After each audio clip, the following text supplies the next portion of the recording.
Okay. May I ask just our colleague Trukovic from the Ministry of Culture, what are the future plans of the Ministry of Culture? There was a very interesting workshop of fortified architecture on the Brioni Islands till 2016. And we are really looking forward maybe for continuation of this workshop. We have here also colleagues from National Park Brioni. And there are some current projects related to transformation of former military architecture to new research centers. So maybe there is opportunity to continue this very important workshop on fortified architecture. I agree with you, because it used to lead by Zofia Mavar and Melita Lubina, and I think that it was really good thing for young students as well as our colleagues, conservators, because the mapping is a really important process in the beginning, and especially if you are very well introduced with the fortress design from some period of time, then you can approach some other function, as you told us. Mm-hmm. And on the other hand, I think that there is still some things we have to do before that. And in the first place, it depends on the local authorities as well, and according to the government issue as well. And I think that if we are start talking again about these things, I think something will happen in the future, especially in the terms of Brioni Island, because it's, you know, it's as a national park, it's protected. And on the other hand, it's a different thing than if you have some part of the fortress system somewhere on the coast, but it's, you know, it's not guarded, and this is quite different thing. And I think that we can, as a new approach, we can do something with the fortress, especially on the in terms of military fortifications on Brioni Island, because it's such a this is one part of the island as well in the first place, with the residents from the socialist part, from Tito residents. Then you have in the first fair Kuperwieser with their buildings, the first tourism like Hitterot in Rovinj as well. So I think if this is the full package, it has to be full package. But if you are try to put all on a map, then you will see a lot of problem between these functions as well. So I think this is really, for all of us, it's a really big responsibility to do these things right. And I think in the future, definitely, Zofia has some magical aura, you know, which captivates all students and conservators. And I think we need to find some new leading person in this process, I think. And so this is time to discuss about that. I agree. Thank you very much. So I hope you will have time to be with us. We have the whole day's activity, and we will have presentations also from our colleagues from Brioni and the Verudela Aquarium, who will talk about these processes. So thank you very much for joining us. And Dirk, maybe this is time to start. What do you think? Yes, we are live since 5 minutes. So please start. We give the floor to Renata Shamo to open the conference. Thank you. Renata. Good morning, dear conference participants. Welcome to the International Conference on the European Examples of Good Practice in the Valorization of Fortification Heritage. We are very glad to have the opportunity to organize such an important gathering at our university here in Pula, in cooperation with the respectable international partners.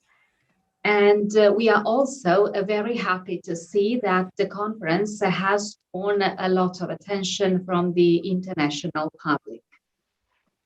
As it usually happens at the very beginning of conferences, the first section is actually reserved for the welcome words.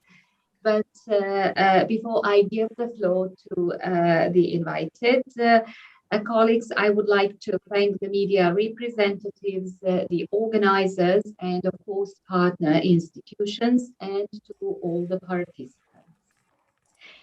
Let me first invite Mr. Frank Riesbeck, who is the president of FORTE CULTURA, the network of the cultural route of fortified monuments, to say a few words to all of us. The floor is yours. Thank you, Dan.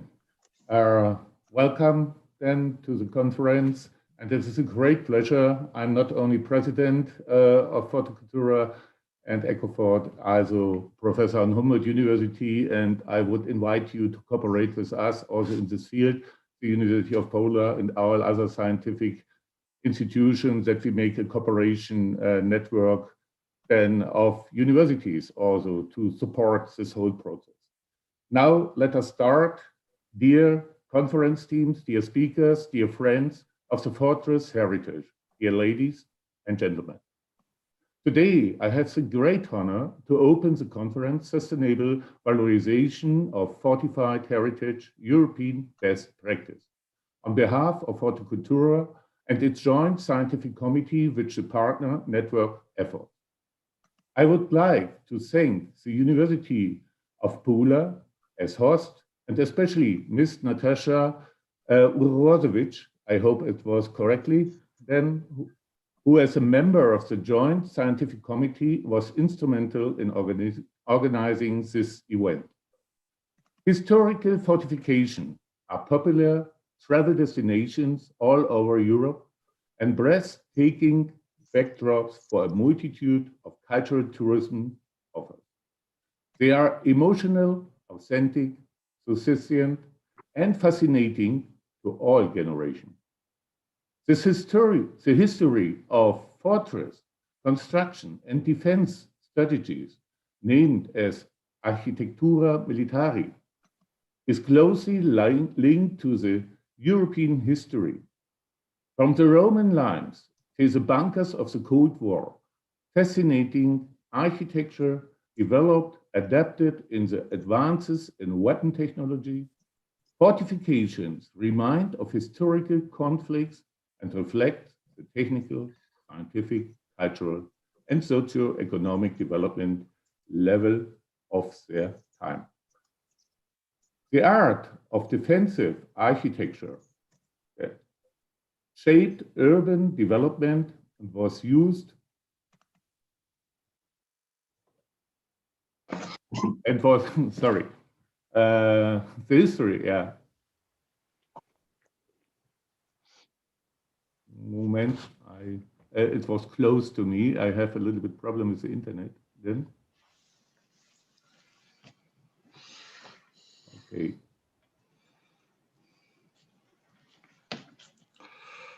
The history of fortress construction and defense strategies, named Architectura Militaris, is closely linked to the European history, like I said then. The art of defensive architecture shaped urban development and was used in secular and religious buildings, addition to citadels and fortresses, chessboard shaped ideal cities, and large-scale fortress systems. Bastionite, castles, palaces, cathedrals, or fortified churches belong to this cultural heritage. FORTE CULTURA is the European cultural route of fortified monuments. Since its foundations in 2014, we have been supporting our member fortresses in the development of attractive tourist offers in marketing, international networking, and professional exchange. FORTE CULTURA, together with its members, aims to support the diverse architectural and cultural heritage of fortified monuments, to promote their transformation into sites of culture and tourism, and to raise awareness among the general public.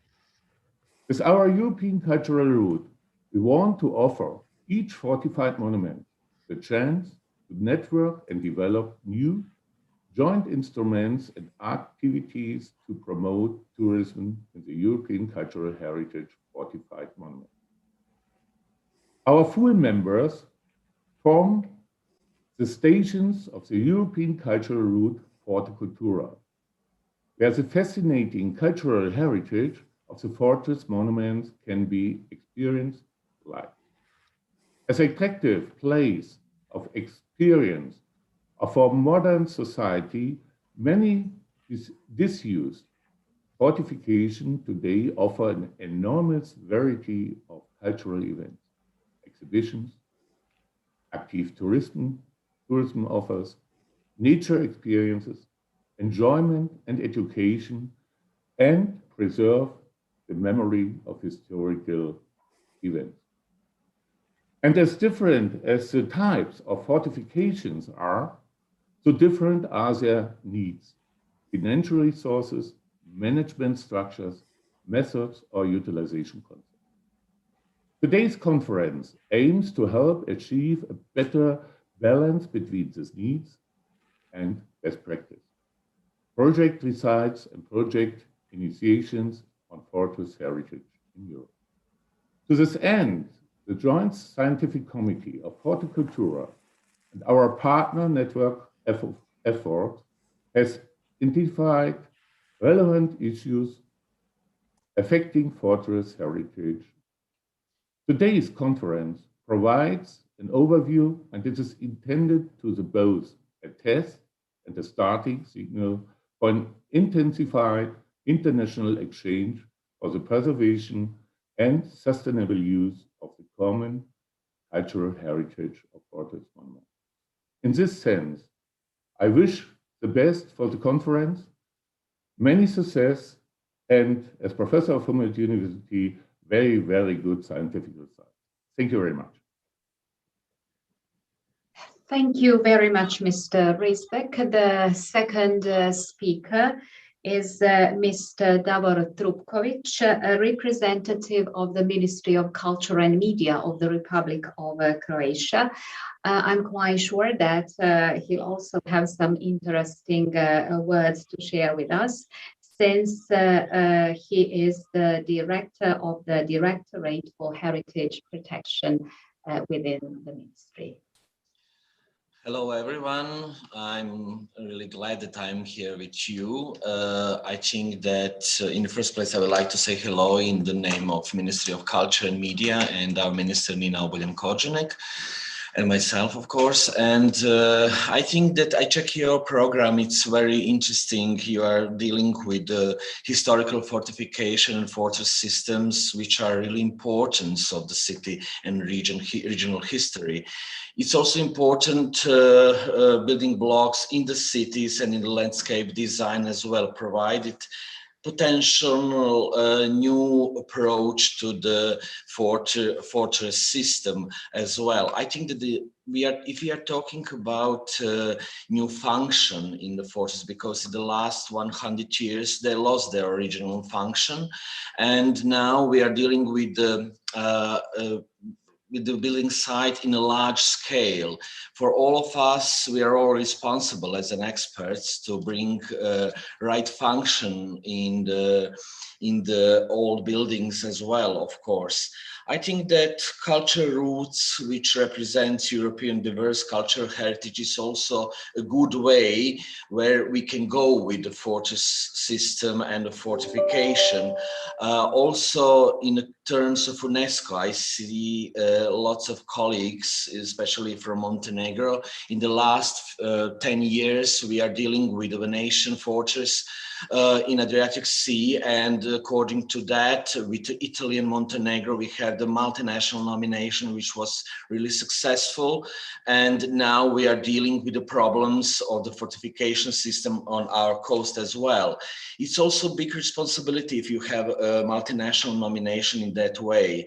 On the other hand, we also dealing now on a Roman line, and it's a really big multinational nomination. It's very hard to check all the interest and all the people who are involved in this process. It's also for us some kind of responsibility in terms of Austro-Hungarian fortification system on the coast. And It's not easy because as an expert, there are not so many people who are dealing with the fortress system and fortification system as well.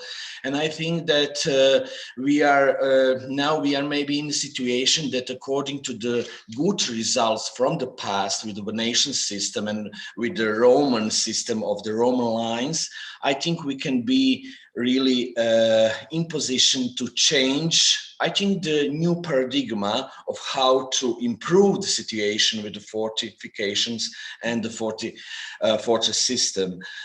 I think that if we are dealing as an institution, as the Ministry of Culture in some areas or Ministry of Civil Engineering in some countries, with the local authorities, with all the citizens who are really have an empathy for the buildings, who are really close to them, they're living with them, I think that we can be successful. But it's also important that it's a bottom-up procedure, not in the terms of urban planning, when you put a function in it and it's not connected with the all surrounding areas.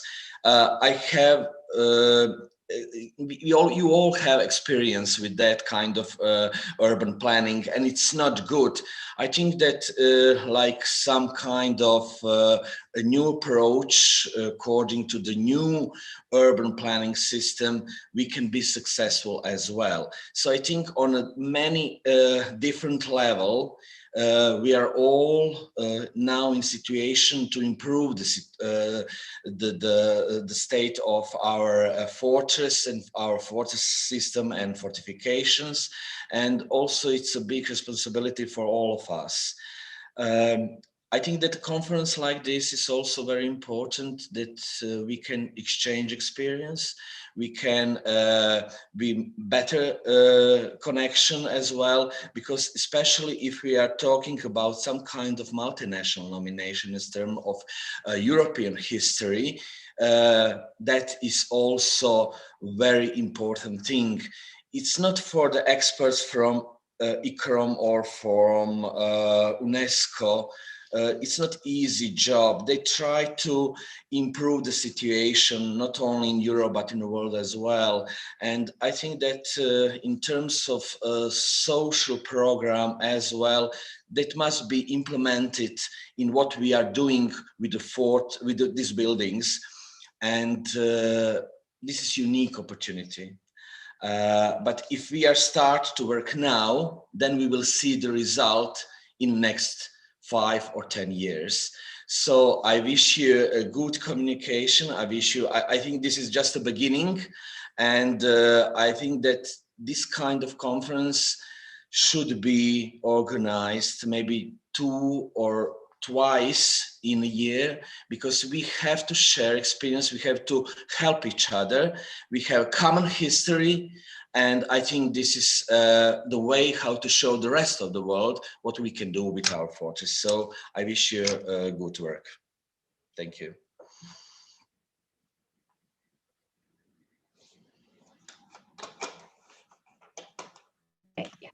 Thank you, Mr. Trupkovic, for your encouraging words. The next speaker is Ms. Sanja Radolovic, who heads the Research and Project Office affiliated to our university here in Pula.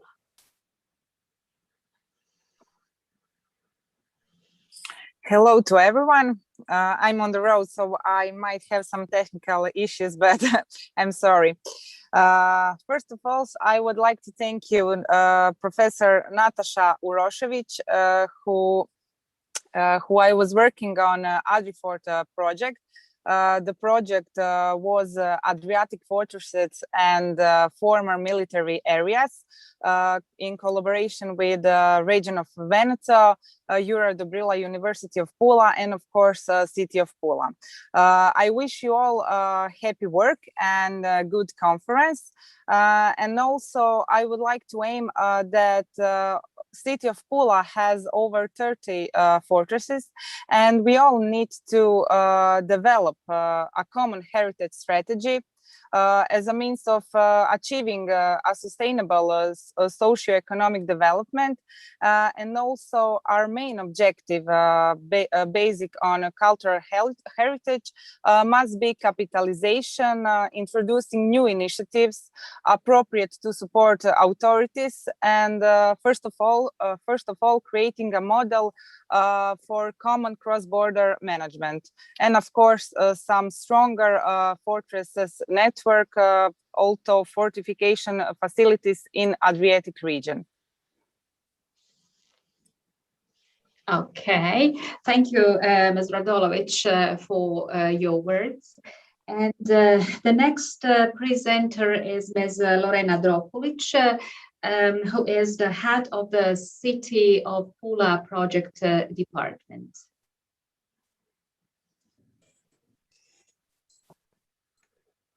Ladies and gentlemen, dear participants, on behalf of the Mayor of Pula, Mr. Boris Miletic, and my name, allow to warmly welcome you all. Let me sincerely thank the organizers for their effort in the preparation of this important conference and for giving me the opportunity to greet you all personally, which is my honor and pleasure. Topic about fortification that you will discuss today is always an important topic for the city of Pula, because we have many issues that we have to work on it. Given the impressive heritage of military architecture in our city, during this European week is useful to learn together on examples of good practice and to valorize everything done in this area yet. Important also is to find inspiration for further work and the new effective solutions that we will have, I'm sure. The city of Pula, with the partners, is currently implementing an important project on the preservation and protection of cultural heritage. This project is about preservation and adaptation of the Fort Castle, which also include a modern intervention on the construction of an elevator that connects the Zerostrasse tunnels and the underground rooms of the Pula Castle with his atrium.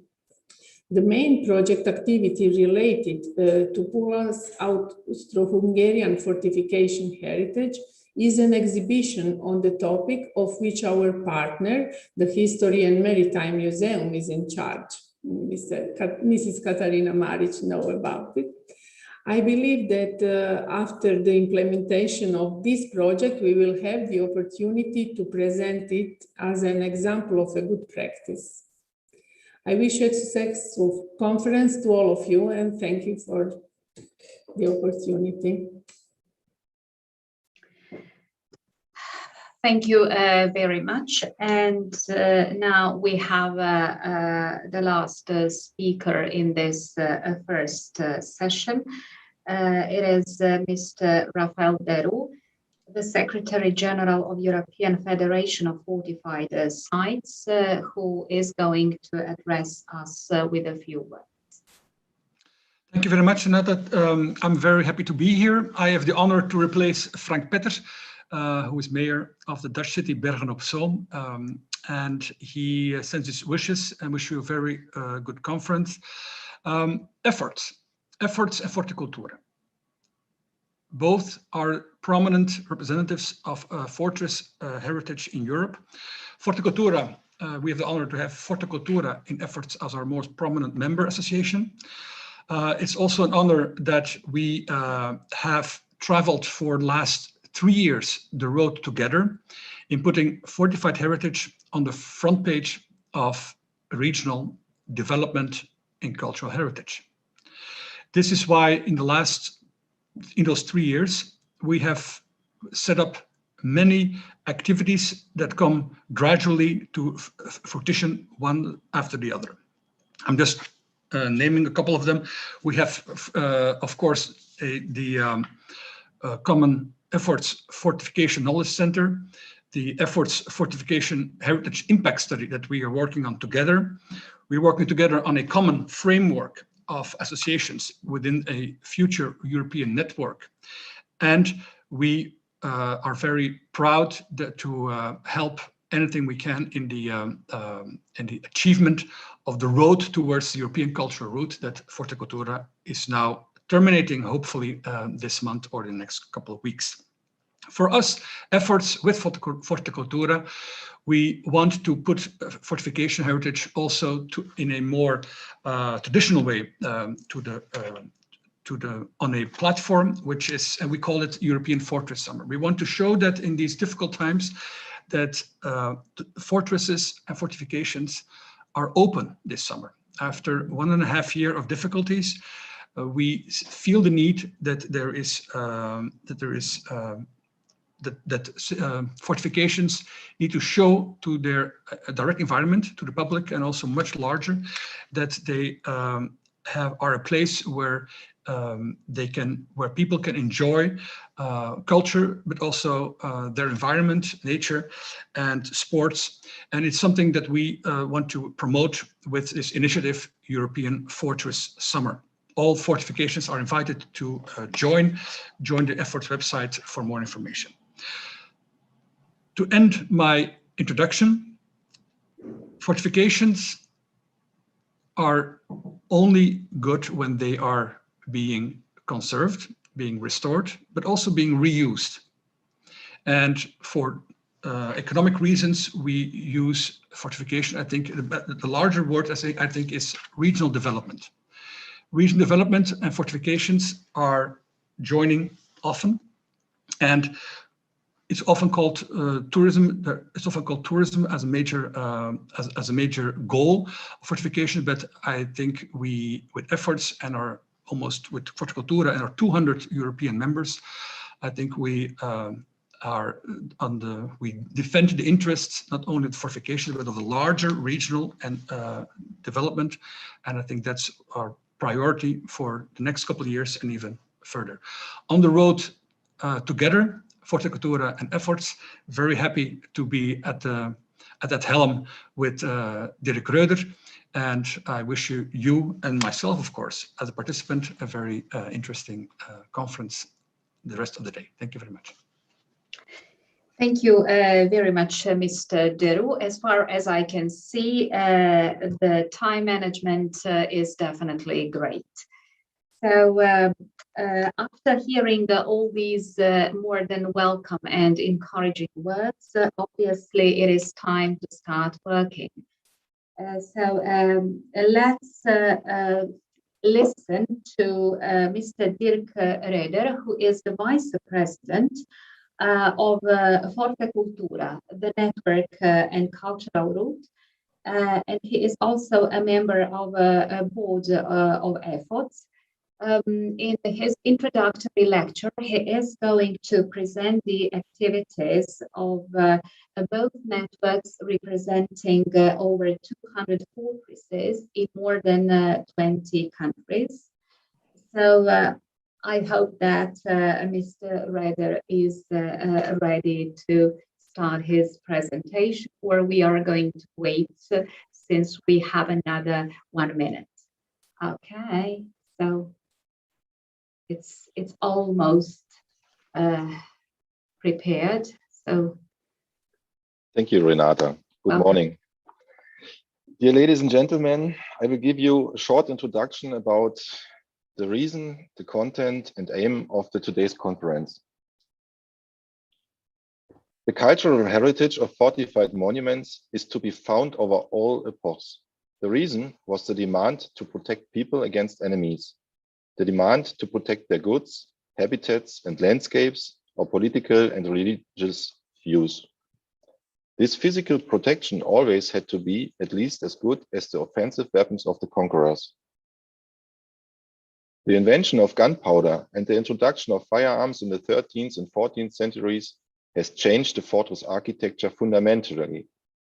The second major change for the fortress architecture came with the use of reinforced concrete during the First World War.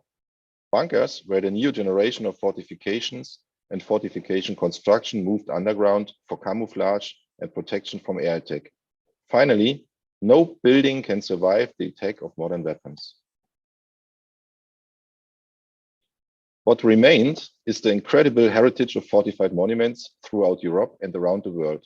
It has a high diversity of authentic architecture like bastion fortresses, fortified cities, defensive lines or bunkers, and with typical characteristics like bastions, towers, and gates, walls and moats, ramparts, and many more. Today, fortified monuments have lost their military functions. However, the impressive Architectura Militaris offers a stunning backdrop for culture and arts, for knowledge transfer, for museums and exhibitions, for parks and gardens, for festivals and events, for remembrance and commemoration. Fortification transformed into places for the demands of modern society. They are monuments of European history and sites of culture, partially awarded with protection status of UNESCO or the European Heritage label. But the European Fortified Heritage does not only refer to architecture and European history. The influence of the cultural heritage of fortified monuments also touches archaeology, economy, culture and art, nature, transnational cooperation, research and development, politics and sociology. Fortified monuments are or are becoming more and more an integral part of modern life in cities and regions. They influence local and regional development and are identity forming. The European cultural route, FORTE CULTURA, is committed to preserving this cultural heritage and making it accessible to everyone. European history can be felt and experienced in the monumental contemporary witnesses. Fortresses are a great resource for education and knowledge for future generations and to keep the memory alive. Fortresses are a mirror into the past. They let us feel and understand European history, traditions, and cultures. And they give us a reason why it is so important to learn from the past for a better future. So we have a very high volume of fortifications from a wide variety of eras with enormous historical significance and with a high structural diversity. At the same time, this means that there are also countless experts and many regional, national, and international networks dealing with their fortress heritage. Countless research results, acquired knowledge, and best practices on fortified heritage are decentrally distributed around the world, often inaccessible for the public or interested parties.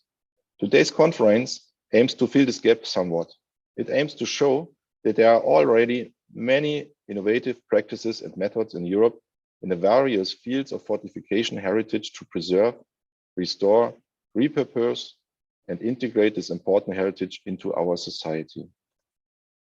The event also aims to convey what an enormous task this is, how long the road is from a fortress ruin to a sustainable public attraction, and how far reality and desire often diverge. The previous slides suggest that this goal can never be satisfactorily achieved within one conference.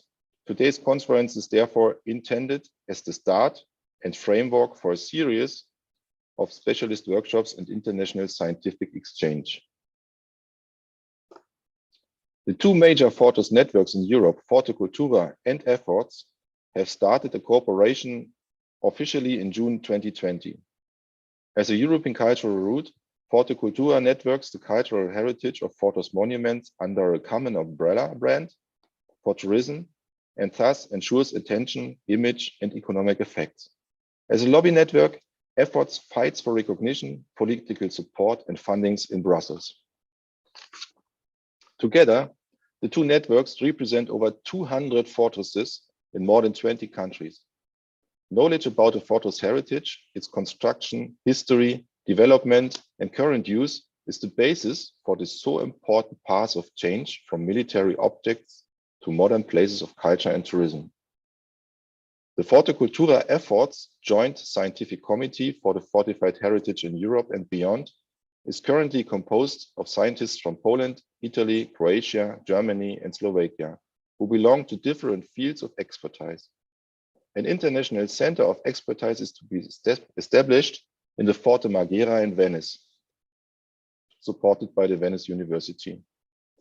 To show the importance of the fortified heritage sector in the European Union, a fortified heritage socio-economic impact study is started by the FORTE CULTURA network. Today's conference is such a prelude to more knowledge transfer and exchange on the cultural heritage of fortified monuments. Using the example of Pula, some of the largest fortified harbors and coastal defense systems in Europe, we will see what challenges the rehabilitation and conversion of fortifications entail. Using the example of the province of Trento, we will learn about the great importance of inventorying the fortress heritage for its preservation and protection. The cultural fortress of Šibenik will show us how to innovatively and purposefully develop the fortress location into a modern hotspot and at the same time sustainably integrate the population and economy of an entire region. Using the example of the large fortress system of Kraków and Przemyśl in Poland, we will learn about the interrelationships and the influence of fortress heritage on cities and regions. In my later presentation, I will use the example of the cultural route FORTE CULTURA to introduce you to the significance and effects of sustainable fortress tourism. Finally, we will show you the process of preparing transnational World Heritage nominations for fortress heritage. As I said, all topics can only give an overview today. It is planned to deepen these and other topics in specialist workshops. We are currently looking for financial support for this, and we will keep you informed. Our conference will be recorded and made available digitally. I would like to thank all the organizers and speakers, especially Natasha Rosevich from the University of Pula and FORTE CULTURA. And I wish you many insights and lively exchanges in the further course of the conference. Thank you very much for your attention.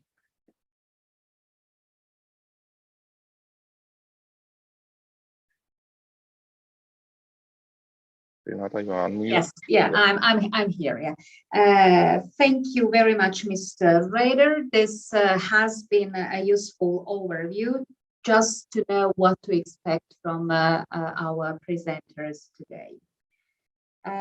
Okay, so as you have already announced, in a way, the introductory panel is dedicated to the Pula fortification system. And this panel includes 5 presentations.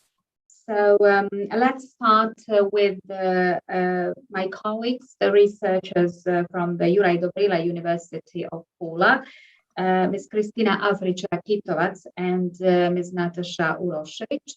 They will be talking about the models of sustainable valorization of fortified heritage, exemplified by the previous projects and research, which were presented in the monograph Models of Valorization of Cultural Heritage in Sustainable Tourism.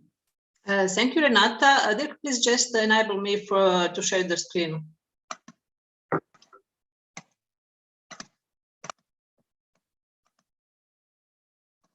Thank you.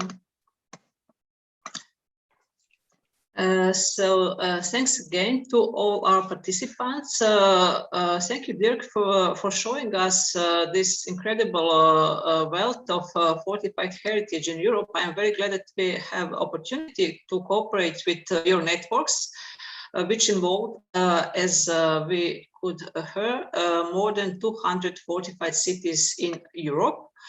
As Dirk mentioned, just a moment, I have a problem with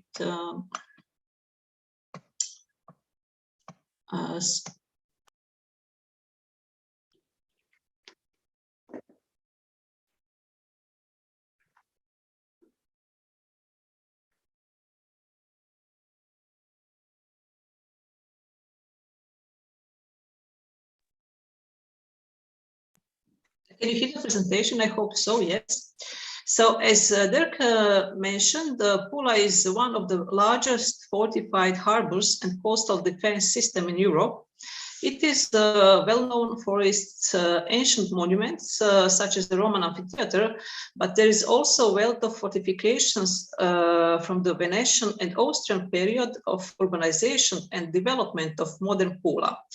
Which are still waiting for proper valorization. So,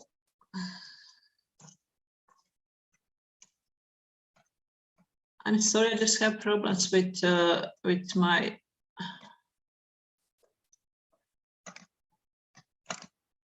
Can you see it? Yes. Okay, so I would like to start with presentation of the publication. My colleague Kristina Afriča-Kitovac and I prepared for the European Year of Cultural Heritage. So there was an intention of the editors and 22 authors from Croatia, Italy, Austria, Poland, and Germany to promote Europe's best practice in valorization of common European heritage. So we presented European and Croatian experiences in management, funding, and interpretation of a shared heritage, which indicated great potential for the transfer of knowledge, awareness raising, and capacity building in the development of European projects. So this monograph is divided in 4 parts with 16 chapters. The first is about the role of cultural heritage in sustainable development, with emphasis on fortified heritage. The second one is about valorizing common European heritage through transnational networks such as European cultural roots and serial transnational nominations. Then we have regional and national experiences in heritage management. And at the end, we presented European best practice in the valorization of fortified heritage with examples from Pula, Poland, and Italy. So I think that now we can really discuss about legacy of European Year of Cultural Heritage. It was about promotion of the key European values through participatory heritage management.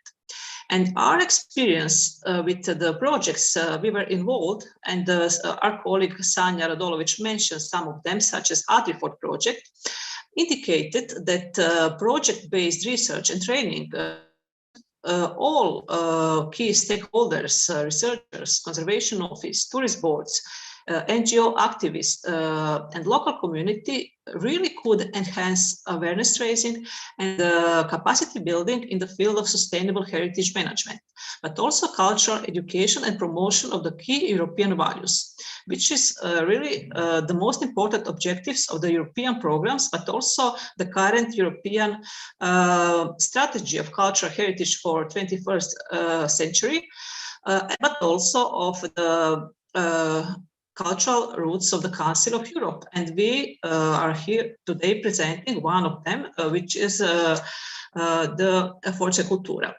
So we also conducted several studies in the framework of European projects, and they indicated very important socioeconomic effects of fortified heritage to sustainable development. In the study, my colleague Kristina Afriča-Kitovac and I conducted in 2016, and it was published in 2017, about sustainable development potential of fortified heritage in Croatia. We indicated some elements of economic, social, environmental, and cultural sustainability of fortified heritage, not only in Pula, but also in Croatia and Europe. We also had the mentioned project FORTE, which involved all key stakeholders in Pula. So you can see here are students doing a field research in Pula fortifications.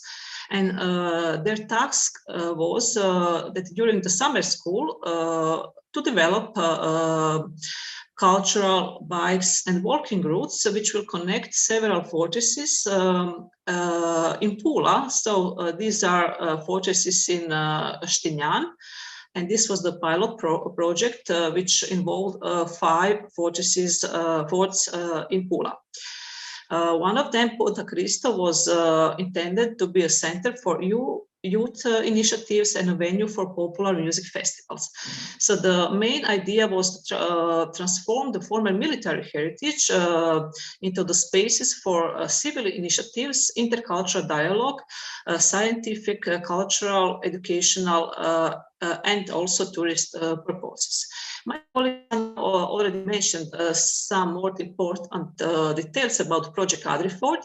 The main partner was City of Pula, but also our university had a very important role as a scientific and research support for many activities. So we conducted and made a study, kind of feasibility study of sustainable development of the fortification system in Pula.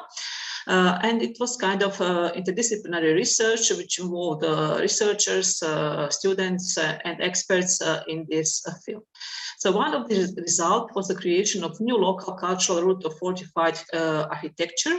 And here you can see our students who also, in the framework of the next project here, presented their results of the student projects. We will have the opportunity to see one of the video who they prepared in the framework of the current project.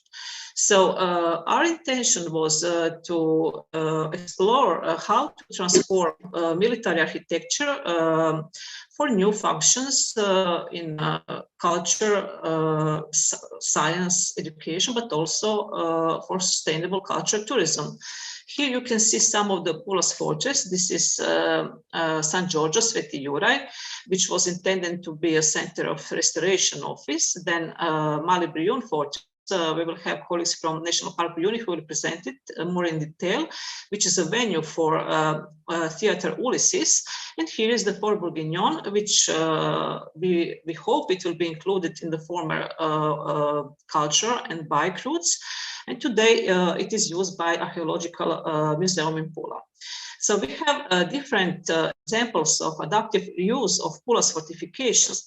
The best practice is, I hope we agree, is Verudela fort, which is transformed into aquarium. We will have opportunity to see this presentation. Oops. Then one of Pula's forts is transformed in the shelter for animals. And here is Monte Paradiso, which is used by local community. We will talk today also about European good practice in transnational cooperation. Here is the Trails of Peace from the Alps to the Adriatic as a good practice, how the former military heritage could be transformed in the transnational trails, which are involved in storytelling about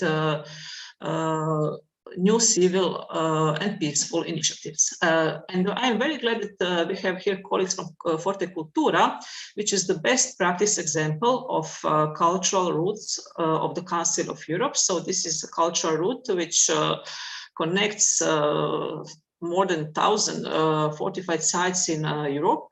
And as you might know, the project of cultural routes of the Council of Europe has the main objectives to raise awareness of European culture through cultural tourism and to promote European heritage and the common history.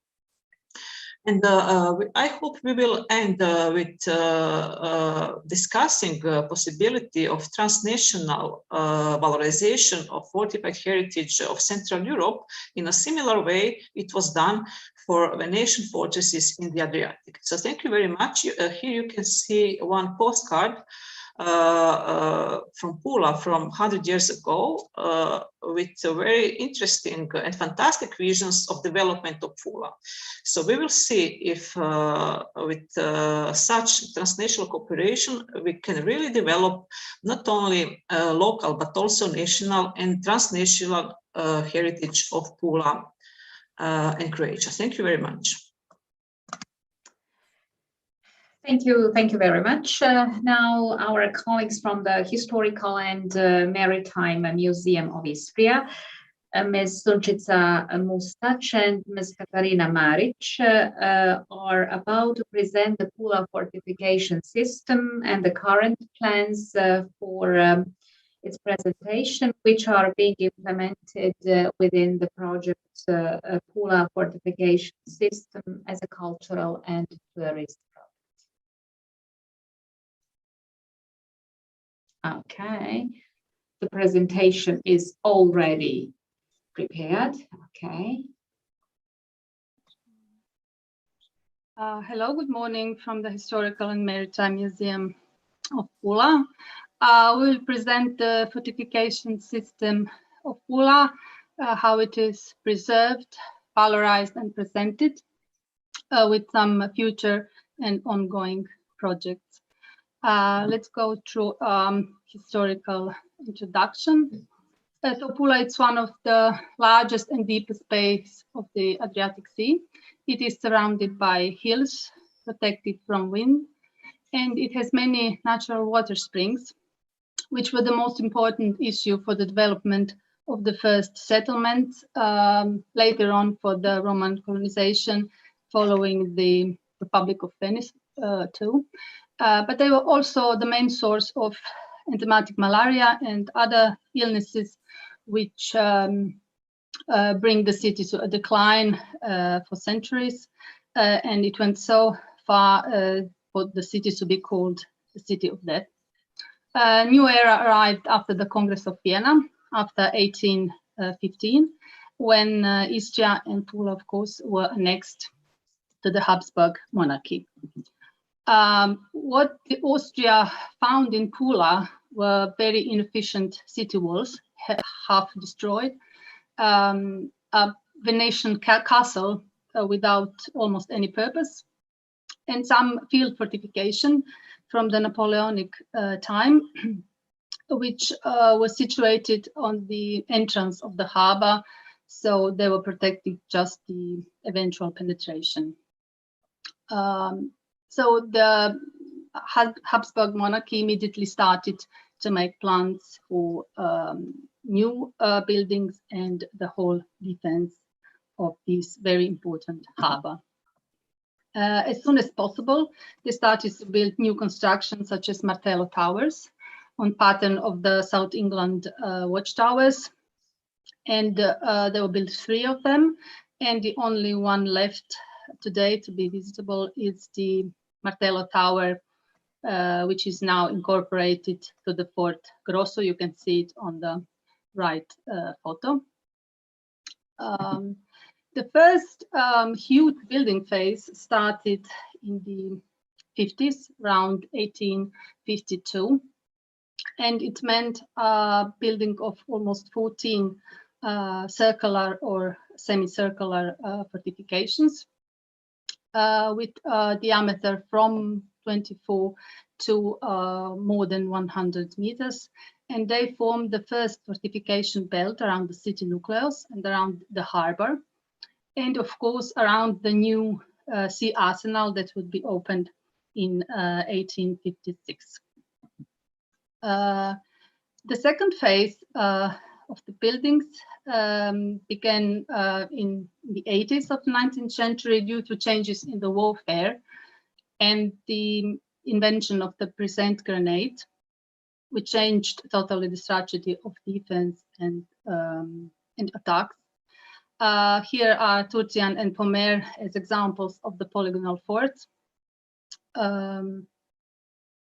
much bigger and much significantly efficient as the circular forts. Those are the polygonal forts that were built and surrounded the city on the suburbs from the attack from the sea and land. The third phase was at the end of the century, and it lasted almost to the end of the First War. Forts from this period are massive, and they were very modern when they were planned, but they were at the beginning of the war already considered old-fashioned and used mainly for barracks, military quarters, and even munition depots. Although they were very good armored and armed, as you can see on those photographs of howitzer of 42 centimeters. They were situated on the Gomila battery. These forts from this phase were formed the third fortification belt. This is the Fort Punta Cristo and the Fort Forno. Fort Forno is one of the biggest fortifications in the Pula system. and it's some 20 kilometers far from the city center. The crew and the equipment in this period moved to wider parts of the city, to the strong points and batteries.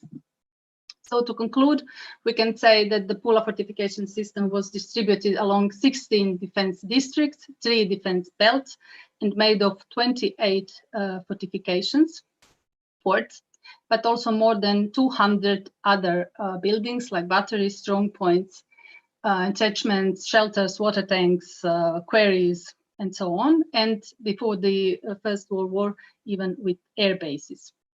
It occupied the territory of over 700 square kilometers, and it had one task only: to protect the war harbor and the sea arsenal, to secure the anchorage of the large part of the Austrian-Hungary Navy fleet. So in this condition, Pula reached the end of the war with hardly any military actions and actually untouched. We can say that the fortresses and the fortification system changed the destiny of the city in many ways. And maybe it's now the right time for the city to change the destiny of these fortifications. How and what have already been done will tell us something more. Sunchita. Hello everyone, we decided to share the screen as well here in Historical and Navy Museum. I will tell you something about the preservation and the possibilities and the condition of our fortress system, because there is no possibility to valorize, to use fortifications without first adapting them and conserving them. So we have to do that first. What the preservation show us is that such a complex system of fortification landscape in forts is actually a very complex task. Austrian fortification were used in World War II mostly as ammunition depots. Zonky and Monte Grosso were bombarded, as you all know. After the World War II, Yugoslav army took over the parts of the forts, so not all the forts, just part of them. They made only a few adaptations, turned Musil in the main training camp, but actually took good care of the forts. Until 1991, Yugoslav army was in possession of most of the forts, and after they left, all the fortifications they came under the jurisdiction of the Ministry of Defense or City of Pula or Republic of Croatia. However, as early as in the 70s of the last century, it was recognized that despite of all these prepositions, film is started. Despite all this, there should be made some preparations for acknowledging fortification as cultural asset.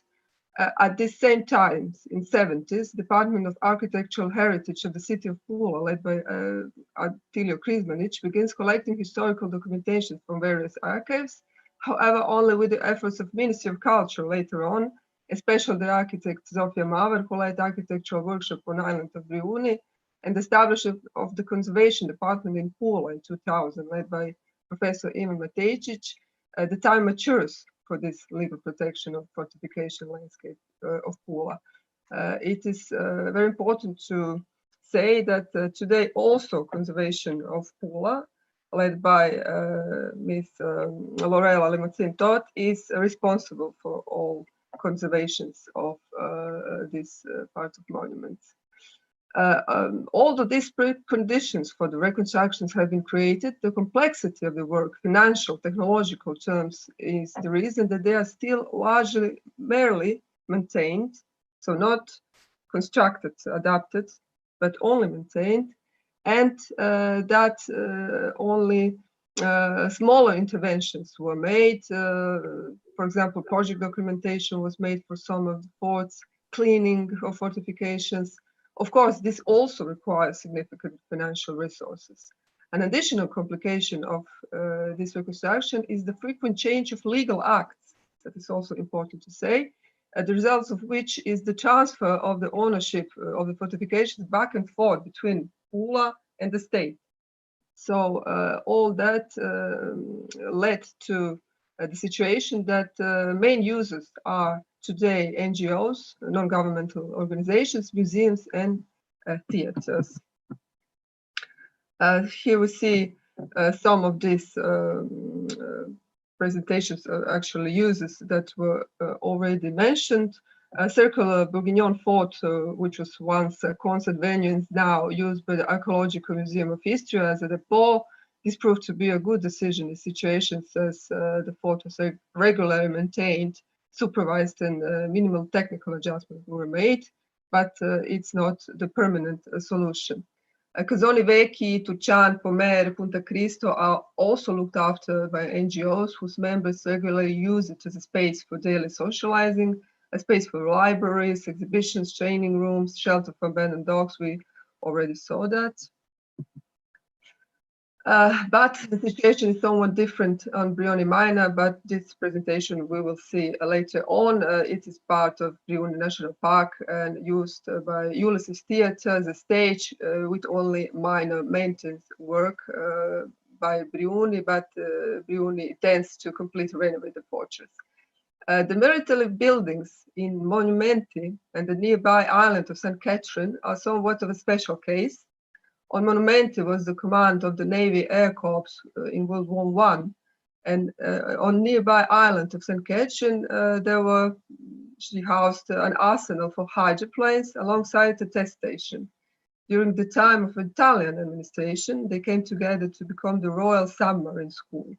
Today, Caterina Monumenti, with some of the unique technical solutions, is actually developing as some sort of tourist and nautical tourism project, and the project managed to preserve only part of the original buildings. So we are all anxious to see the result of this adaptation that is currently on the way. The sum of divine light for the Pula sports came in the form of Adjefort project that was also mentioned earlier. That is actually Adriatic Fortress and Military Areas project, where cities, counties, and universities, for example, Pula and Venice, Ca' Foscari, intended to revitalize several forts in the Pula group, and that is San Michele, Grosso, Punta Cristo, Valmaggiore, Munida, and Zonchi.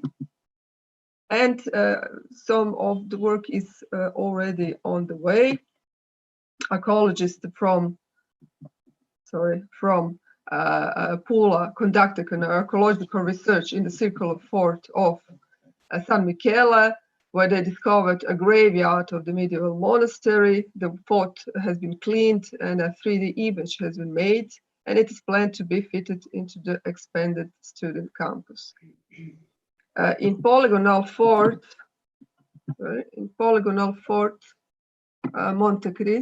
Punta Cristo, the former venue of the Outlook and Dimension Festival, there will be an international education and documentation center, apparently, under the leadership of the Pula University. What has become clear now is the fact that only the constant use and constant presence can maintain a fort. In this sense, Castel, our building where we are housed, where is Historical and Maritime Museum of Istia, and Verudela Fort, that operates today as a pool aquarium under the leadership of biologist Micic, are the only buildings actually completely restored and properly presented. Here we see Castel. We will hear a continued presentation about the adaptation Verudela, as I said, but just a little notion about Castel. It is a star-shaped castle with 4 bastions built between 1630 and 1632 by Venetian management wishing to protect the city and its harbor. The Venetian commissioned the building of the castle from the French military architect Antoine de Ville. He made the fort on the place where early earlier castle was already built, medieval castle, and also it is the place of Roman forts. The castle was adapted during the Austro-Hungarian and Italian leadership, and because of its unique position in Pula and of course its main function as a museum, it was selected among all the forts to be included in a renovation project of ITI, Integrated Territorial Investment Mechanism, and it would be the central point of new visitor center with all the information about Austro-Hungarian forts. Now we'll hear something a little bit about this presentation from the So the Pula Fort Center aims to become a visitor and documentation center.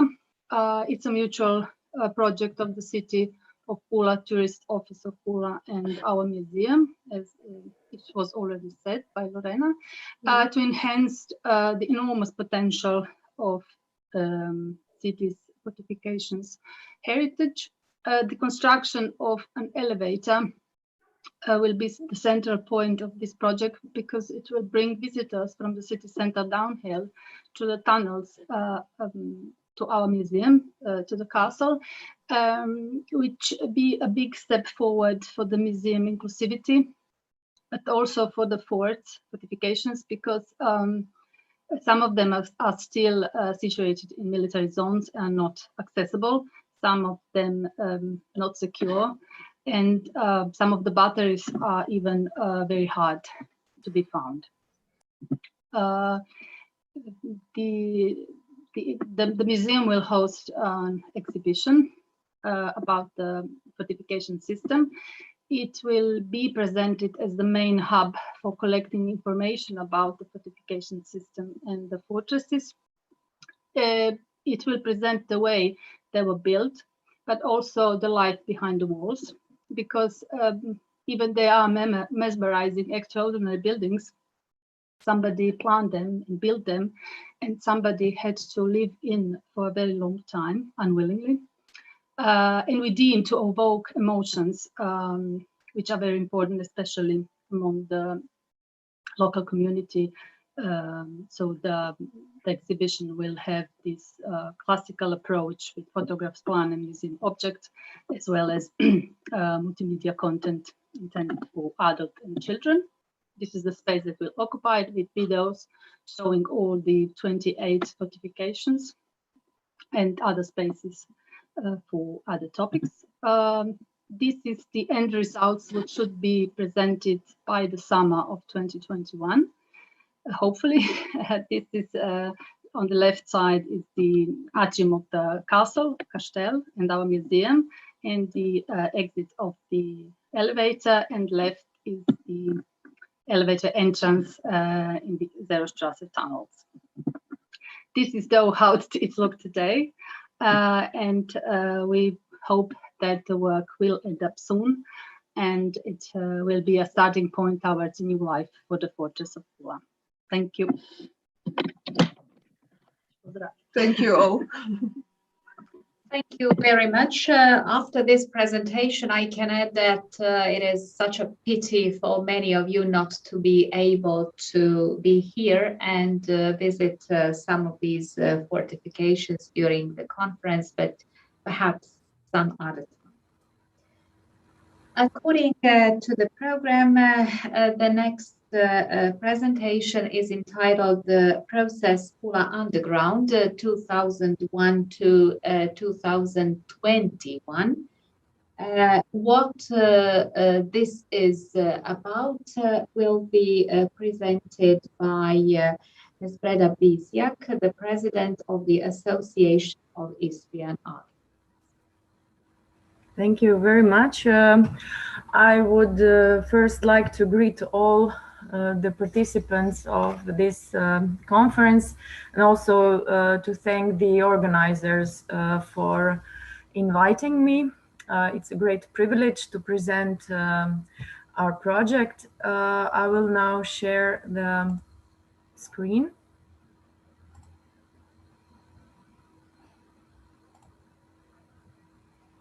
So project Process Pula Underground started in 2001 as my master thesis actually in University of Ljubljana Faculty of Architecture.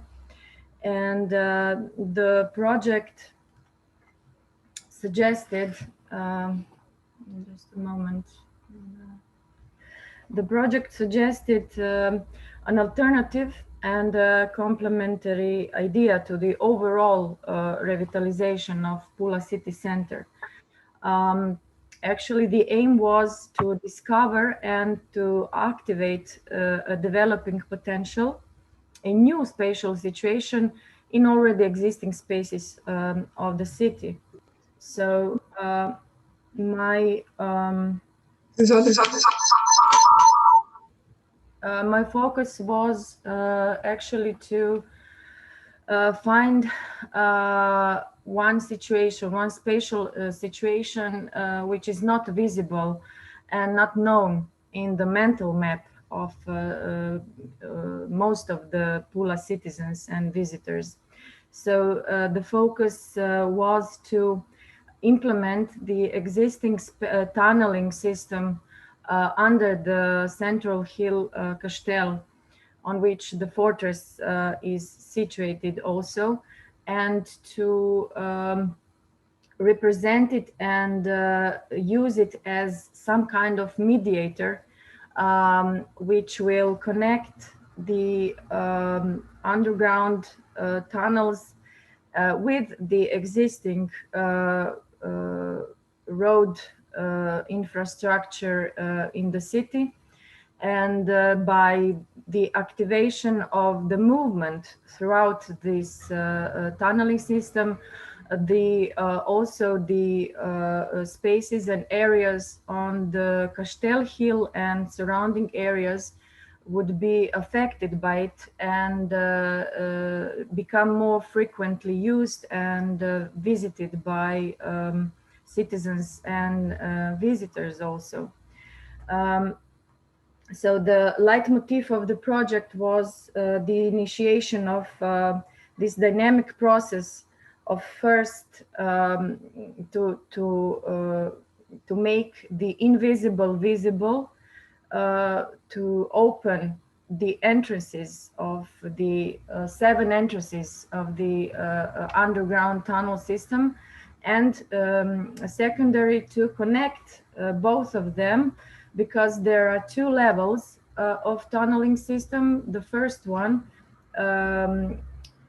is in the level of the city ground, and the second one 11 meters above it, and also it was built later under Italian government. The idea was to connect them both and to connect vertically also the fortress. So it can enable better flow of people also in 3-dimensional movement, so that disabled and elderlies and small children or bigger groups of visitors could easily come to the fortress. Throughout the project, my focus was actually only in the underground tunnels beneath Castel Hill, but we are very well aware that these tunneling systems are underneath most of the city hills and fortresses, and that they are spread even outside of the city limits. So the idea is to connect it with the existing network of roads, and to work and function as some kind of mediator, as I said, and also in the means of shortcut and passages which provide a different perception of the city also. It was meant to be open for the public all the time, so to be used as some kind of pedestrian subway system. But also we must be aware, of course, that not only this is enough to be sustainable, so the implementation in the map of cultural tourism is very important also, so that the whole system in the city can function as one whole. So this project was presented few times and also to the city council in 2008.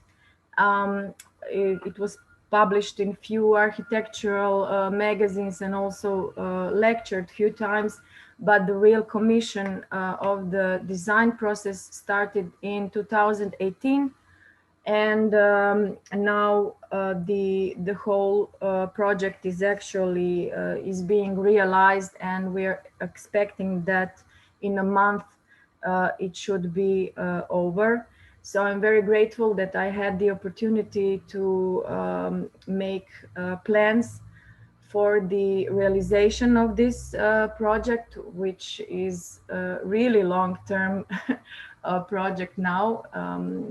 It is 18 years from then, but to start with the elevator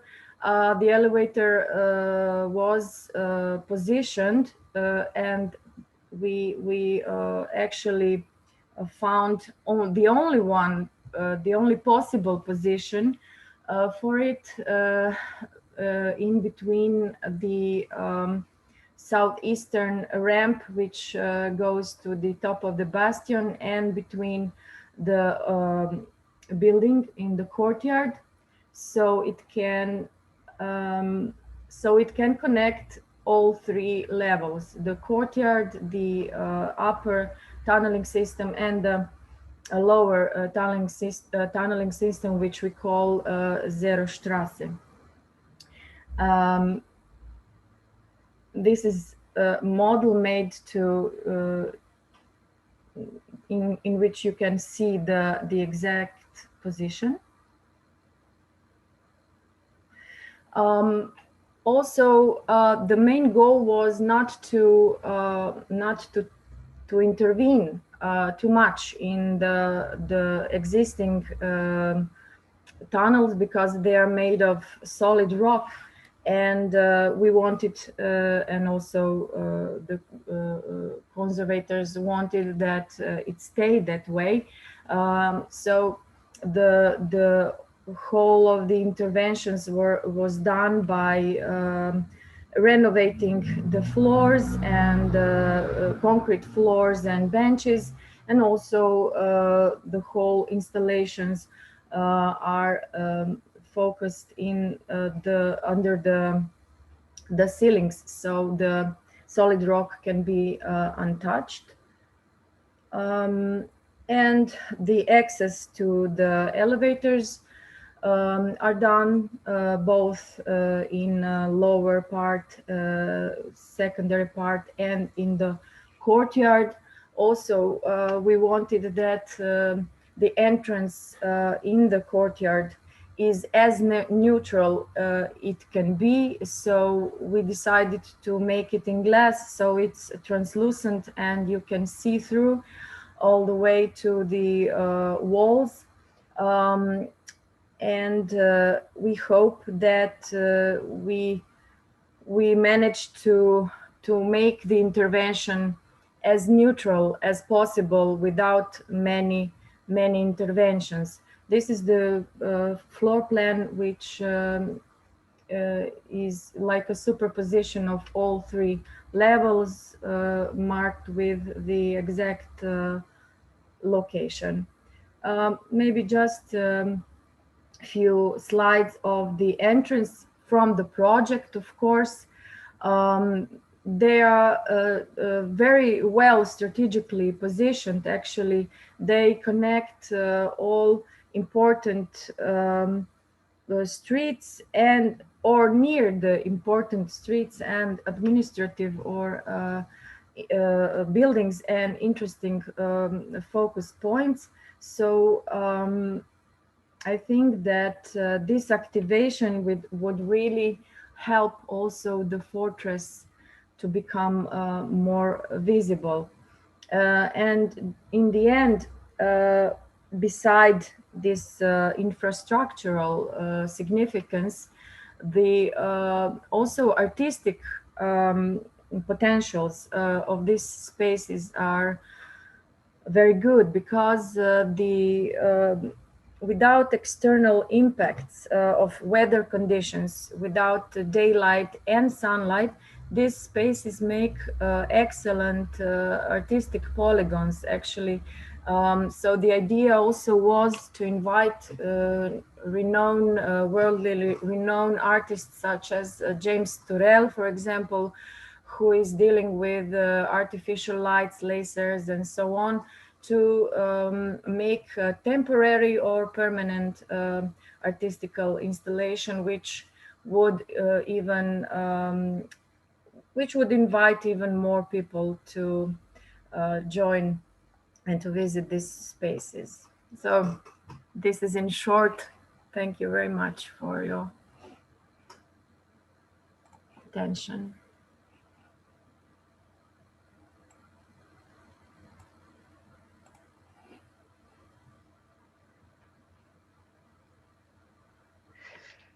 I'm back.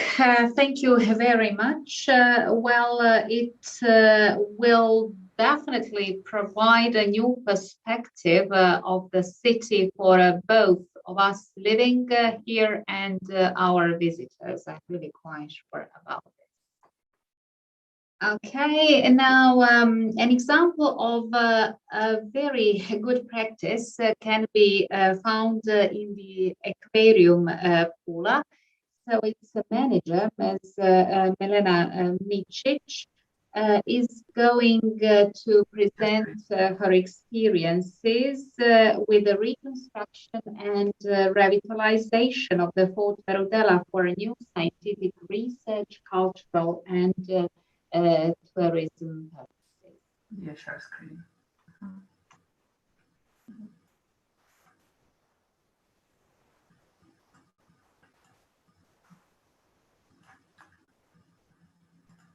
Okay. Hello, I'm honored to be part of this conference, and I would like to present my experience and reconstruction and revitalization of Fort Verudela for the aquarium purposes. So Fort Verudela is one of the 100 elements of the coastal system of the Austro-Hungarian Pula fortress, located at an elevation of 31 meters, built and equipped in the period of 1881 to 1886, together with the nearby San Giovanni battery. It comprises a single defense complex, which you can see here on the left side. Here you can see architectural sketches from first floor, is here, and second floor artillery unit and side view of the Fort Verudela. Fort Verudela is roughly pentagonal, made up of limestone, finely processed stone, bricks, concrete, and reinforced concrete.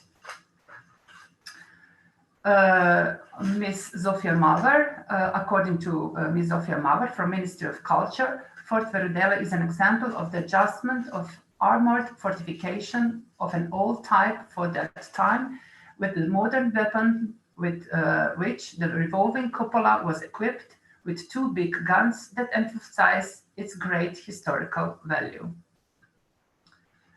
After military use, Fort Verudela was used for touristical purposes, and since 1980s it was abandoned until Aquarium Pula took over the fort in 2002. Here you can see where Fort Verudela is situated. So it's Peninsula Verudela, close, of course, to the 3 kilometers from city Pula.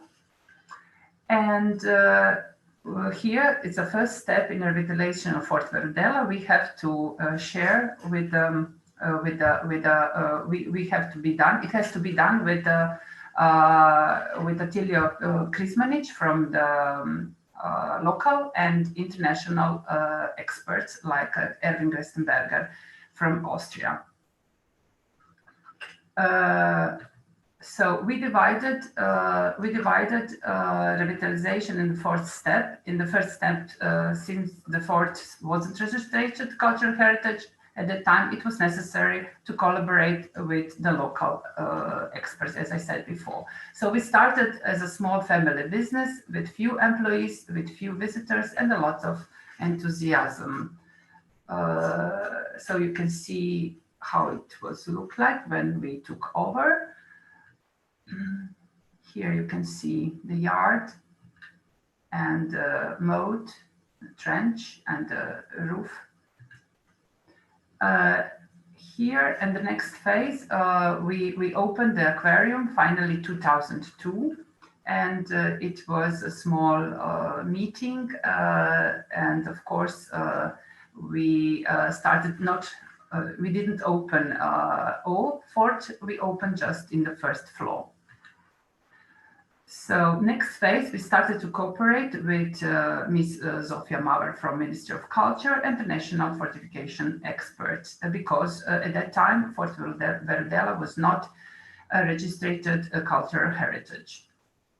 The results were shown in catalog and bulletin and leaflets from that time. It was written from Zofia Mauer. Here you can see 2006 and 2008, it took time. And this is a leaflet. And since 2008, when Ministry of Culture proclaimed Fort Verudela as cultural asset, all reconstruction work had to be done under the authority and of Conservation Department in Pula, Ministry of Culture. So the first phase was reconstruction of the roof of new northwest Kaponir. Architect was Bruno Nevat. So as I showed before, how it looked like. So the works was done in the moat and in Kaponir. And we started reconstruction of the promenade of the rooftop at that time. So you can see the pictures. And we started with, in order to start the fourth phase, we had the georadar research, and we had to make the first work with an artillery unit. So it's the work is done here. So the georadar research we made it, and for a reconstruction and conversion of artillery unit into an aquarium purposes, which was a demand project in architecture and financial sense. So it looked like that when we, and so the movie showed everything what I was talking about. So we can see now. Sorry.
So today, sorry, just to share all where I am now. I'm sorry, I was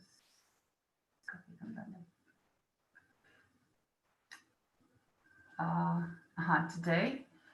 Aquarium Pula is a small private company with 23 employees, 180,000 visitors per year, of course 2019, and still a lot of enthusiasm. We got some EU funds only for the turtles because we have a center for marine turtle rescue center. And so how it looked like before, so it has to be 2002 and 2021. Parking place is not now in the front of aquarium. 2002 and 2021, where I am now. So it was in the yard 2002, 2021, and the roof, how it looks like today. The moat and on the roof in the front of Fort, and today in the central, in the artillery unit, how it was and how it looked today. So what we can say of our point of view is that more experts and funds are needed for revitalization of cultural heritage, of course. Lack of experts maybe in the field of fortification thematics, long-term process of project implementation, for example, 10 years for reconstruction and conversion of the artillery unit into an aquarium, inability of concession holder to apply on funding project, maintenance of fort, of course, is needed on a daily basis, and every cultural heritage demands constant during all year round. So thank you for your attention. Thank you very much. Please don't mind mentioning my private impressions since last weekend. I visited the place for the first time after the revitalization, and I must definitely say that it's worth having this experience. So thank you very much. Thank you. Thank you. Well, let's go on. The last presenter in this introductory panel is Ms. Snežana Smolic, the curator from the National Park Briuni. She will point out the great potential of valorization of the Briuni fortifications with a special emphasis on Mali Briun, where the famous Ulysses Theatre has been performing for 20 years. And which has a 15-year successful tradition of organizing fortification architecture workshops. As a part of the current project, the former military facilities are being converted into a scientific research center for summer schools. So the floor is yours.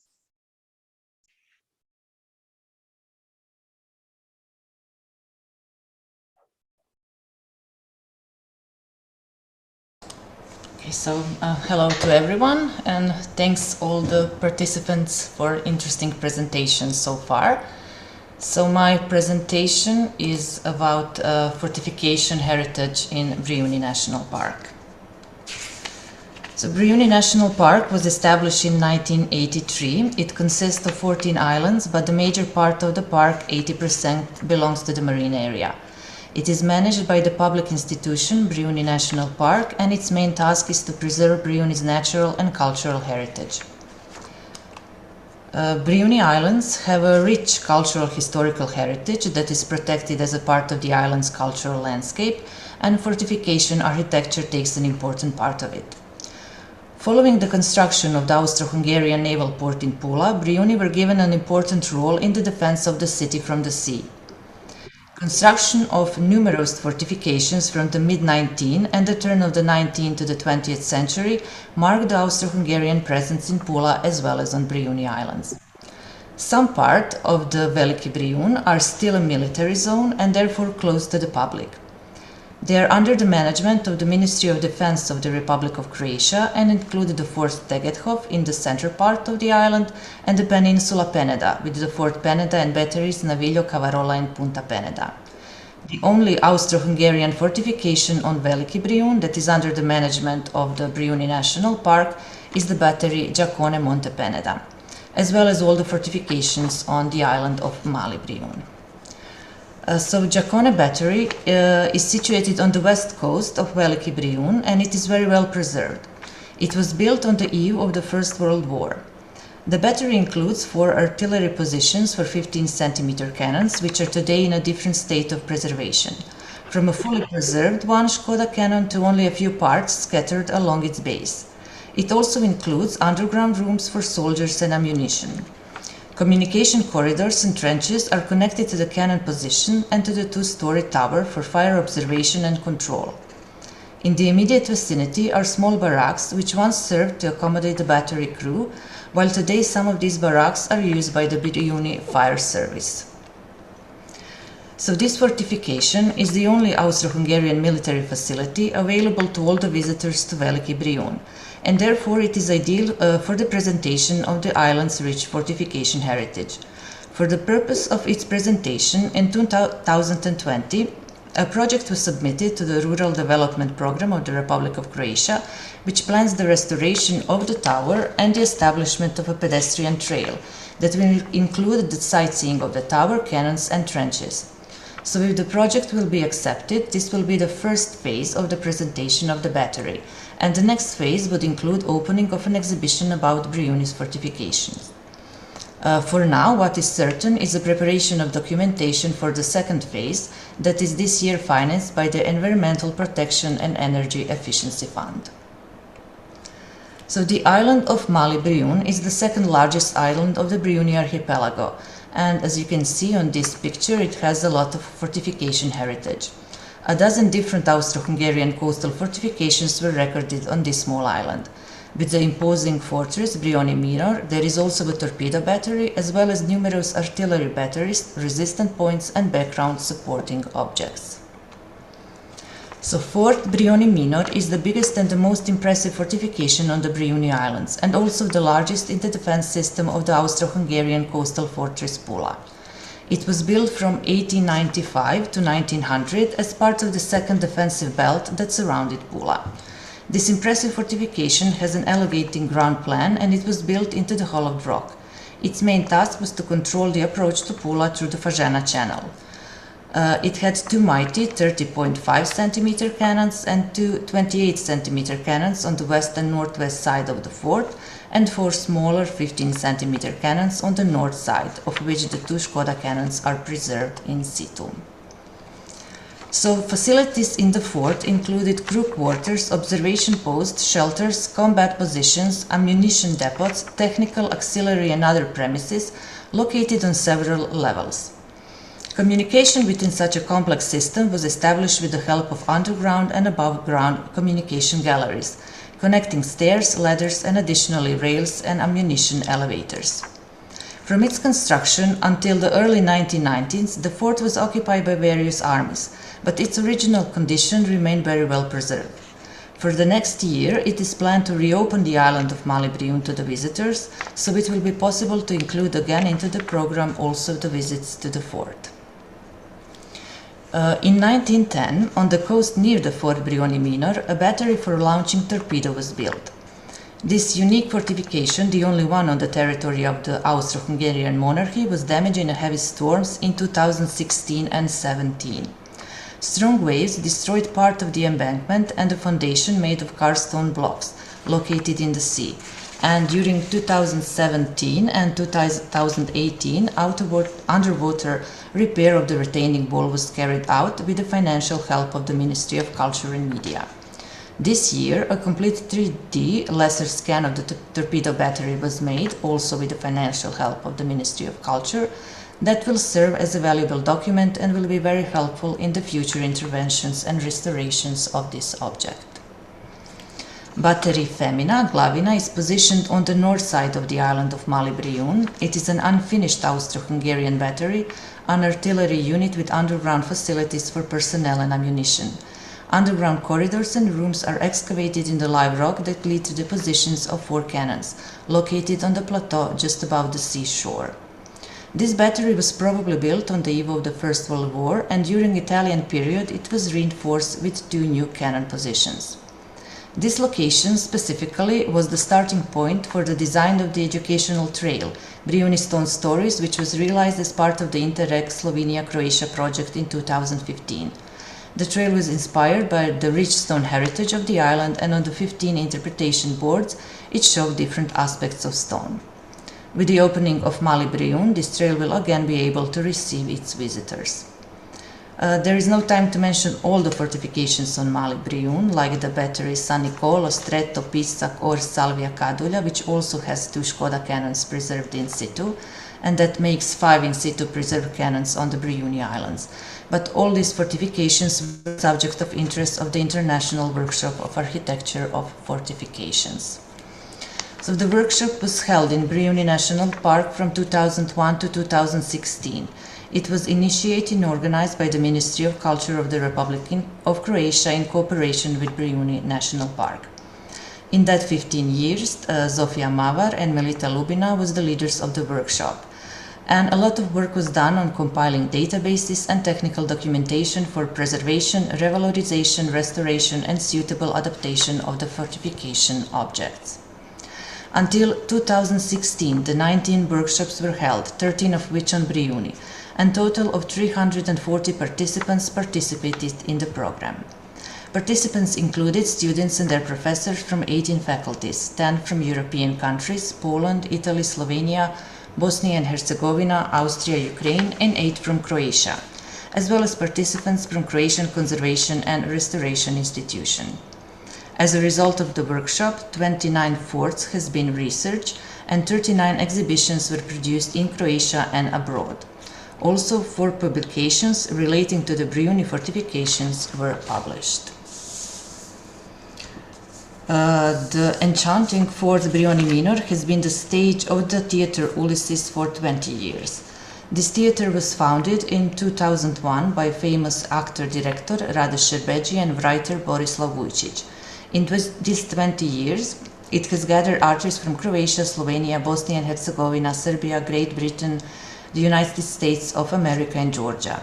The first production was Shakespeare's King Lear, followed by numerous plays, concerts and cultural events that enriched the regional cultural offer. And for the end, I would like to mention the big investment and an important project, the new attire of Brijuni Islands. This project is funded by the European Regional Development Fund and the Environmental Protection and Energy Efficiency Fund. It is currently in implementation till the end of this year. Project value is 5 million euros, and one of the biggest project activities is opening the island of Mali Brijun to the visitors and educational activities. 7 buildings, former military dormitories, are being reconstructed at the moment in the port of St. Mikula. There will be new accommodation facilities for children, students, researchers, artists, and will serve as a new space for workshop and school in nature. So thank you for your attention. Thank you very much. The Brijuni National Park is definitely a wonderful place to visit at any time, in any season. So, dear international participants of this conference, it's definitely good to know and to consider to come here to Pula one day as soon as possible. Now we are supposed to have a discussion.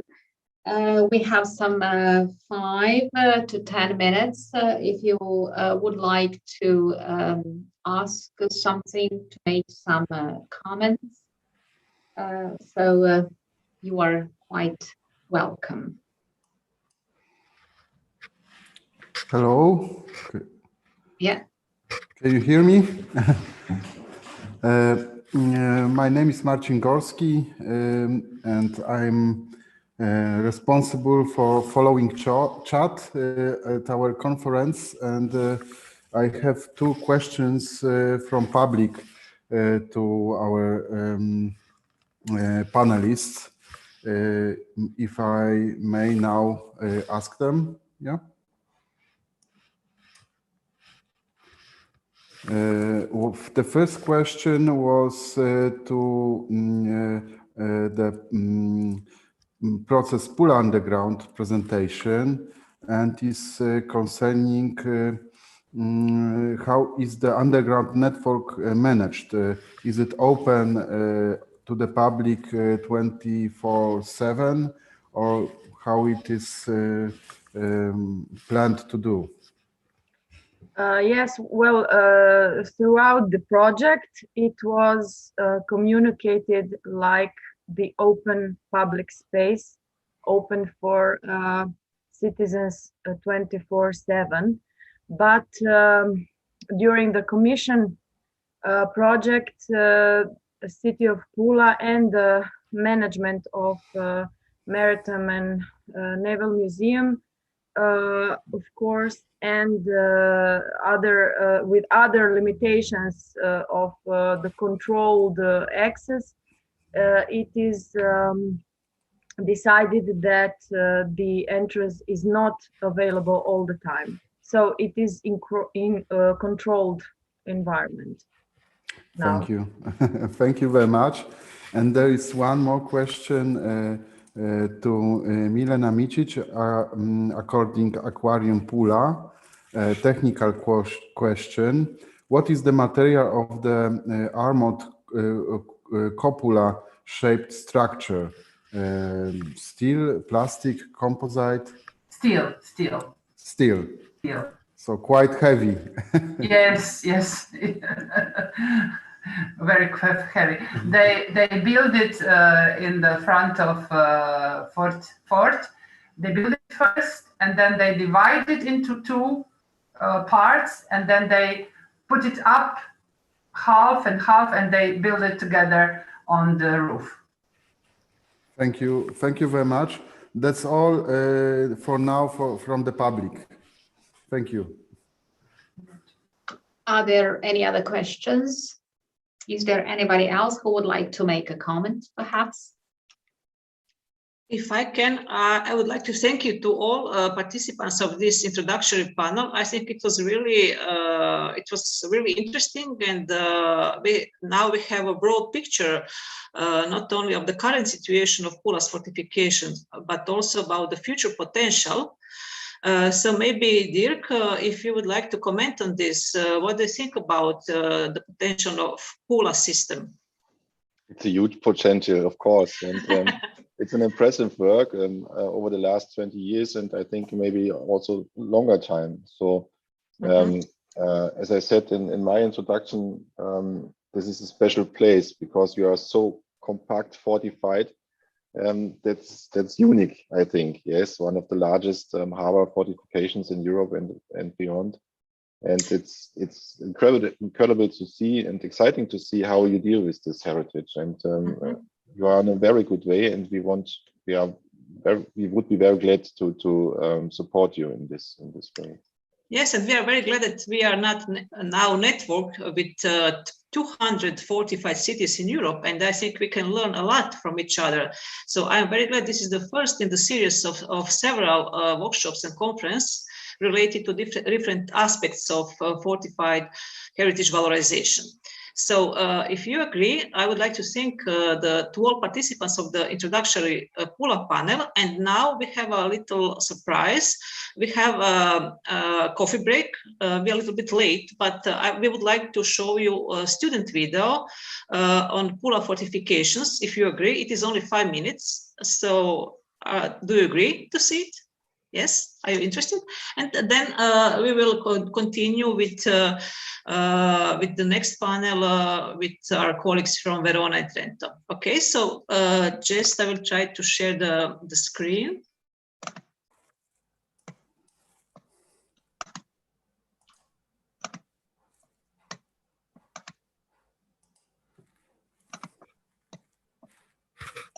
I hope you can see it.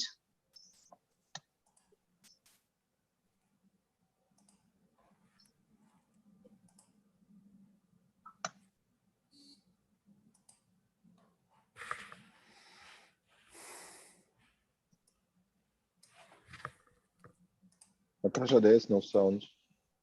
No? No. Because we can, it is in Croatian, I can hear it. What about others? No. No? No. Hear it.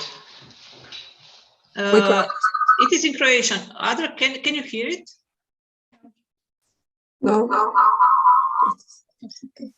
It is very strange. So let me start from stop sharing, and I will do. You have to give. Yep. Okay, thank you. Yeah.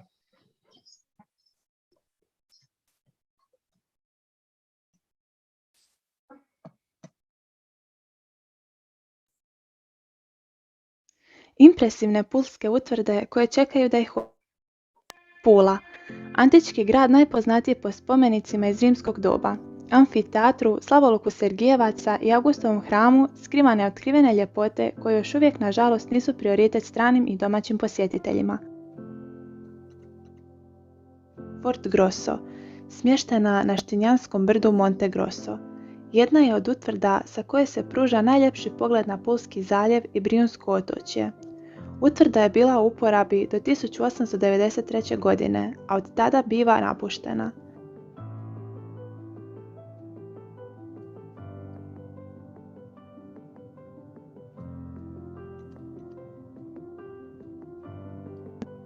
Uvala Punta Cristo najveća je utvrda, a izgrađena je krajem 19. stoljeća u mjestu Štinjan, na poluotoku Cristo.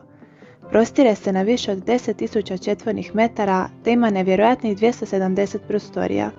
Nije ni čudo što je austro-ugarska vojska odlučila upravo ovdje izgraditi svoju najveću utvrdu.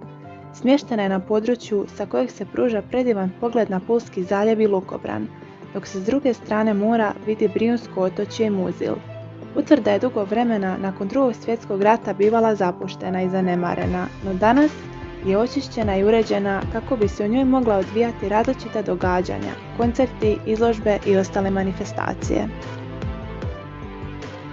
Fort Kaiser Franz, ujedno jedna od najmanjih pulskih fortifikacija, smješten je u Pulskom zaljevu na otočiću Sveti Andrija. U sklopu utvrde nalazilo se skladište oružja austrijske vojske, no fort je danas jako zapušten.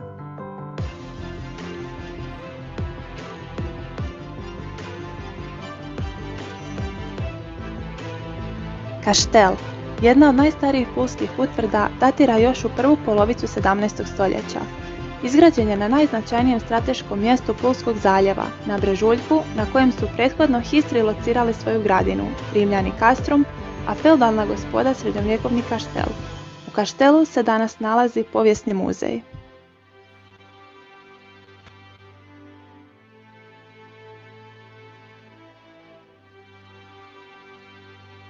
Fort San Giorgio, odnosno utvrda Sveti Juraj, sagrađena je na brežuljku Monte Giro u drugoj polovini 19. stoljeća. U sklopu utvrde nalazi se predivno dvorište sa cisternom u sredini. Nažalost, danas je utvrda zapuštena, te ju je zbog vrijednosti koju posjeduje potrebno restaurirati.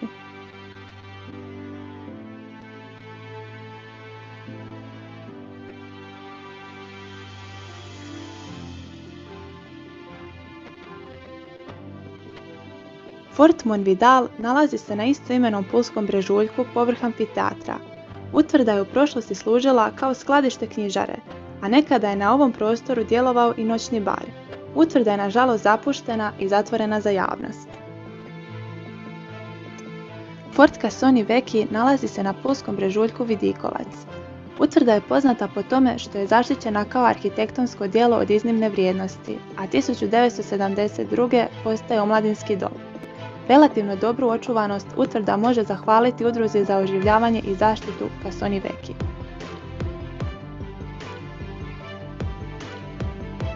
Fort Bourguignon, izvornog imena Fort Monsival, nalazi se na Verudeli, a do tvrđave se dolazi šljunčanim šumskim putićem.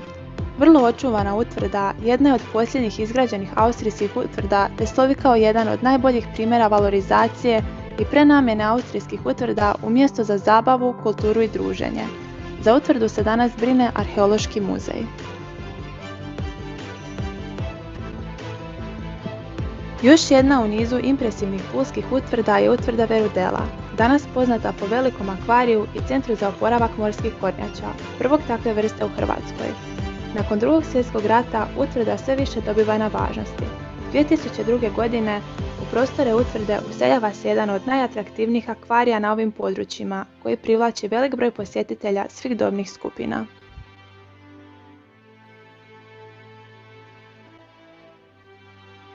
Na samom kraju valja spomenuti kako sanacija pulskih utvrda mora biti jedan od prioriteta u zaštiti kulturne baštine. Unatoč neodržavanju i propadanju, austrijske fortifikacije su kao povijesne građevine dio graditeljskog nasljeđa iznimnog kulturnog značaja i svjedoče o razdobljima razvoja vojne tehnologije i obrambene strategije, te čine sastavni dio slojevitog graditeljskog nasljeđa pulskog područja.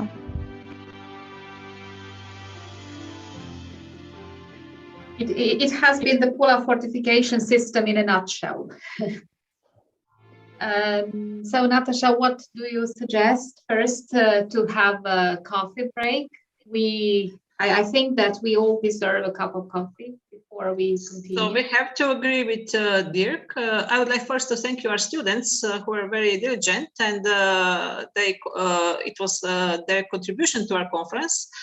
And now we have to just agree because we're a little bit late. What do you think, Dirk? Will we continue or? Let's make 10-minute break and come back in 11:40. Okay. Okay. Okay. So 10-minute break. Thank you.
Then Should we we should start? continue. Yeah. We can continue. Okay. Well, welcome back. The next panel is on the European examples of good practice regarding documentation and research.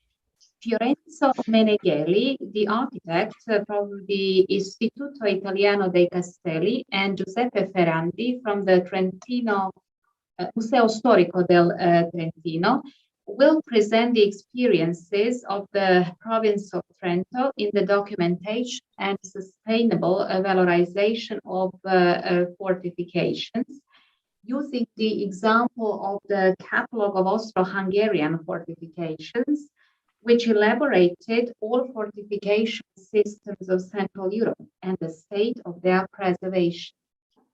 In particular, the local Forte Cadine, which has been awarded the European Heritage Label, will be in a focus. The province of Trento proposed also the inclusion of the fortified system of Trentino in the national tentative UNESCO list, but the Italian Ministry of Culture considered more appropriate to present a candidature for a transnational serial. Okay, so the floor is yours, Mr. Menegheli and Ferrandi. So hi everyone. We got a video to introduce our speech, and we ask if you can start it. So maybe we can say something after the video. Yes, I will start the video, and if you have technical problems to follow it, I have the link, the direct link on YouTube to this video in the chat. So please enjoy. Okay. Thank you very much.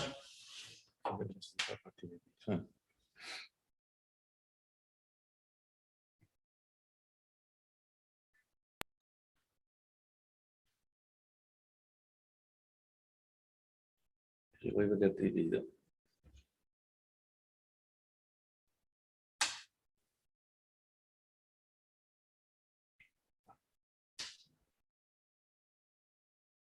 I would like to thank FORTE CULTURA and the Professor Natasha Urosevic from the University of Pula for the invitation to participate in this conference. The report will be divided into parts. The first part, Catalogue of Austro-Hungarian Fortification, and the Forte Cadines candidacy for the European Heritage Label, which I will introduce. Second part, for Cadine in the Europa Heritage Label and valorization of Trentino Fort Network. It will be presented by Trentino Historical Museum Foundation. With an assignment of the province of Trento, I have done the catalogue of fortification of the Austro-Hungarian Empire to study the existing fortified heritage in the countries that historically were part of the empire.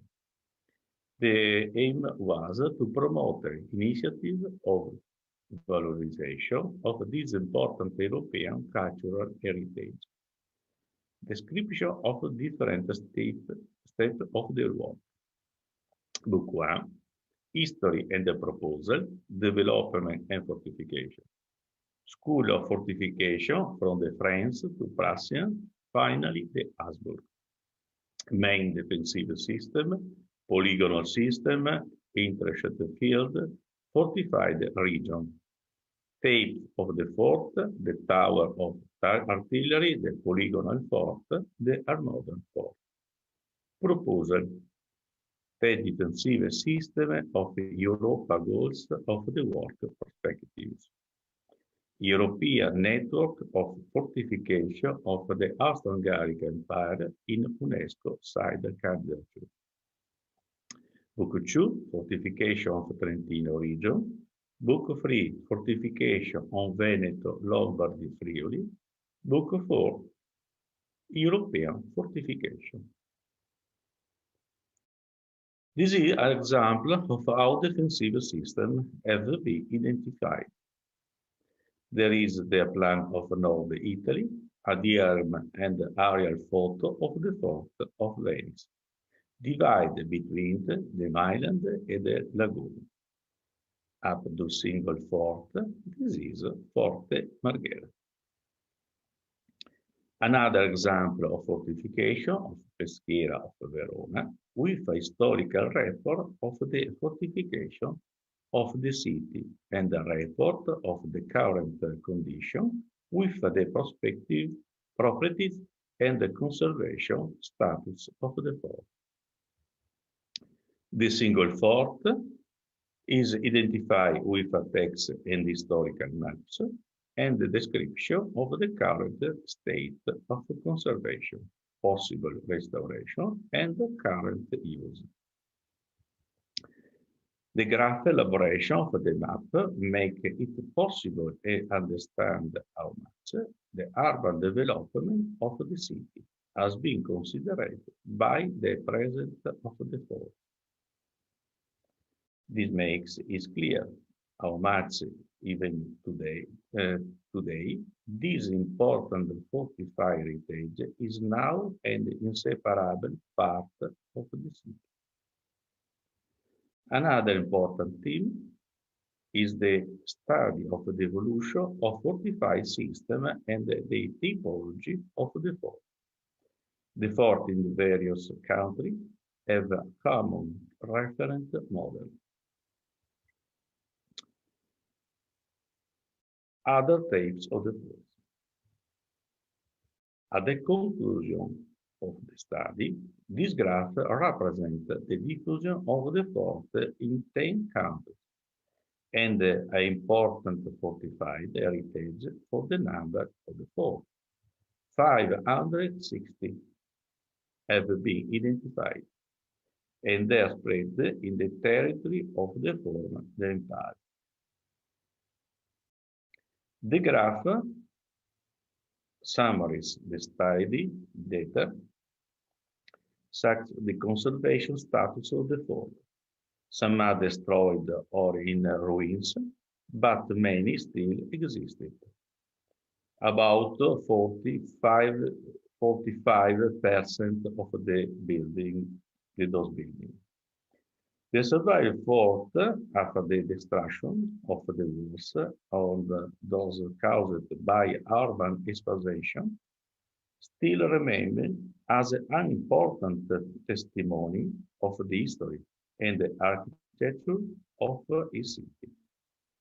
The remaining fort must now be considered as the cultural heritage of the city, of the nation, and the Europe. This study today could promote ongoing action between the countries to protect and enhance the fortified heritage. The recovery of the fort with the architectural and the landscape heritage represent an opportunity for the city to improve the quality of urban life, both the suburbs and its historic center. After this catalogue, a dossier is produced of the UNESCO candidature of the Fort Trentino. In the absence of a transnational project has been blockaded. Forte Cardine candidacy in the European Heritage Label was successful in 2017. European heritage sites are considered the most significant phase in the construction of today's Europe. The site represents European ideals, values, history, and integration. The site promotes European symbolic values and the role playing in European history and culture. There are also places to promote educational activity aimed in particular at young people. By European character, the Fort of Trentino are one of the most important defensive systems built by the Austro-Hungarian Empire between the 9th and 20th century, which unite the Danube plains and the Central and Eastern Europe with the Po Valley in a single strategic vision. The Fortified work presents a united vision of architecture, economy, and the social organization that involved the people of 11 European countries. The more than 18 fortification Trentino represent one of the most important defensive systems created by the Austro-Hungarian Empire and a fundamental element in the history, culture, and landscape of Trentino territory. The graph represents the four phases of the typology evolution of the Forte Trentino. Description of the site.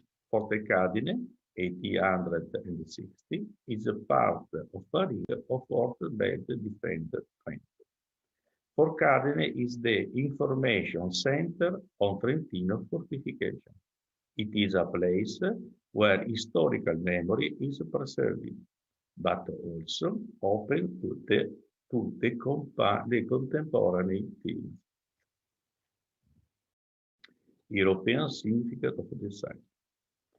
The dramatic division caused by the First World War in land Trentino, which had become a borderline between the Austro-Hungarian Empire and the Kingdom of Italy, to develop a culture of resistation and cooperation between the people. Project. Forte Cardine is a European meeting place for the promotion of common cultural values, open to young people, part of a cultural tourism system able to connect the different European countries with a similar historical heritage. European history has been distinguished by division and conflict between the peoples, and defensive systems have been created barriers to separate the areas and the peoples. The recovery of the Forte Cardine was intended to transform a site of division into a meeting place of the people and territories.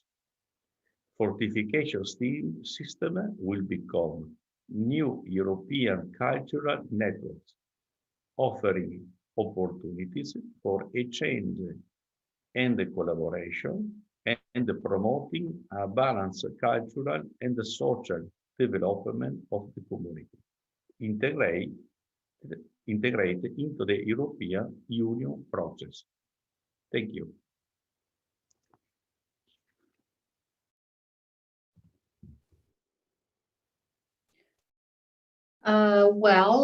We've been following the presentation about the Forte Cardine by Mr. Meneghelli from the... My name is David Allegri and Okay, just a second, please. Excuse me, I have made a mistake, so you can go on. I work for Fondazione Museo Storico del Trentino, which is an Italian foundation for historical research and dissemination.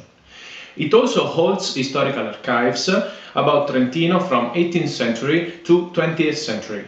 We preserve documents, photos, paintings, objects, but also, more recently, videos and family footages to retain culture and memory. Forte Cardine is one of our spaces, and today I'm here to talk to you about our regional network of forts and what European Heritage Label means for Forte Cardine. Our region is full of fortresses. In nearly 60 years, the Austro-Hungarian Empire built something like 18 forts in various places, developing different types, characteristics and features. Some say that in the historical Tyrol region, the Austrian Empire built 2/3 of its fortifications. It was really a huge effort, not only for the military point of view, but also from the economical, political, social and environmental side. In just half a century, a rural and extremely poor area became a construction site and then a highly restricted military area, with thousands of soldiers coming from all the corners of the empire, well before the outbreak of war in 1940. Everyday life was totally changed. New roads were built. The landscape was sometimes completely transformed. The strong military presence brought money, but also restrictions. There were conflicts, but there were also encounters between the different people standing in the military sites and the civil population. The cities grew to accommodate soldiers. In the valleys, fortresses, military outposts and facilities brought a clear presence of the state at the edge of the empire. Then, in 1950, the war outbreak, and some of these fortresses were used to stop Italian attacks to Austrian Empire. After the 1918, it started a long period of oblivion in which fortresses were dismantled, sometimes demolished and forgot. In 2009, in the preparation of World War I centennial, the province of Trento decided to plan the restoration of some forts placed throughout the regional territory to preserve memory of an important historical period. Between them, there was also Forte Cardine. In this way, 100 years after their creation, they became again a construction site to return to Trentino people part of its memories. From 2015, the World War I centennial, these sites have been unified inside the Forte Circuito Forti, to found a network in which culture and heritage meet. The aim is to go beyond the simple history of the site and technical feature of the military structure, to outline the historical importance of this territory as a place of contested borders and cultural integration in the past. At present, it represents cultural encounters and intercultural dialogue over the historic lessons of Europe. The attempt is to label a fortified space, not just for what happened while it was used, but also for the symbolic message and warning it represents. From this idea, it started Sentinelle di Pietra, Stone Sentries, a rich program of events, performances, lectures, gigs, taking places in summer months. The network also conceived a diffuse art exhibition called Arte Forte, Strong Art. In 2016 and 2018, Italian artists and galleries were invited to create site-specific pieces of art. In 2018, Forte Cardine gained the European Heritage Label Award. Since that, the site started to promote the label in various forms. For example, guided tours for classes, for tourists, for amateurs, for experts, but also specific TV series and social media campaigns, and placing the label inside and outside the fort. These are some of the recent projects. Art exhibition Parallel Stories, co-produced with Forte Tesoro in Veneto, showcasing two works on apartheid and effects of Soviet regime in Europe. A European-funded project EHLAN, network of EHL sites, to develop common strategies for branding, communicate and engage audience in a European narrative. European Heritage Days funded project Forte Europe, Nice to Meet You, an educational toolkit of 8 videos for high school students and 4 webinars for teachers connecting Forte Cardine history during Austro-Hungarian Empire with current European issues. Il filo della scelta, the thread of choice, a storytelling project of men and women who created Europe. In this way, Forte Cardine has turned itself from a space of military and cultural conflict to a space of cultural encounters.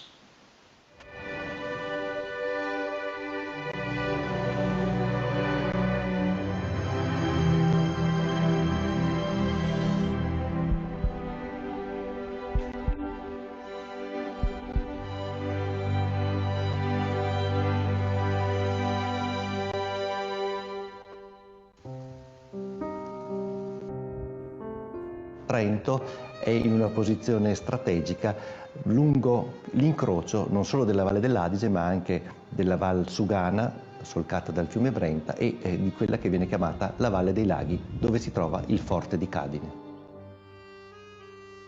Fino alla Prima Guerra Mondiale questo territorio era parte dell'impero austro-ungarico. Successivamente alla sconfitta degli stati centrali abbiamo una nuova configurazione geografica. Questo territorio diventa territorio italiano. La particolarità di questa costruzione del Forte Cadine è quello di essere parte di un sistema difensivo che comprendeva la città di Trento con una sorta di cintura.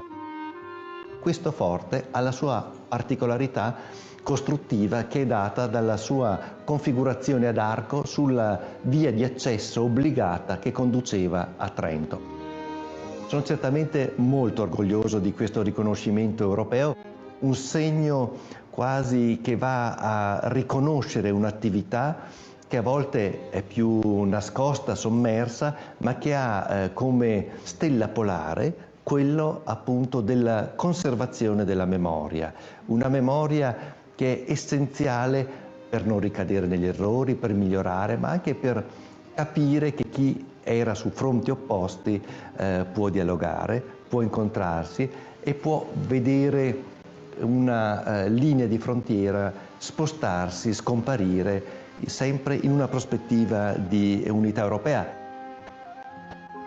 Forte Cadine è innanzitutto un centro informativo che permette al visitatore che per la prima volta viene a visitare questo territorio fortificato, questo territorio segnato appunto dai conflitti e dalla guerra, e permette di dare delle chiavi di lettura, delle interpretazioni, delle informazioni.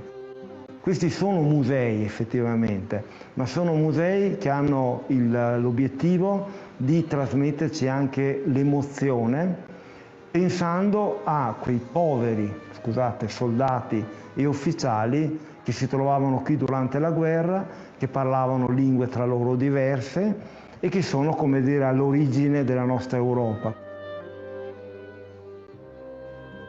Forte Cadine è un luogo della memoria, ma nello stesso tempo vuole essere il luogo della contemporaneità, un racconto che continua e che è rafforzato attraverso la conoscenza di quanto è stata difficile, tormentata, drammatica questa costruzione europea e come da questo si è ripartiti a farla diventare un luogo di incontro di popoli e di territori, i quali possono collaborare insieme in una situazione di pace.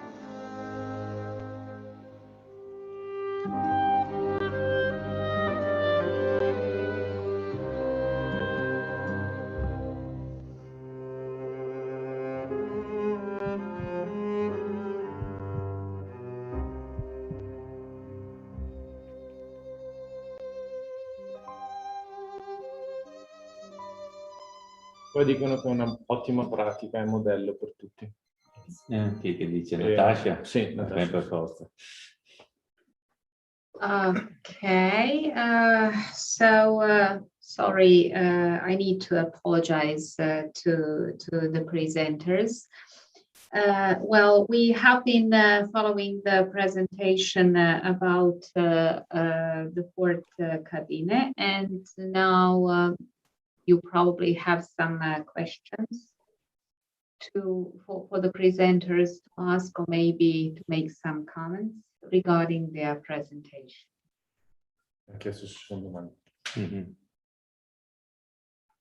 Yes, if I can, I would like to congratulate to our colleagues from Verona and Trento for really great work and for the European Heritage Label. They were very successful and they also try to get the nomination for UNESCO list. But I think that Verona and Trento are a good practice model in documentation, revitalization, but also promotion of this common European heritage. And I'm glad that Pula and Verona are twin cities, so we are very much looking forward to future projects common projects such as Interreg Pula, Croatia, Italy, to continue this cooperation and to learn from each other. I think we can learn a lot from our colleagues from Verona, but also Venice. Our colleagues from Verona are working on in the whole region of Venice. So I hope also the colleagues from Šibenik have such cooperation. So thank you really, and we are very much looking forward to continue this. Okay. Is there anybody else who would like to make some comment on this, to ask some question, or we can just continue with the next panel? It seems to me that we can go on. Yeah, okay. I have also some comments. Okay, great. It was so incredible to see the work from this team. It's impressive. Also, the Arte Forte project is very interesting because the modern use of former military heritage and in the same time preserving and telling the history is the great thing. For me, as manager and director of FORTE CULTURA, Cultural Roots, is this exactly the way to deal with our heritage. So many congrats to you and your team. Mr. Meneghelli, this is great work, and I hope we can come together in the future to bring more tourism in your sites. So if I can speak, I will say thank you for the invitation. My name is Davide Allegri. I'm here with Fiorenzo Meneghelli and Giuseppe Ferrandi, the head of Fondazione Museo Storico del Trentino. We are very pleased to show what we have done in those years about fortification, about heritage, about culture. And we are glad if we can continue our cooperation with you. So thank you very much for being here and to listen to us, I will say. Thank you. It seems to me that now we can get back to Croatia and continue with the next panel.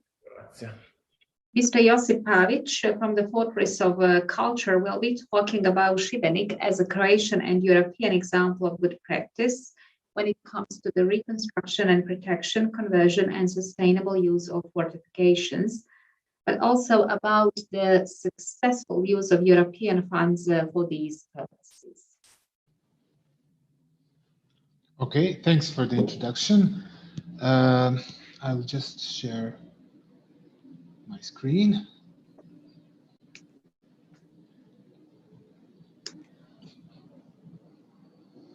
So, yeah, hi everyone, and it's great to be here. Thanks to the organizers for inviting us.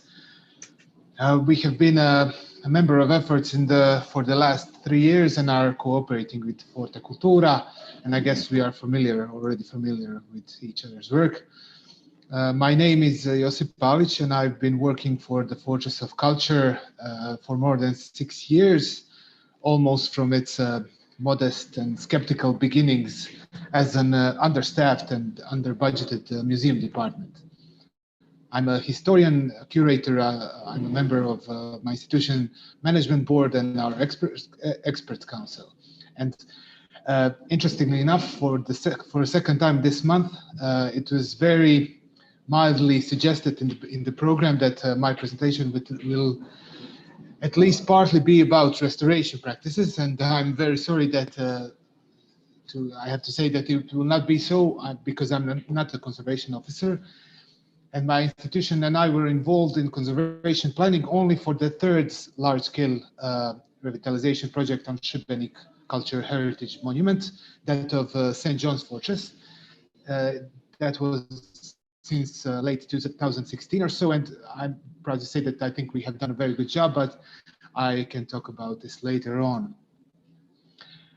The other announced topic, sustainable utilization, is the one I really can talk about, and I think our team can be considered, if not experts, then at least very experienced workers in this area. So a small intro.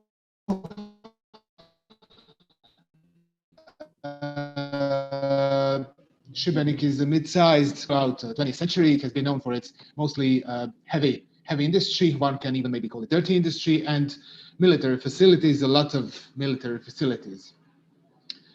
But Šibenik is also, a beautiful medieval city.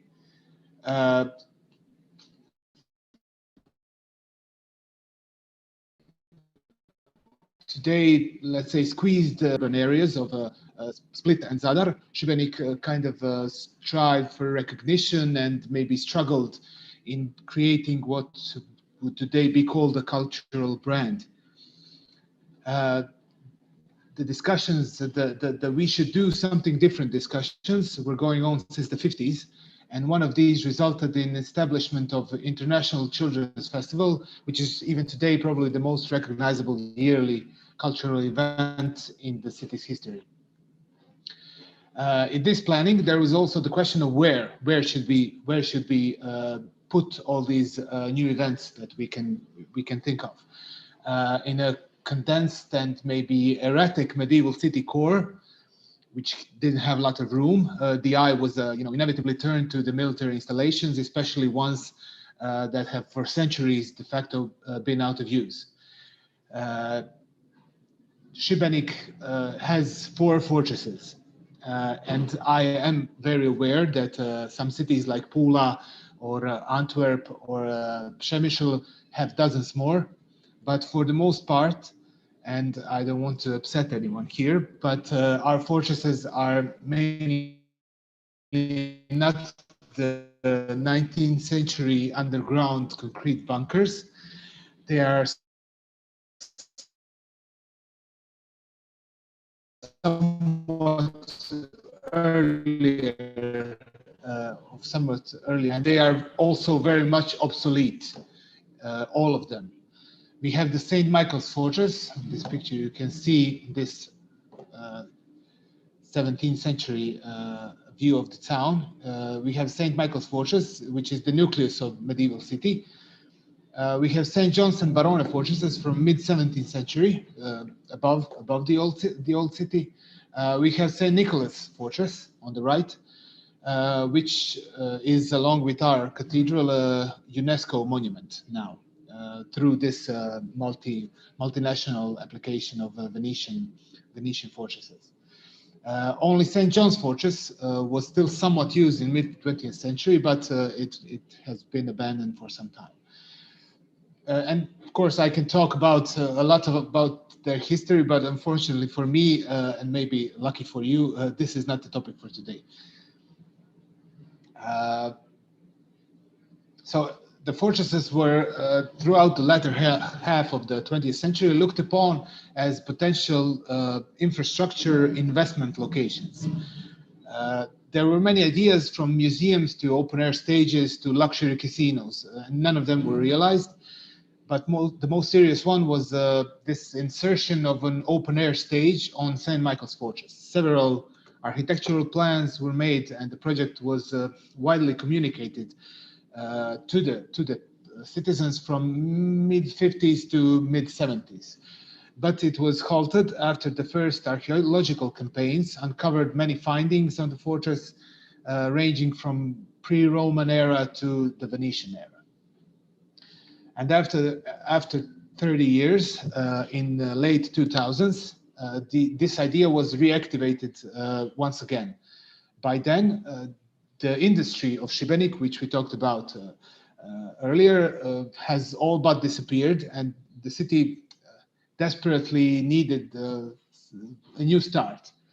And it needs to be said that our city, the city of Šibenik, is one of the first ones in Croatia, the city which very early realized the potential of EU funding. And this EU funding has been the basis of our story, and we can also discuss about it later if needed.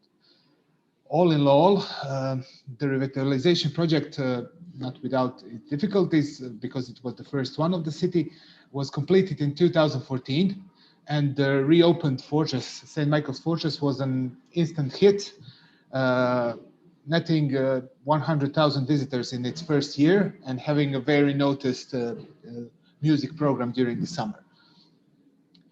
So near the end of this first project, there were several options for the management. The city had decided to establish semi-autonomous department within the city museum, and with a catchy name of a Department for Management of Fortification System Facilities.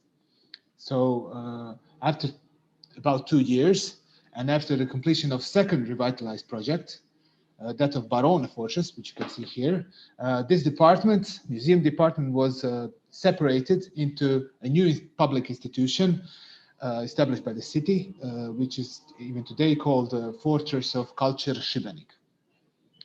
The third revitalization project, that of St. John's Fortress, which we can see here, is currently underway, and it will be finished soon. So I think the main subject maybe for today is the management model.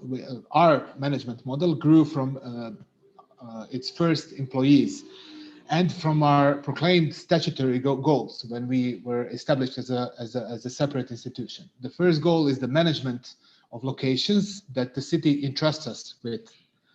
And the second goal is supporting culture and creativity for the benefit of the city and its citizens.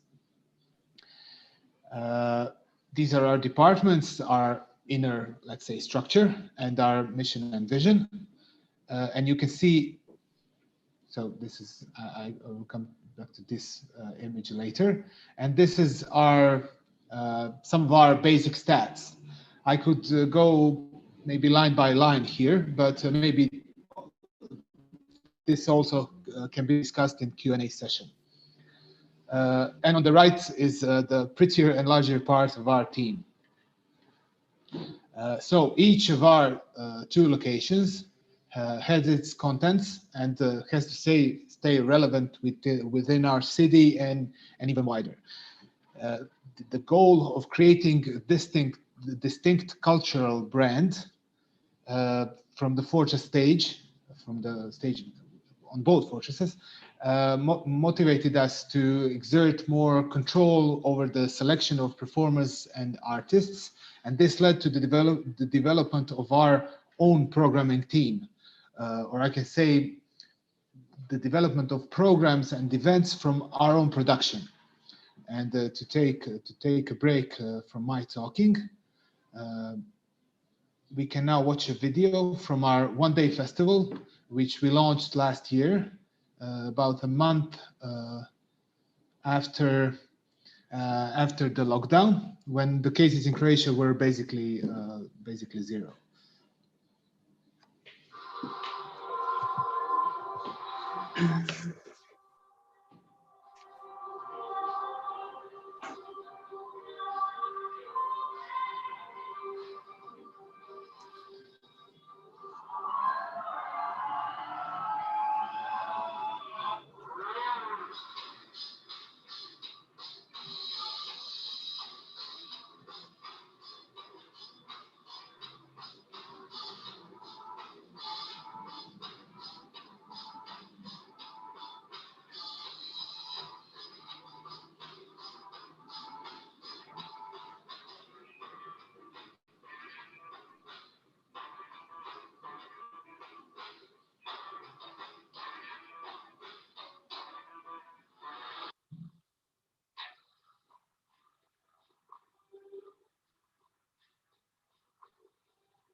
So to continue here, where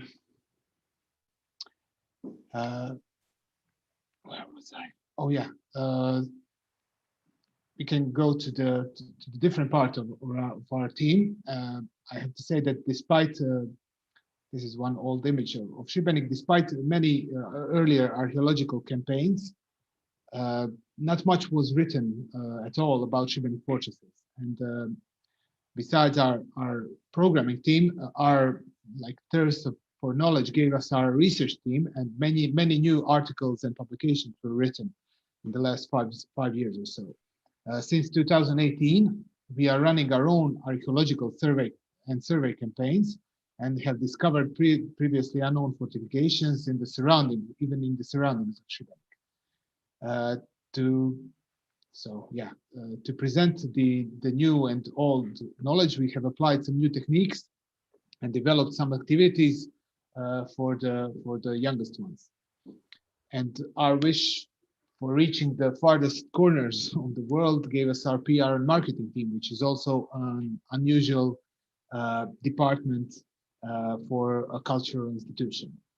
The need for everyday management of our locations, and every cultural asset owner surely knows what I'm talking about, led to the development of technical affairs team, which takes care of the everyday matters and fortresses. We also have our own EU projects team and our own EU projects, which also reflect our wide range of interests and activities. So from new exhibitions to programs and program development to cooperation with local NGOs, etc. We can discuss specifics about EU funds maybe later, but it has to be said that in Croatia, European funds are probably the only realistic way of financing even very small revitalization projects. So I guess the foundation of our activities and our internal team development is that we have tried to outsource as little as we can and to develop our own resources in as many areas as we can, while also trying to stay financially responsible and self-sufficient. One of our most important projects and our dearest projects, closest to our hearts, is Friends Club. This is an audience development program which aims to raise awareness about the value of heritage, to establish an emotional relation towards heritage and sense of contribution and ownership, and to develop a local audience for all types of cultural expression. This project has gotten recognition on international basis, and we just now preparing for hosting about 24 or so experts from various countries and presenting them our work later this month. You can also see here some stats and what do our friends get and what types of activities are they participating in. Now, what everyone's been waiting for sure, graphs and pies. I have prepared that also. This is a number of events by year, number of visitors, and our income. Of course, 2020, as for everyone, is an outlier here, and it has not been a good year for data analysis. But yeah, this is also a different topic. Overall, since 2014 and up to the beginning of the last year of 2020, Fortress of Culture grew annually in terms of activities, visitors, and budget. In 2019, less of 1% of our income came from local government. This percentage was about the same or even smaller in the preceding years. And to be very, very precise, these 1% were the funds for Christmas bonuses coming from the city's obligation to the Cultural Workers Union. Our main incomes are entry fees, program tickets, event tickets, sponsorships, services, souvenirs, and national or EU funds awarded through calls for projects. This is our income for the 5-year period. Of course, last year we had our difficulties as everyone, and then the city of Šibenik chipped in with some funds. 2020, brought a new reality even for us, which were self-sustainable for a long period. It was the first time that the city had contributed significantly to our budget, but it also, to look on the positive side, it showcased some of our strengths. So St. Michael's Fortress was still a tourist destination, being visited by 2/3 of overall Šibenik visitors. We were under a lot of not pressure, but we certainly had a lot of inquiries from artists, performers, producers, and we have tried to accommodate as many of them as we could.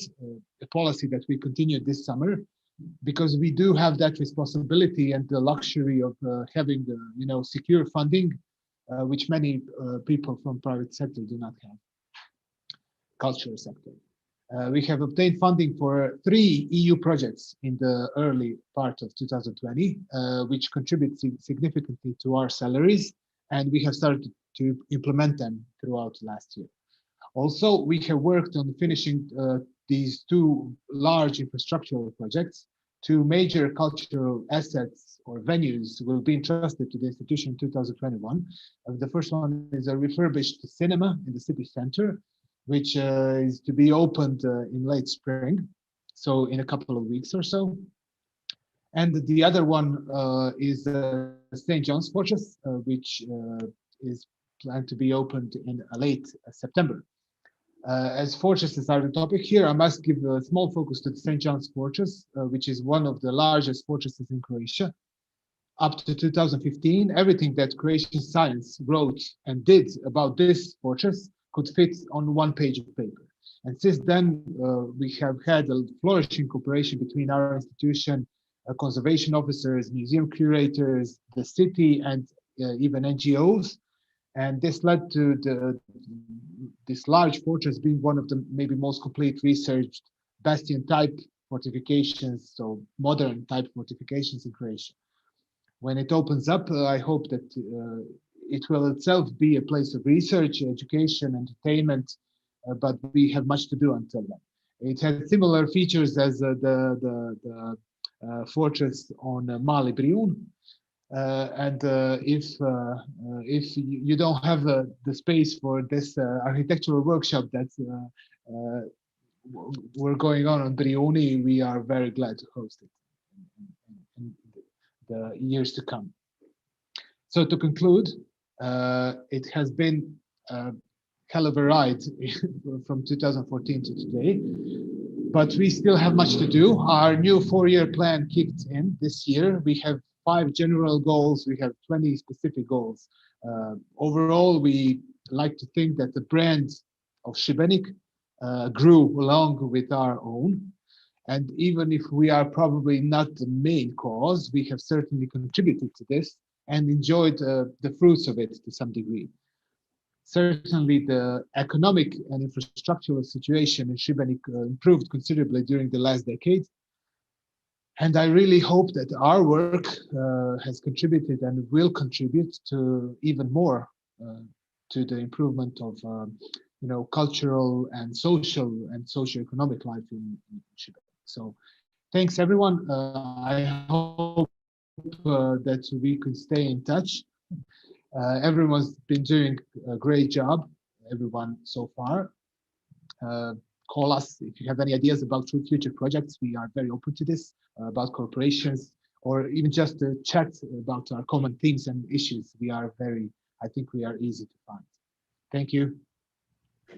Thank you very much, Mr. Pavic. After each presentation, almost the same conclusion can be made. I mean, we desperately need the old normal situation back and visitors to return to see all this. Okay, during the presentation, you probably noticed some messages in the chat box, but well, we still have time. If you have some questions to ask Mr. Pavic directly or to make additional comments, please do.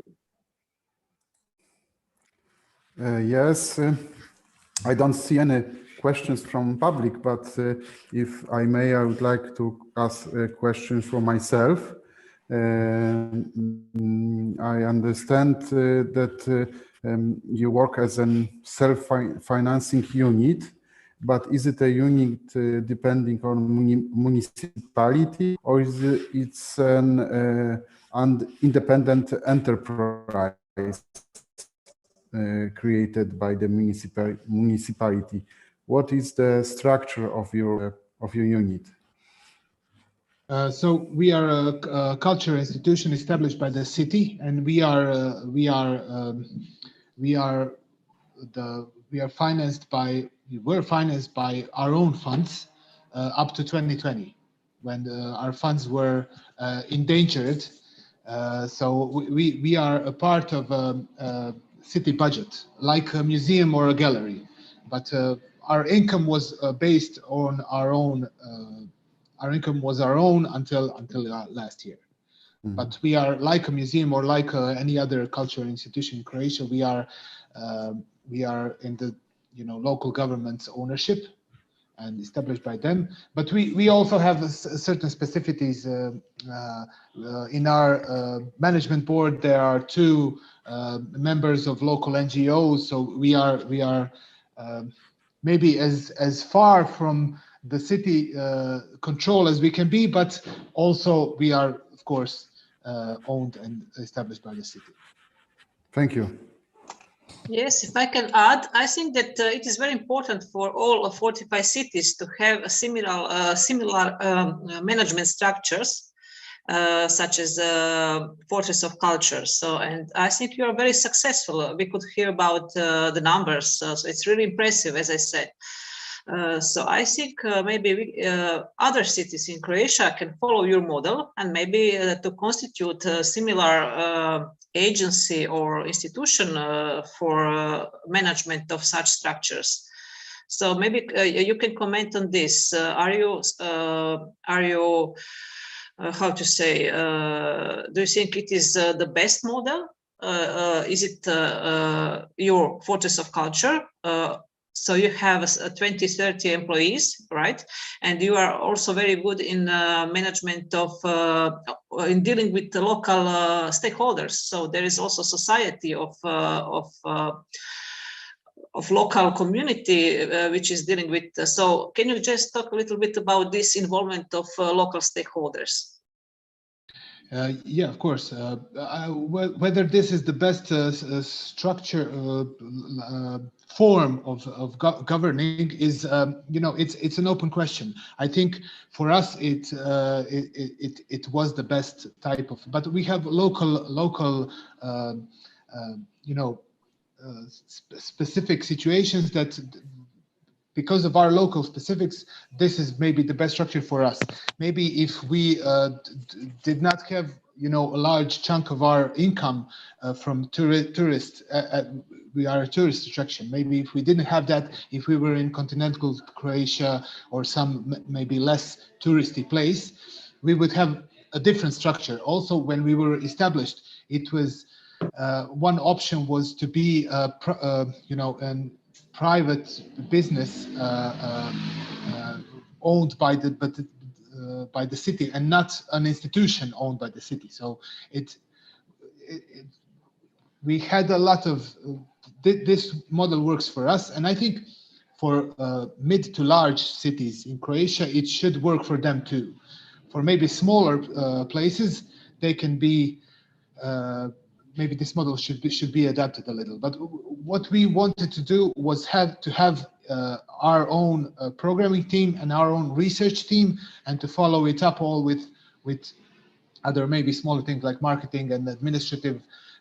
So we have these 2 lines to follow. This was very important to us. And I forgot your second question, sorry. It is about involvement of local community. Oh, yeah. You have the society association of friends of... Yes.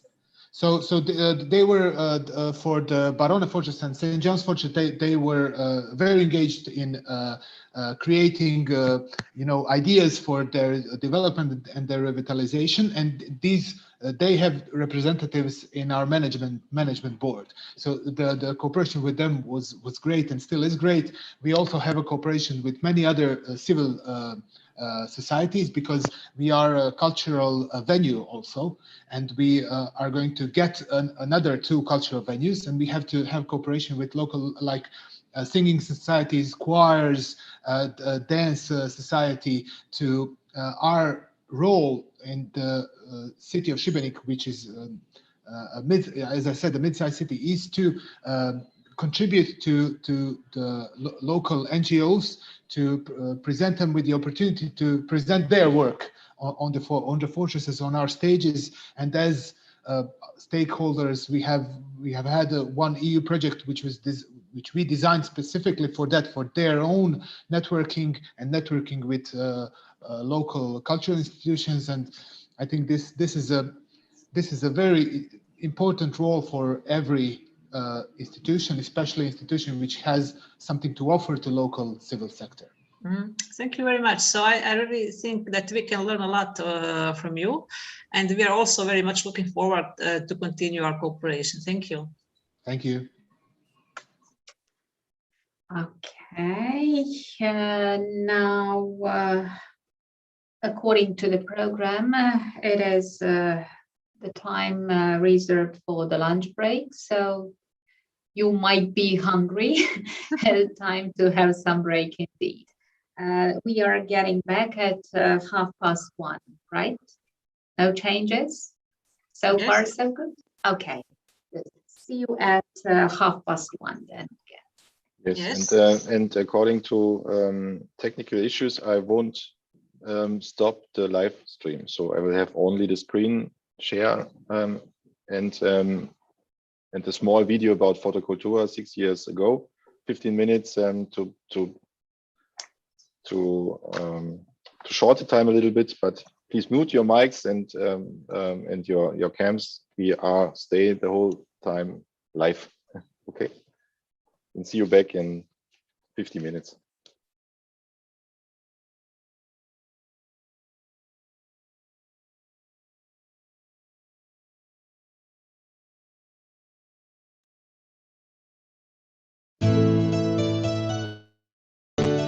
Europe gains a new tourist attraction, the European culture route of fortified monuments, FORTE CULTURA. Europe possesses an extraordinary cultural heritage, the architecture of fortified monuments. These monuments bear witness to dramatic conflicts between empires and dynasties like Habsburg, Hohenzollern or Venetian.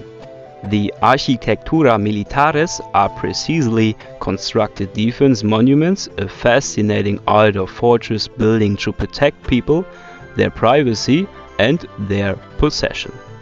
The Italian military engineer and architect Michele Sanmicheli is considered as the inventor of the modern bastionate fortifications in the 16th century. The French general and Maréchal de France Sébastien Leprestre de Vauban, also known as Ingénieur de France of Louis IV, is the most famous master builder in history. Many fortifications bear the seal of UNESCO World Cultural Heritage, among others Fortress Hohensalzburg, Fortress Marienberg in Würzburg, Citadel Gellert Mountain in Budapest, Fortified Ideal City Sabbioneta. The fortification architecture is surprisingly diverse and full of life. FORTE CULTURA begins the European Contact Tour of 2014 in the fortress city of Koszyn nad Odra in Poland. Already in the 16th century, Brandenburg's princes built a fortress at the confluence of 2 large rivers, Oder and Warta, at the town of Küstrin. It became one of the largest and most beautiful fortress towns in Prussia. In this fortress, the famous Prussian King Frederick the Great was stationed as an officer cadet. The once magnificent fortified town is a ruined city today, called Pompeii by the Oder. At the end of the Second World War, the fortress town with its wonderful palace and church was destroyed. Today, the ruins are admonition of war and suffering. During the annual Koszalin Fortress Days, the European cultural route Forte Cultura gets considerable interest. With the salute, the Forte Cultura European Contact Tour 2014 starts in the direction of Lower Silesia.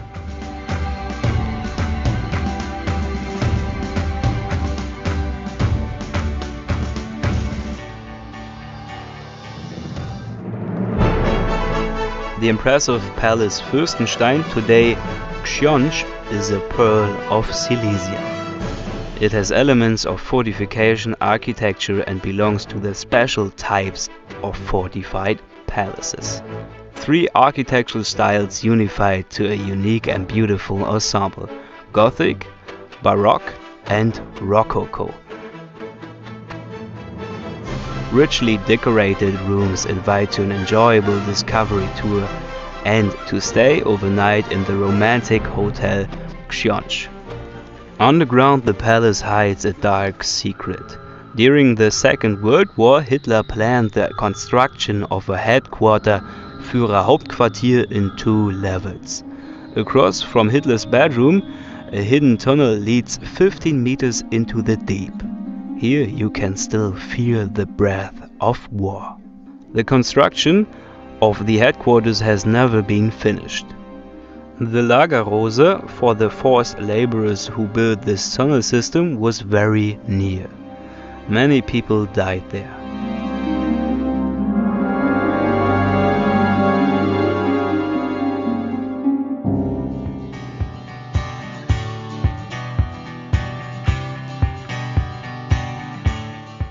The place Neisse, today Nysa, is located on a major trade route through Silesia. In 1742, the Prussians began to expand the former Austrian fortification to a modern bastioned fortress system around the city. Bastioned Vega is a well-reconstructed place with many interesting offers for tourists and visitors. During the year, the Nysa Stronghold Nature Park is a venue for many events, like the Nysa Fortress Days in July. Restaurants, exhibitions and fascinating guided tour with a multimedia show in the dark tunnels invite to stay here. The Silesian fortress cities Nysa, Srebrna Gora and Kozle participate in the European culture route Forte Cultura.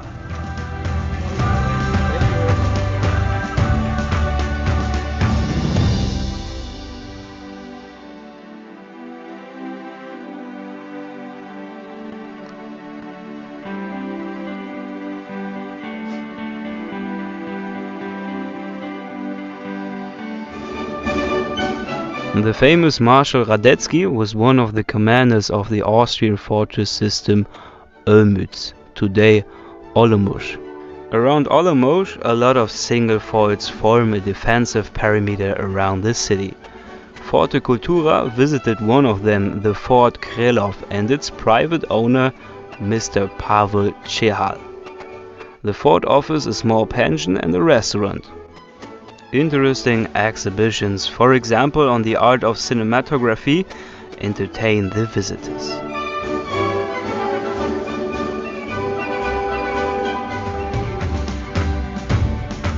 The journey continues to the Danube River in the Hungarian town of Komarov, formerly Komar. On both sides of the Danube River, the Habsburg monarchy established a large fortification system with many fortifications still preserved today. Fort Monastor, with 3 large bastions, is one of them. The very active local association organizes many annual events, exhibitions, and a theater stage with a rich program for all ages.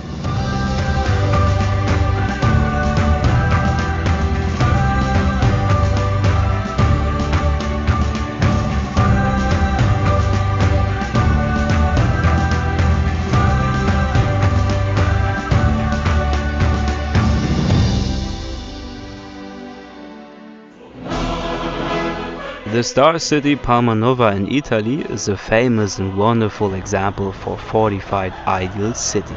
Mighty bastions and deep trenches are surrounding the whole town. 3 portals control access to the city. Around the 8-corner central square, the church, the commandant's office and the city hall are located.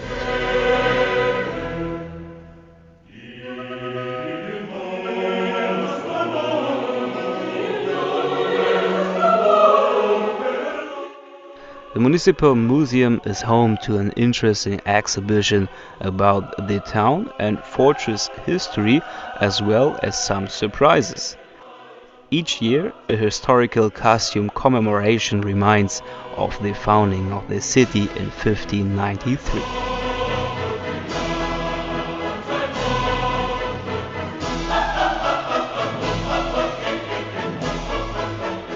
Few people know that there are over 70 fortress monuments hidden in the lagoon of Venice, including Forte Marghera, completely surrounded by water.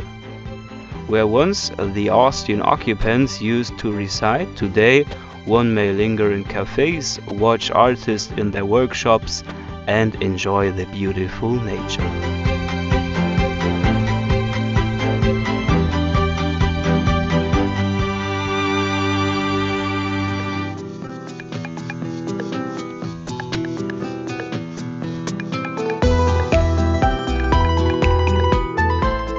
In the world-famous UNESCO World Cultural Heritage City of Venice, the marine arsenal where the fast Venetian ships were built is an impressive sight.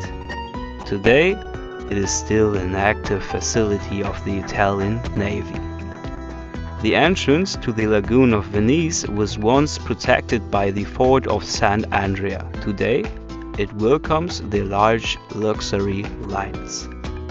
Well hidden behind the wall lies the round Maximilian Tower, which today is a cultural exhibition center.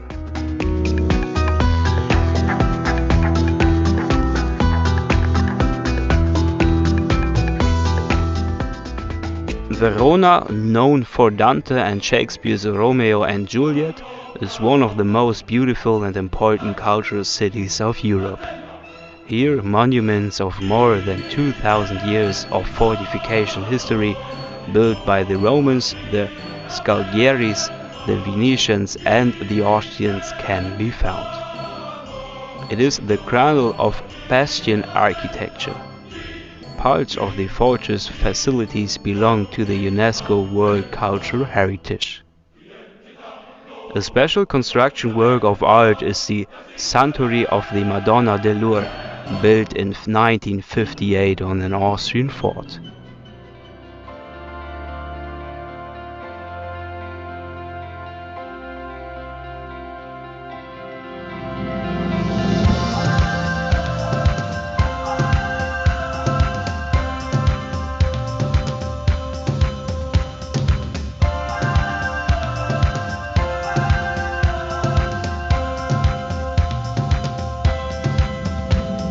The Fortezza in South Tyrol is a typical fortress barrage of an alpine valley built by the Austrians. Long underground stairs and tunnels connect the intricate architecture of the fortress. Here, tourists find attractive exhibitions and entertaining cultural programs. The Fortezza Franzenfeste enriches the experience of the cultural route Forte Cultura.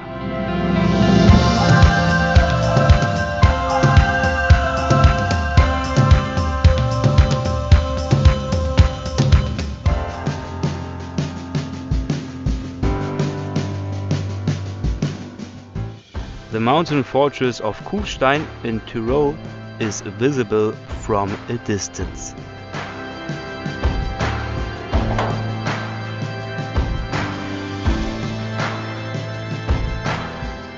It is famous for its arena with many events, festivals and changing exhibitions.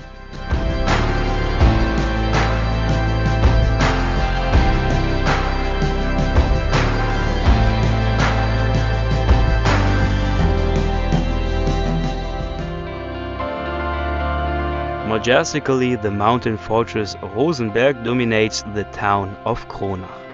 The region of Franconia is richly equipped with such fortified monuments. They often emerged from the wars between the Roman clergy and the evangelical Protestants. 5 Franconian strongholds signed a cooperation agreement and joined FORTE CULTURA under the sub-label Franconian Fortification Art.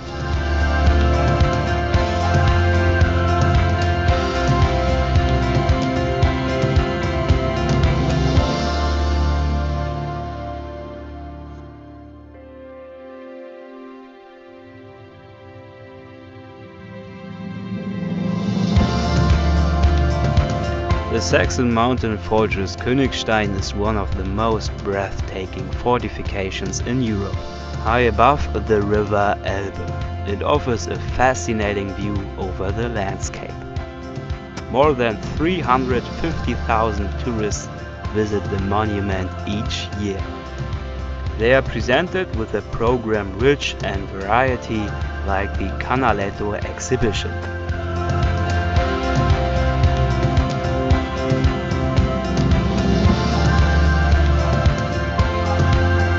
The Elbe River fortresses of Dömitz, Torgau, Magdeburg, Dresden, Pirna, Königstein, Teresin and Josefov will join the culture route FORTE CULTURA under the label Elbe Fortresses.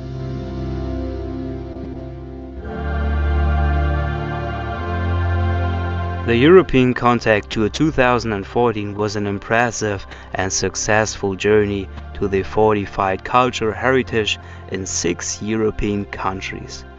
The European culture route FORTE CULTURA welcomes all fortifications for an cooperation in the European culture tourism.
So let's come back step by step.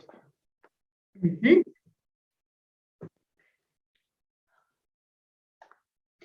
Shall we start, or we'll wait for a few seconds? I think Mr. Vilgus is prepared.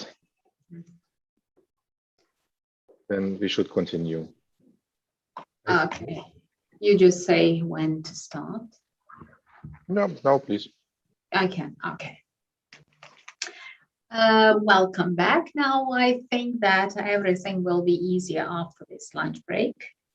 In the first afternoon session, Krzysztof Wielkus and Anna Staniewska, both architects from the Krakow University of Technology, will present the Polish examples of good practice in revitalizing fortifications, with an emphasis on the fortified cities of Krakow and Przemysl. Krakow is known for its school of fortifications and developed a system of research and documentation, but also for the renovation and conversion of fortifications for various cultural, educational, scientific research, museum, hospitality, tourism purposes through a participatory management model, which includes all stakeholders and the local community. It's interesting to emphasize that only in Krakow, more than 20 fortifications have been revitalized for new functions, mainly for the needs of the local community. Okay, so I'm inviting our Polish colleagues to start their presentation. It's already prepared as far as I can see.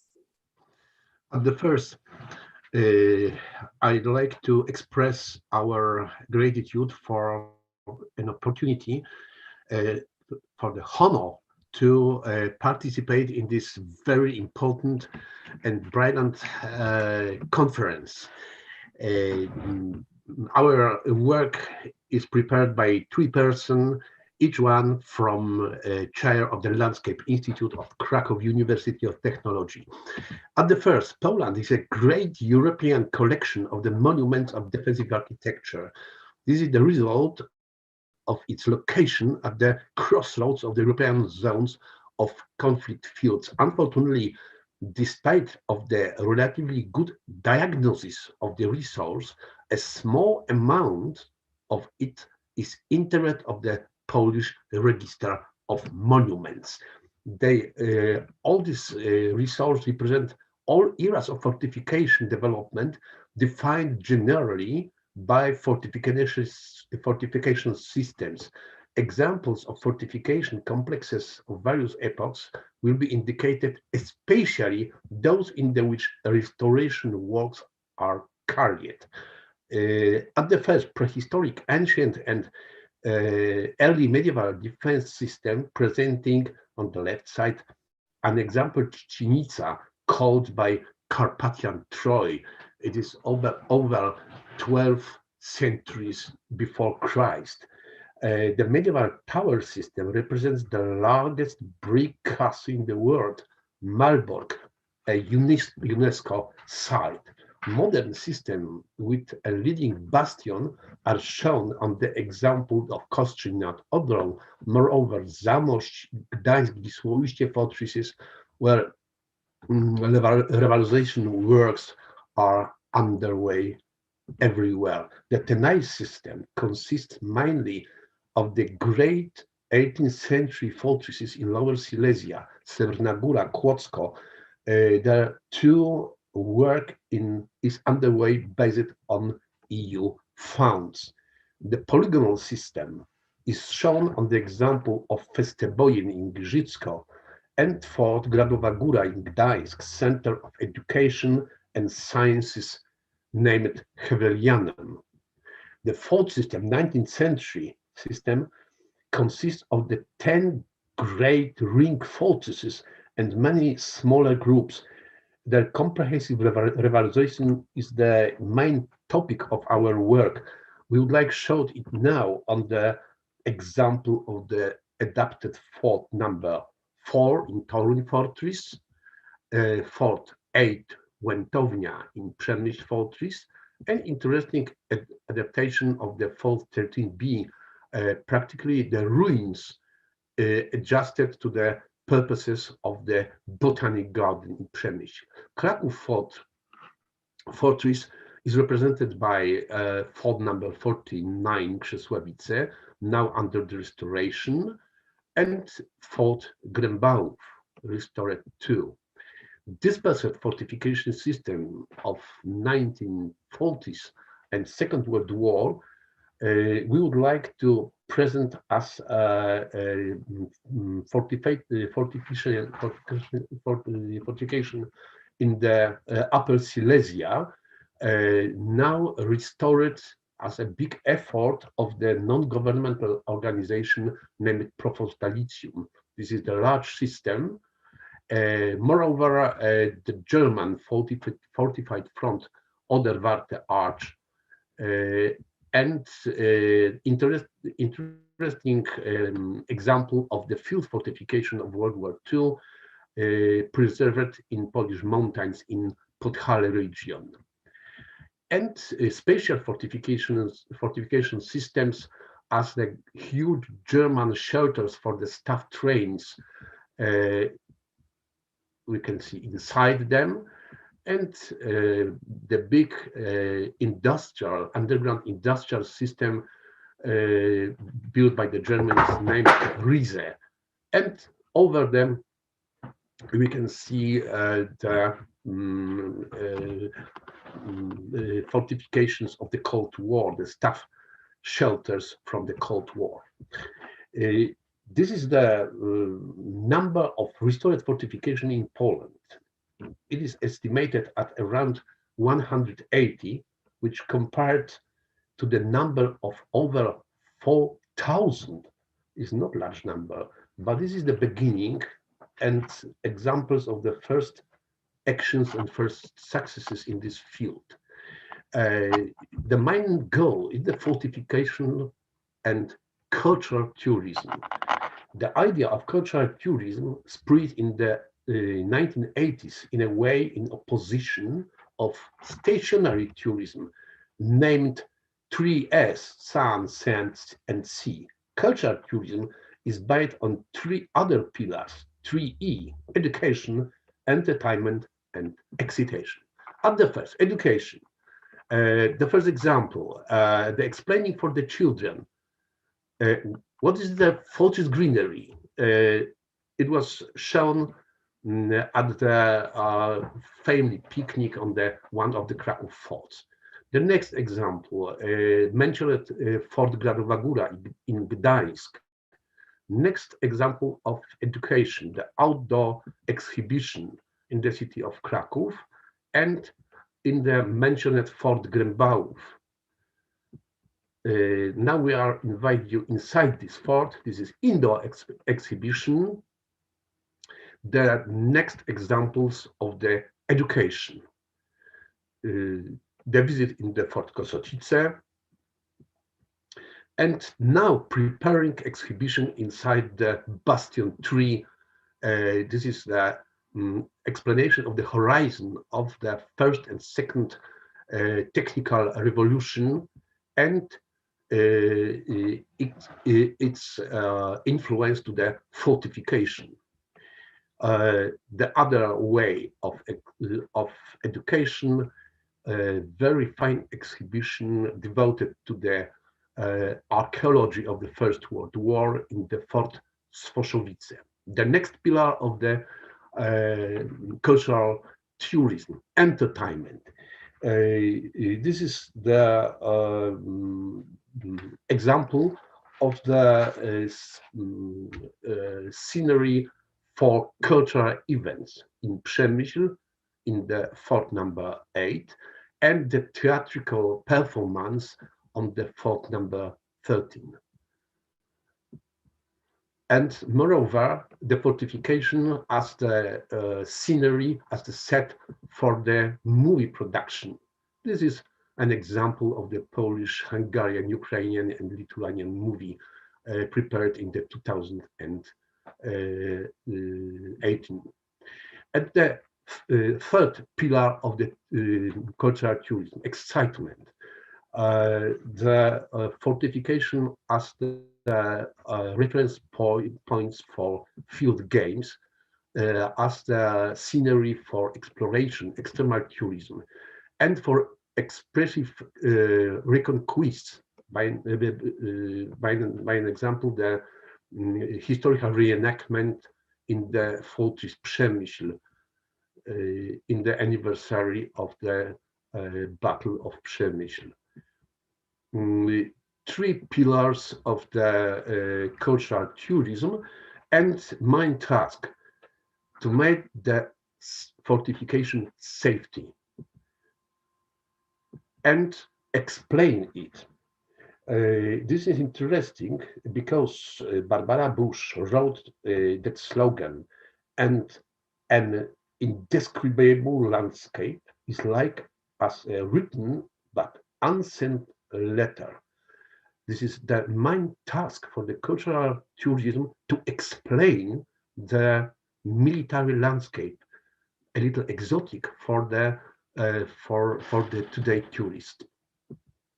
And an example of the most expensive storytelling in Poland, adjustment of the Fortress Przemyśl city and Fortress Przemyśl, the UNESCO city, for the cultural tourism, restoration and rehabilitation of the fortress ring consists of the bastion fortification, but especially for function it as a great scenery for the cultural tourism. And this main task to explain it, to show the not existing structures and compare it then and now, compare due to the large panoramas and spatial preparing landscape as the great park for the inhabitants of the Zamość city and for the tourists. We can see the comparison of the historical condition and today condition of this large investment.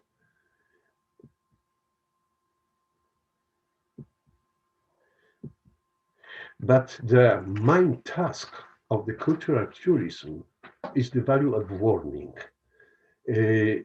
and drawing the right conclusions from the history. Anya, please, your part. Hello, everybody. I would like to talk and to tell you a few reflections on our survey on perception of fortifications. We decided to investigate how people see and perceive fortified heritage. We decided to carry out several surveys and interview as a pilot study, and we had altogether more than 1,000 of respondents by multiple methods. And one of the most important things for us, and to convince unconvinced, is that we carried, among others, in 2017, a representative survey on a sample of 800 of Krakow inhabitants. And in general, we discovered that people have a positive attitude, and there is a growing awareness of fortification heritage value as potential cultural tourism and destination for cultural events. However, people are a little bit afraid of poor conditions of some objects, and they notice it. And the results in flash, 70% of our respondents visited at least one or more facilities of the Krakow fortress. So it's not an unknown heritage. Most frequently visited fortified place in Krakow is the fort around the Kościuszko Mount, which is an important landmark in Krakow's landscape. And there is a growing expectation that fortification will be managed, restored, conserved, and cared for, and that is expressed by the sentence that authorities should take care of the Krakow fortress and its facilities should be developed and made available to residents and tourists, and that access to fortifications should be safe. And the main positive feature of the Krakow fortress in the eyes of the inhabitants is its historical value and its relationship with the history of the city and the country. What we found out is that 19th and 20th century fortifications are perceived by young people, for high school students are less pretty than, for example, medieval castles, perhaps because they are less decorative. Information about the fortresses is found out mainly on the internet, but the tourists like also to discover the books about it. And the managers and owners of revalorized facilities are usually hampered by legal formalities and frequent lack of trust on the part of the local government. But they are motivated to act by their own passion and admiration of the objects. However, where the passion is supported by the local government, the impact and success is more visible. And the summary of our work can be found in the book which we published in 2019. Unfortunately, it's in Polish mainly, but we are likely to share the results of our study and to investigate similar cases in your countries. So we're open for the cooperation here in this field. And now I will handle back the microphone to Krzysztof.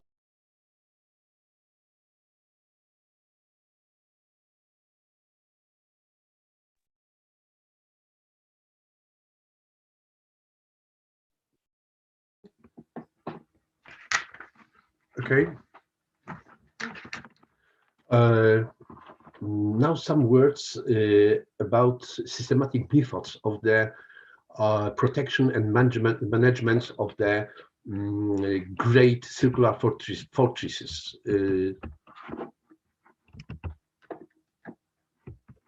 At the first, Fortis Przemyśl. This is the largest, one of the largest fortresses of the former Austro-Hungarian monarchy, built around the over 1,000-year-old Polish city. This fortress was called the Verdun of the Eastern Front of World War I. It was defended with a short break from the September 1914 to March 1915. After the destruction of the war and demolition, is today a fortress of ruins. Note the changes of the form of the one of the biggest armored fort of the Fortis Przemyśl. And moreover, this is the largest battlefield of the Great War in Polish and partly in the Ukrainian territory. This is really the large complex of ruin in the beautiful and not changed military landscape, with the dramatic history, of course, the battles, the capitulations. However, the first systematic inventory of the Fortis Przemyśl began in the 1950s. A comprehensive landscape inventory was carried in the 1990s. Using the same method, it was possible to inventory, among others, the Barbariga fortress group in the Pula fortress. Moreover, in the 2007, it was succeeded to finish a synthetic valorization of the entire complex of the Fortis Przemyśl, preparing and integrated protection plan in the form of the system of cultural parks. It was not fully implemented, but it served at the backbone of the largest territorial action to restore fortresses in Poland. Practically, it was the key word for the next step. It was development of the historic complex of the Przemyśl fortress for the access to cultural tourism. It was the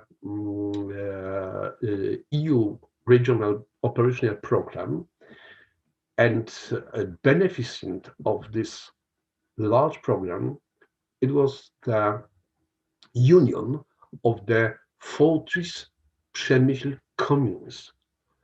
consists of the 9 communes around the Fortis Przemyśl.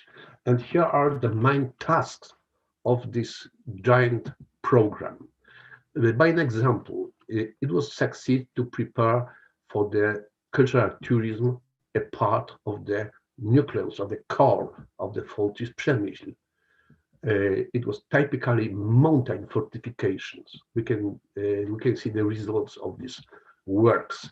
Moreover, the restoration on one of the military cemeteries of these giant battlefields in the village Bakończyce, and preparing for the tourists' purposes the network of the Fortis roads. Today, they serve very good for the bikers, for the runners, and other form of the tourism. The next task, they're preparing for the tourist purposes the forts on the northern part of the outside ring of the Fortis Przemyśl, connected with the Rockade Road. By an example, a very rare example of part reconstruction, but in the majority, there were the serious engineering work to protect the ruins. Very expensive, but necessary. You can see the examples of the Fort 9, Fort 10. Now these artificial caves, concrete caves supported with the expensive but necessary steel constructions. The protection of the parts of armors, and preparing for the today purposes the ruins of the giant armored fort number 13. A very important task, it was explanation of the role of the Fortis greenery by an example of the fort number 13E. Now, it's not finished, but it not succeed to reach the second tranche, second part of the EU funds. Today, the continuation of this work, this is the big effort of the non-government organization and these self-governments. But on the other hand, it succeeds to enlist the whole Fortis Przemyśl to the prestigious list of the monuments of history of the Republic of Poland. Fortis Kraków, this is the other way of the restoration. The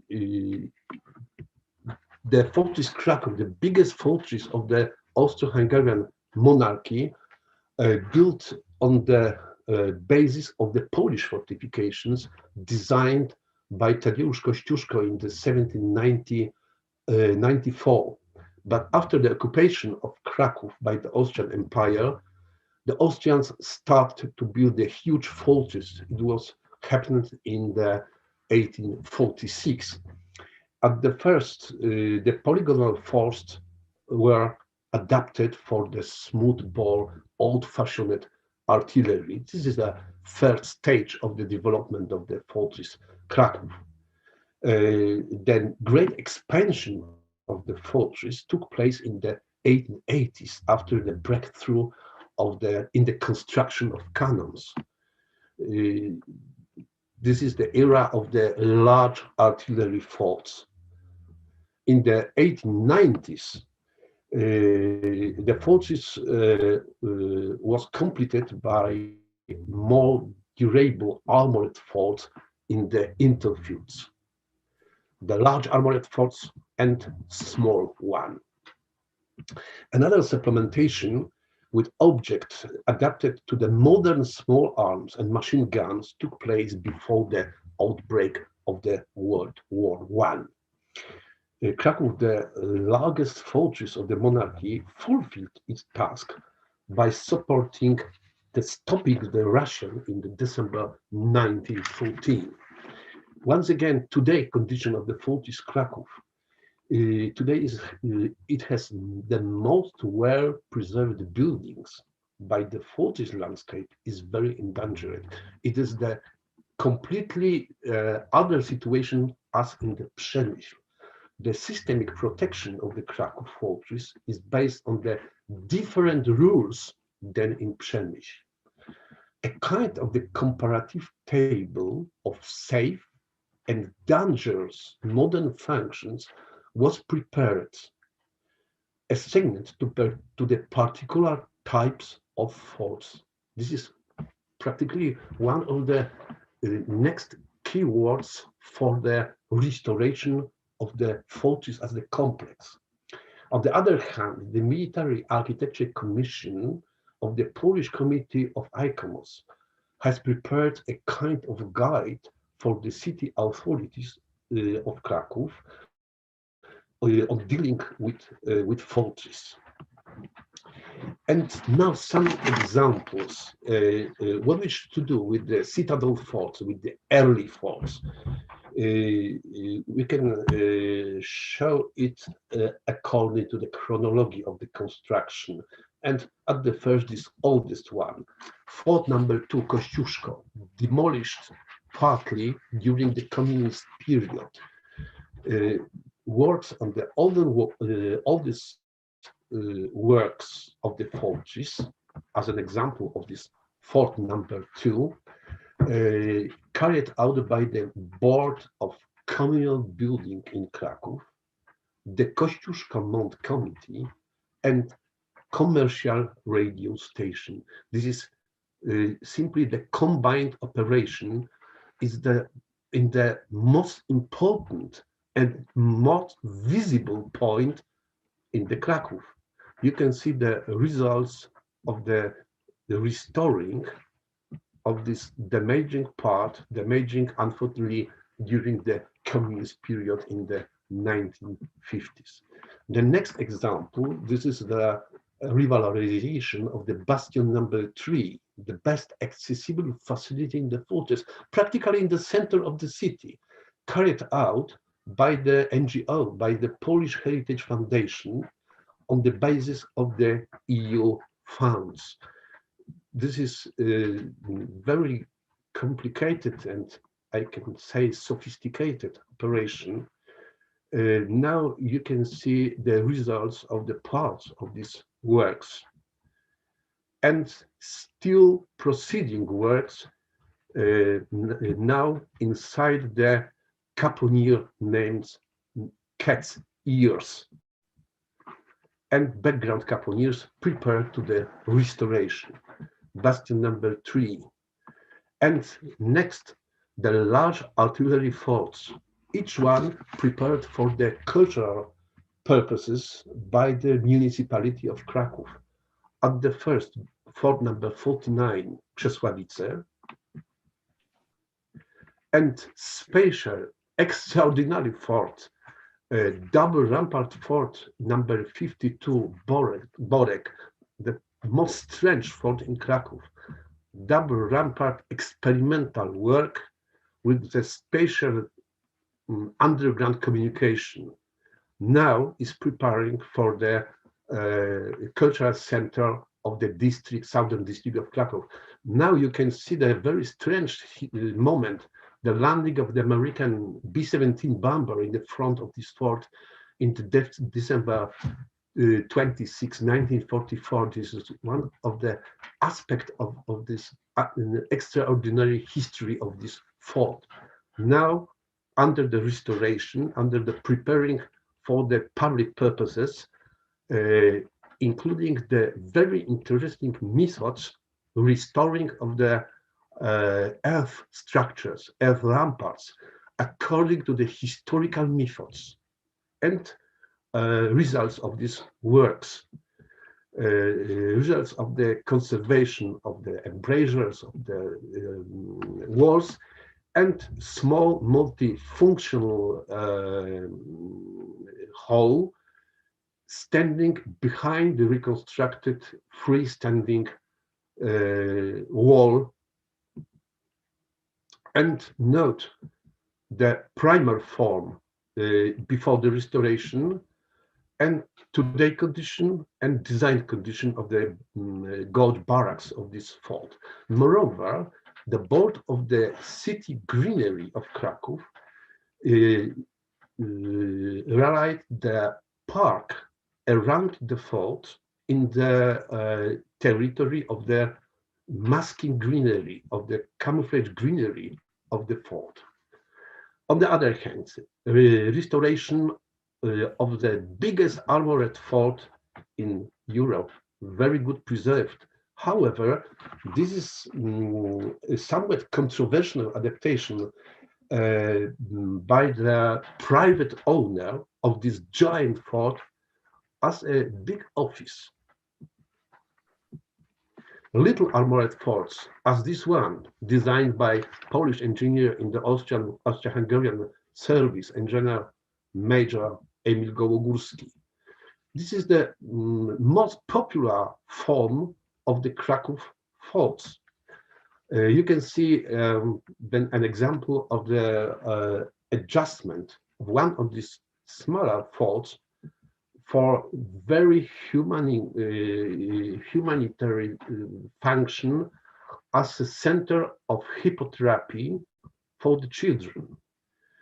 This is fort number 49 and quarter Glembałów. The other small armored forts, this one is prepared by municipality, once again, municipality of Kraków, for the purposes of museum of Scouts movement, not only in Poland, the Scouts movement in Europe. You can see the form, the condition of this fort before the restoration, and today condition of this building. In this type is the Fort Skotniki, now restored for the Pedagogical Academy in Kraków as the center of the researchers of deportation of World War II for the scientific purposes. And small infantry forts, by an example, Fort Olszanica, prepared to the function of the youth hostel for the Scout hostel. The other not fortificational elements of the fortress, I mean the barracks, this one prepared to the function of the giant library. The fortress center of stores for foods, I mean the giant center of logistics of the Fortress Kraków, now prepared as a museum of home army. And the other example of restoration, the good example of the collaboration between social foundation of the preservation of monuments of Fortress Kraków and Polish army. This is restoration of the oldest hangar of the Wagner type, preserved in the military area in Kraków, the area of the former Fortress airfield, the oldest hangar of this type preserved in Poland. Now, together with the best Austrian knowledge on this field, we try to help to the Bosnians. They have the same type of the hangars in the city of Mostar. And next problem, the fortress greenery and landscape protection. The main camouflaging method of the fortress, it was the planting of the spatial type of groups of trees, the spatial spaces of the trees. As the giant Venice mirror, we can see the enemies couldn't to see us. Now the remains of this greenery, this is a big resource, over 1,000 hectares of the greenery and open space area around the big city. This is really the treasure for us. For this reason, it succeeded to prepare the general plan of protection of the landscape of the Fortis Kraków. This idea was begun by Professor Bogdanowski in the early 1960s. Now we try to continue this work. This general plan was partly implemented to the city management plan, to the plan of the space management of city of Kraków, partly of course, but now you can see the next result of this work, the charts prepared together by the board of the city greenery and our chair of Landscape Institute. Practically, this is the guides for the municipality of Krakow, what they should to do with the greenery connected with each one fort. You can see the largest artillery fort, number 51, Rajsko, today condition of greenery, and this guideline. This is the next implementation for the list of monuments of the history of Poland, not the whole Fortis Kraków, but its most important part. And finally, according to conclusions of the International Conference Fortresses for Tomorrow in Serbia, in Petrovaradin, in 2019, 3 of main values of great fortresses in Central Europe can be indicated. The first one is the value of genesis, historical and scientific values. The second is the value of a warning. The third, value of good continuation. Here are the numbers of the Kraków forts. In each one, we try to realize these 3 pillars of values. On the other hand, in the future, maybe this is one of arguments for potential cross-border implementation of fortresses of the former Habsburg monarchy in UNESCO World Heritage List. Now, this is shown by a glance at fortresses that are sisters to Kraków and Przemyśl in many countries in today's Europe. Of course, Fortress Pula, Croatia, Fortress Kotor, Montenegro, Fortress Komarom and Komarno in Slovakia and Hungary. I must mention the very important conference organized in Hungary, in the Komarno, the past and the presence of the European fortresses built in the 19th century in the last year. Fortress Petrovaradin in Serbia, the host of the other mentioned very interesting conference. Fortress Alba Iulia in Romania, Fortress Józefów in Czech Republic,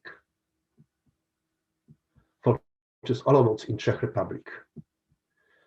The beautiful fortresses, field fortifications and battlefields in the Dolomites and the Socha Valley, majority in Slovenia and in Italy, the paths of peace. Fortifications in northern Italy, by an example for Gallia Lavarone group in Italy.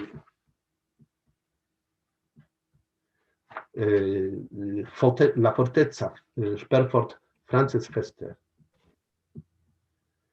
And finally, the most dramatic sign of the end of the era of the great fortresses.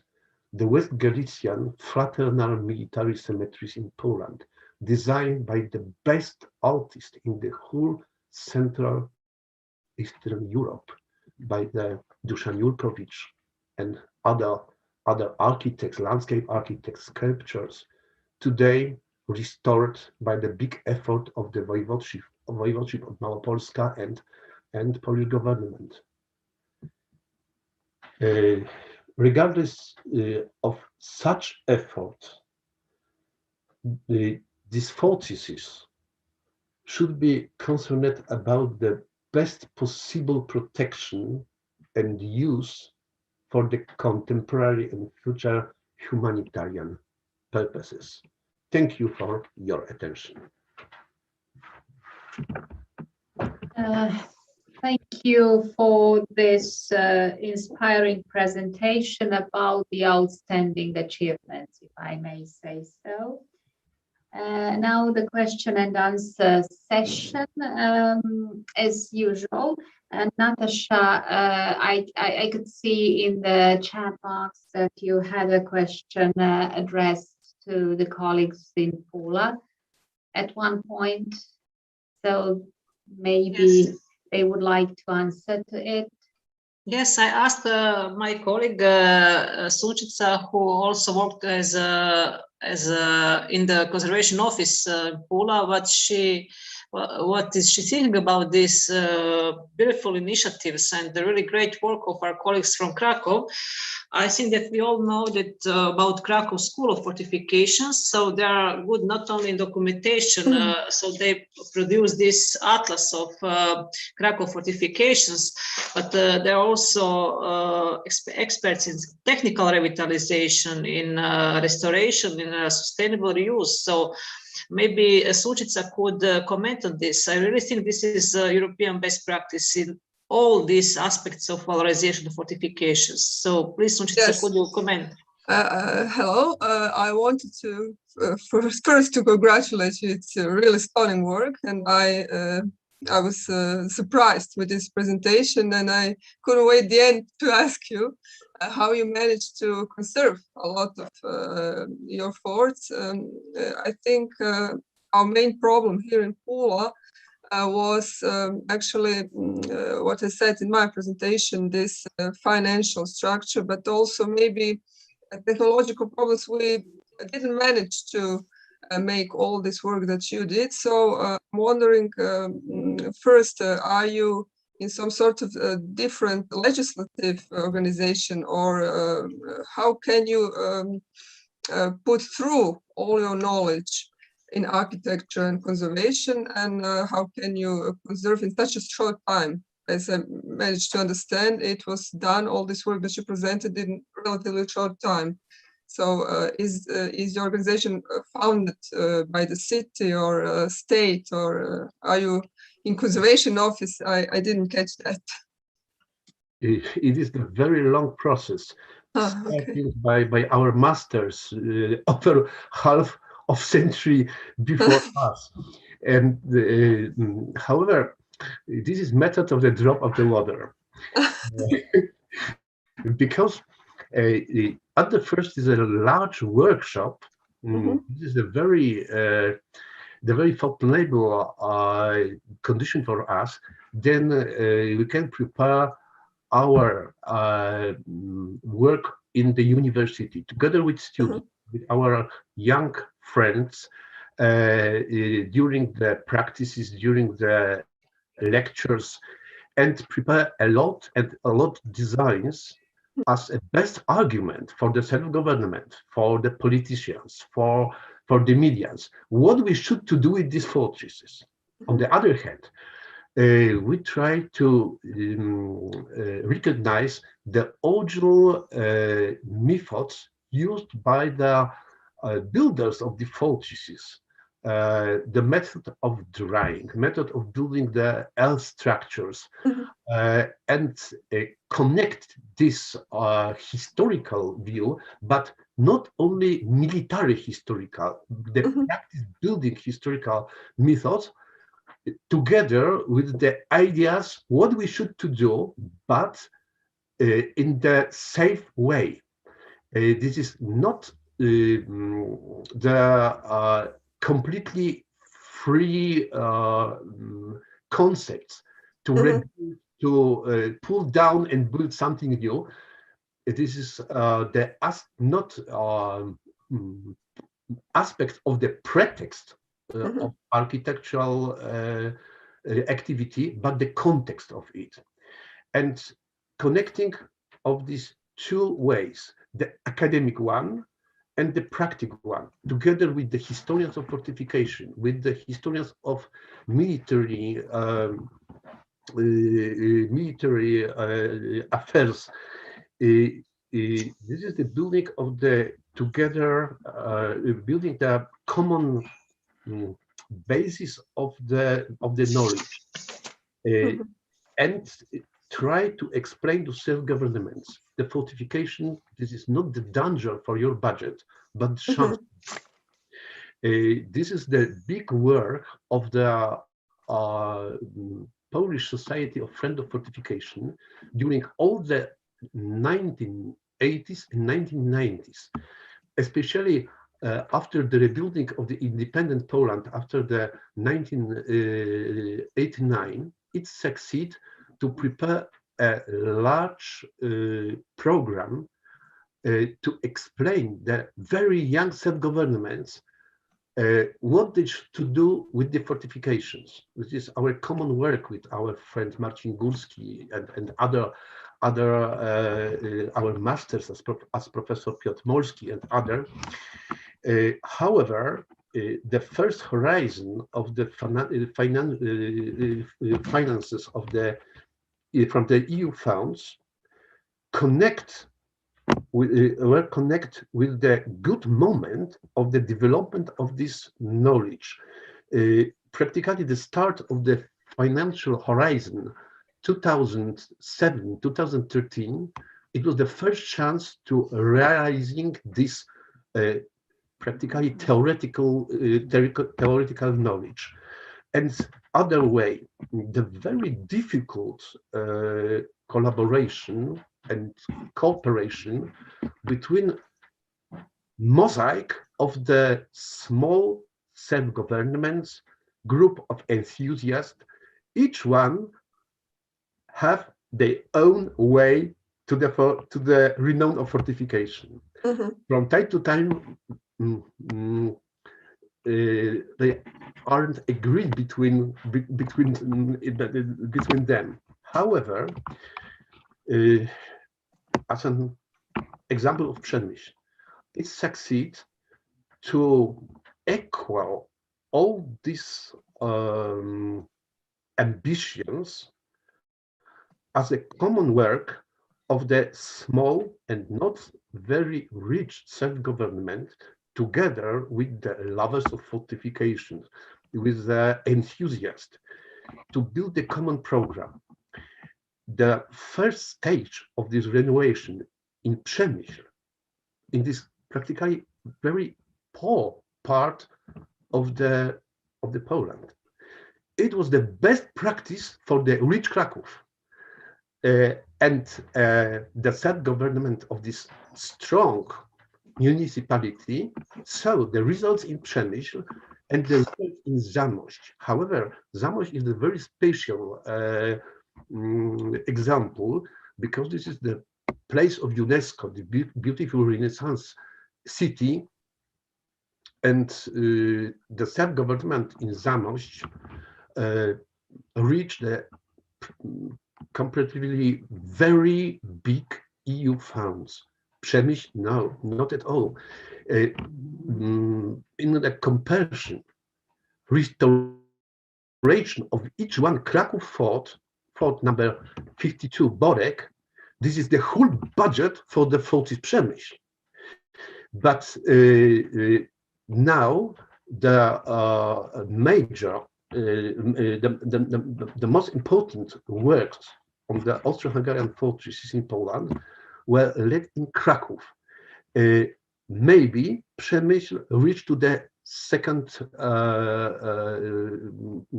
part of this EU funds, but 3 parts of Poland, I mean Fortis Przemyśl, Fortis Kraków, and this fortification in Upper Silesia, there are 3 examples of the systemic work, not pointedly, but systemic work, and maybe this is the good prognosis for the future efforts to the preparing this trans-European implementation of the Central European Fortress to the UNESCO list, maybe in future. Thank you, Dr. Vilgus. This is really so important issue, but we will have to continue. Our colleague Dirk is expecting his presentation. We are a little bit late, already 20 minutes. So it was really extraordinary presentation, and all our colleagues from Pula, but also from Croatia, are very interested to continue this cooperation. As we said, the colleagues from Krakow were very often on Bruni, right? Bruni architectural workshops, and we really hope there will be soon opportunity to meet there again. So and to discuss all these issues. Thank you very much for now. We will continue this series of workshops very soon, and now maybe we can continue with presentations of our co-organizer Dirk. Thank you, Anna and Dr. Vilgus. Yeah, once again, thank you very much. Now, Dirk Reder, the Vice President of the Network and Cultural Route Forte Cultura, will now present the European Cultural Route Forte Cultura as an innovative model for the development of cultural tourism and the promotion of the values of a common European cultural history, identity, and heritage.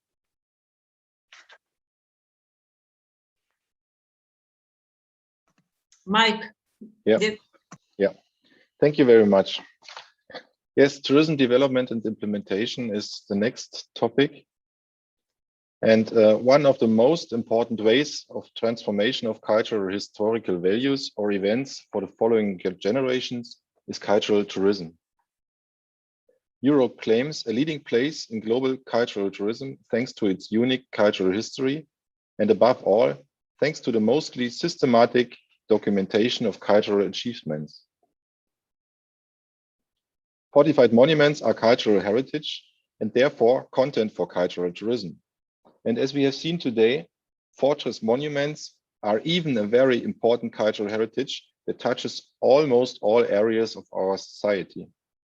Through all countries, the fortified heritage is very widespread and shape the history and identity of cities, regions, nations, the European Union, and beyond until today. The diversity of content and variance of the fortified heritage allows for countless cultural tourism themes and thus appeals to nearly all target groups. After fortresses are retired from military use, the historic buildings must be used differently to preserve them. Fortifications become sceneries for movies, theaters and films, event and sport arenas, museums and memorials, historic craft shops and markets, extraordinary hotel and restaurant locations, nature and adventure trails. Fascinating fortress sceneries and thus young and older Europeans with their authenticity, their history, their individual tradition and culture. Modern technologies enable unbelievable adventure worlds virtually, in reality, and between both. Fascinating fortress sceneries and thus young and older Europeans with their, To make this clear, fortresses are the perfect content for cultural tourism, but as with almost everything, success must be worked hard. To be beauty alone will not be enough. Let's speak about tourism, especially cultural tourism. Tourism outside of Corona is the third largest economic sector in the European Union, and cultural tourism plays an increasingly important role. Cultural tourism offers travelers and visitors the opportunity to experience or learn about the destination's culture, its lifestyle, history, art, architecture, religion, and more. And cultural tourism is an economic factor and engine for local and regional development. It is employer and innovation engine with income effects for cultural sites, cities, retail trade, service, accommodation, catering and gastronomy, transport, and many more. Cultural tourism strengthens regional identity, recreational value, and the quality of life. Cultural tourists are among the most important tourist target groups with the highest purchasing power, and their demands on the quality of the tourist offers are correspondingly high. To develop offers for cultural tourism is the best way for sustainable utilization and economic effects for fortified monuments from our view. Cultural routes level up cultural tourism. They invite people to get to know special topics of European history and heritage by culture travel and by discovering places, stories, and other people. With the focus on opening up cultural heritage for cultural tourism, the cultural routes provide impulses for the preservation and use of this cultural heritage. They mobilize regional, national, and European cultural heritage as an economic factor. They make cultural heritage visible and tangible and have an important socio-economic impact for participating places and regions along the routes. It is a sustainable policy of the Council of Europe to promote and certify cultural routes as an important tool for the worldwide dissemination of European cultural heritage. A cultural route certified as cultural route of the Council of Europe represents cultural heritage of particular importance, ensures professional profound quality tourism on authentic historical themes and at original sites that are interconnected and visitable.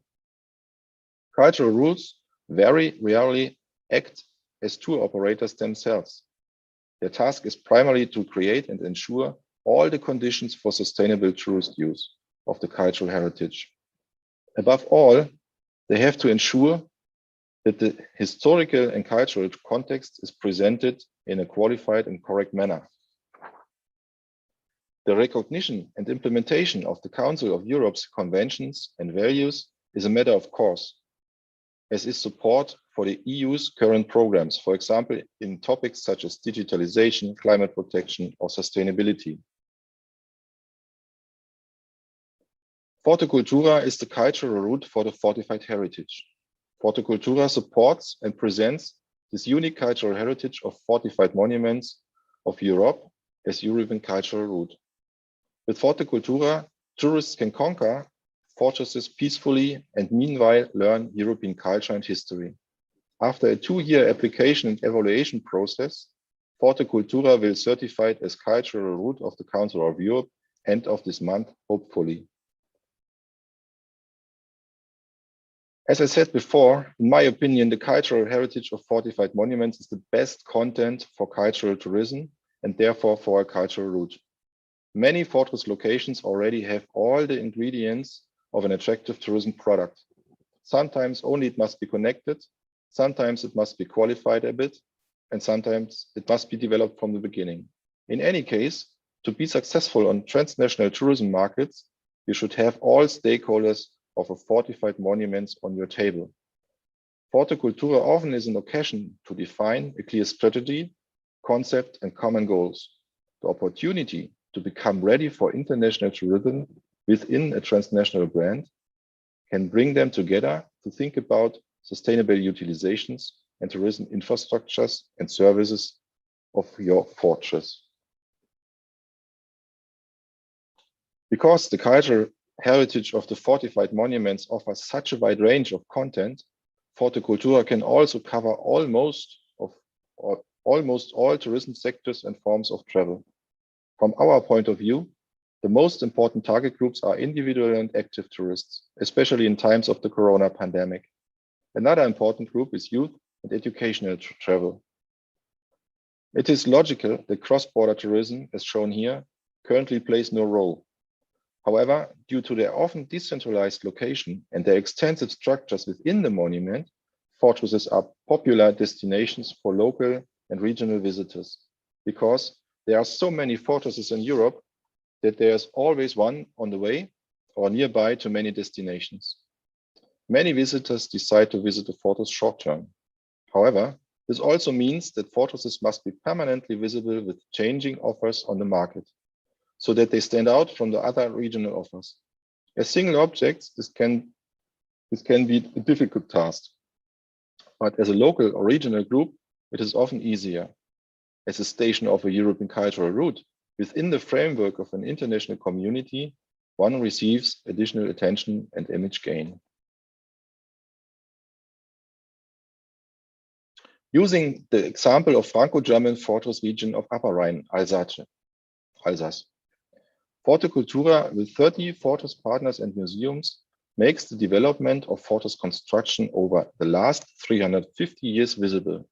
We have fortified castles like La Petite Pierre, we have huge fortresses like Bitsch, we have fortified cities like Rastatt or Germersheim, we have a couple of bunkers from the Maginot Line and the Siegfried Line, and we have also NATO and government bunker from the Cold War. Also, there are battlefields, stories of political fights, stories of winners, losers, victims, and perpetrators.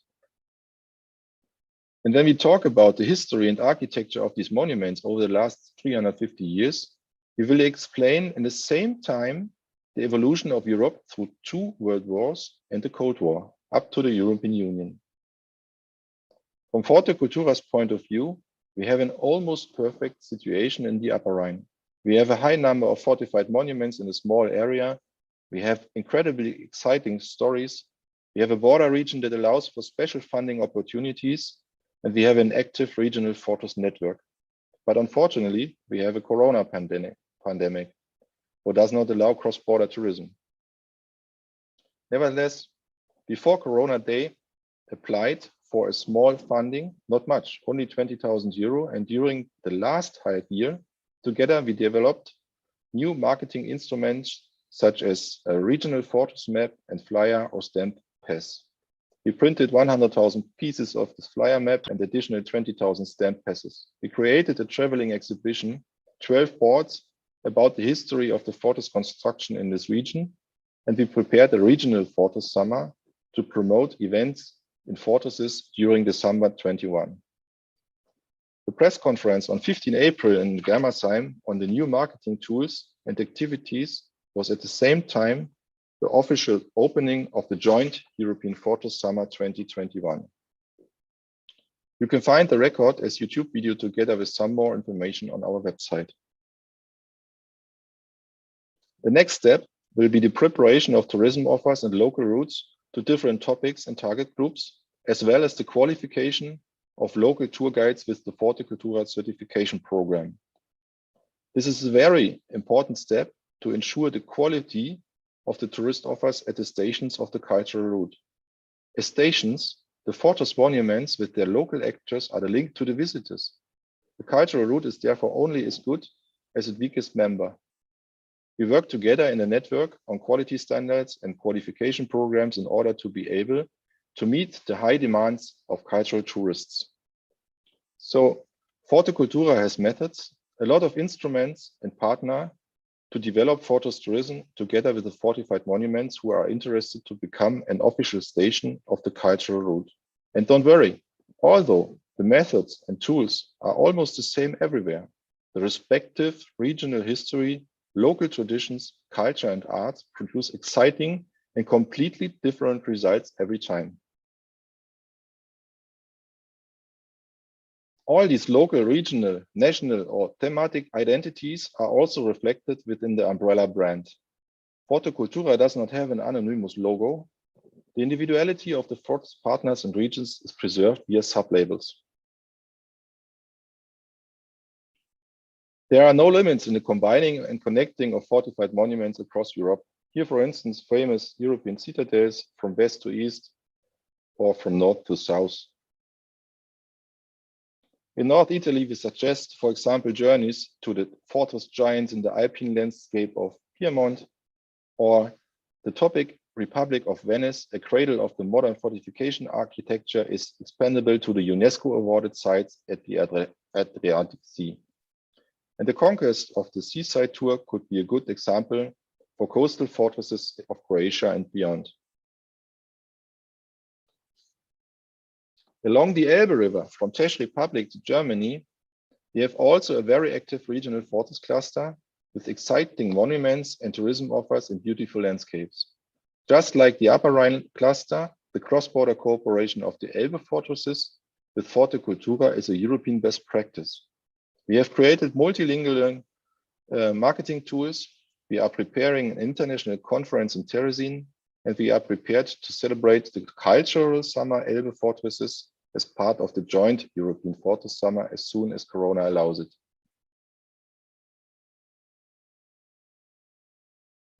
Another important component is educational and study tourism. For decades, Dr. Neumann, who is also a co-founder of Forte Cultura, has organized study tours to fortress monuments around the world.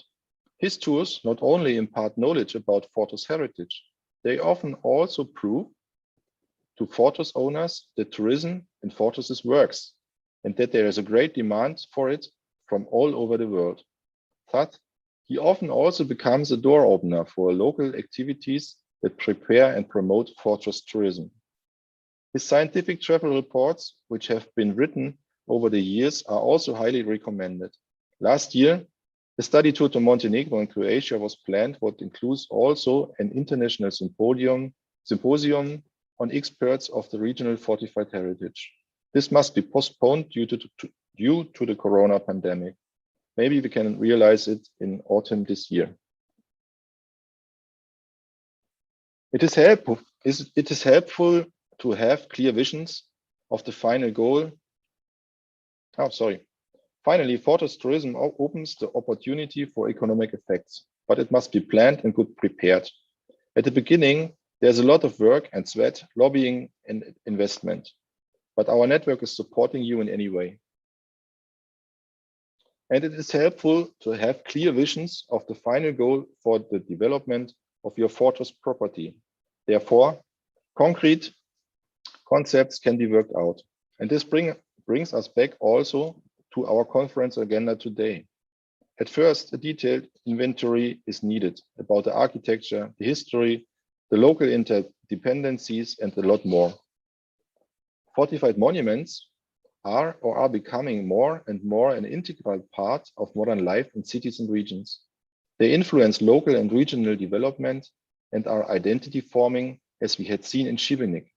This presupposes ideas and creative thinking, but also consideration of the economic feasibility. So, cultural roots generate market presence with their international brand and new marketing tools, with widespread awareness and visibility in European tourism markets. Cultural routes can create or improve economic effects at their stations, with more visitors and more resonance, with revenues for the fortress cities and regions, with development effects for the fortress and its infrastructure. Cultural routes provide networking effects through joint international marketing, through transfer and best practices and knowledge, through transnational cooperation and promotion projects, and through support for the integration of fortress monuments into urban and regional developments. To be a station of Forte Cultura means to have a fortified monument and to know your own history, tradition, art, and culture.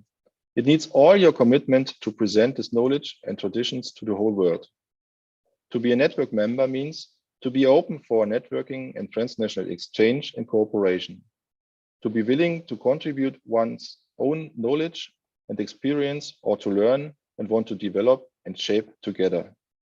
The fields of expertise related to the fortress heritage are diverse and range from economics to monument, preservation, to culture or politics. Forte Cultura, for example, offers internships in the Berlin Network Office. Also, practical work on fortified site or student exchanges are possible with our network members. So you and everybody else is very welcome to join our fortress community to give the cultural heritage of fortified monuments a bright future. So thank you very much for your attention. We are looking forward to cooperating with you. Follow us on social media and don't forget to join us in the European Forte Summer. Thank you very much. Thank you, Mr. Rader. After your presentation, we must be hooked to traveling around Europe again, not just Europe, the world as well. Yeah. Okay, so I believe that there will be some participants who would like to make some comments on this presentation, or maybe to ask some questions to clarify some details.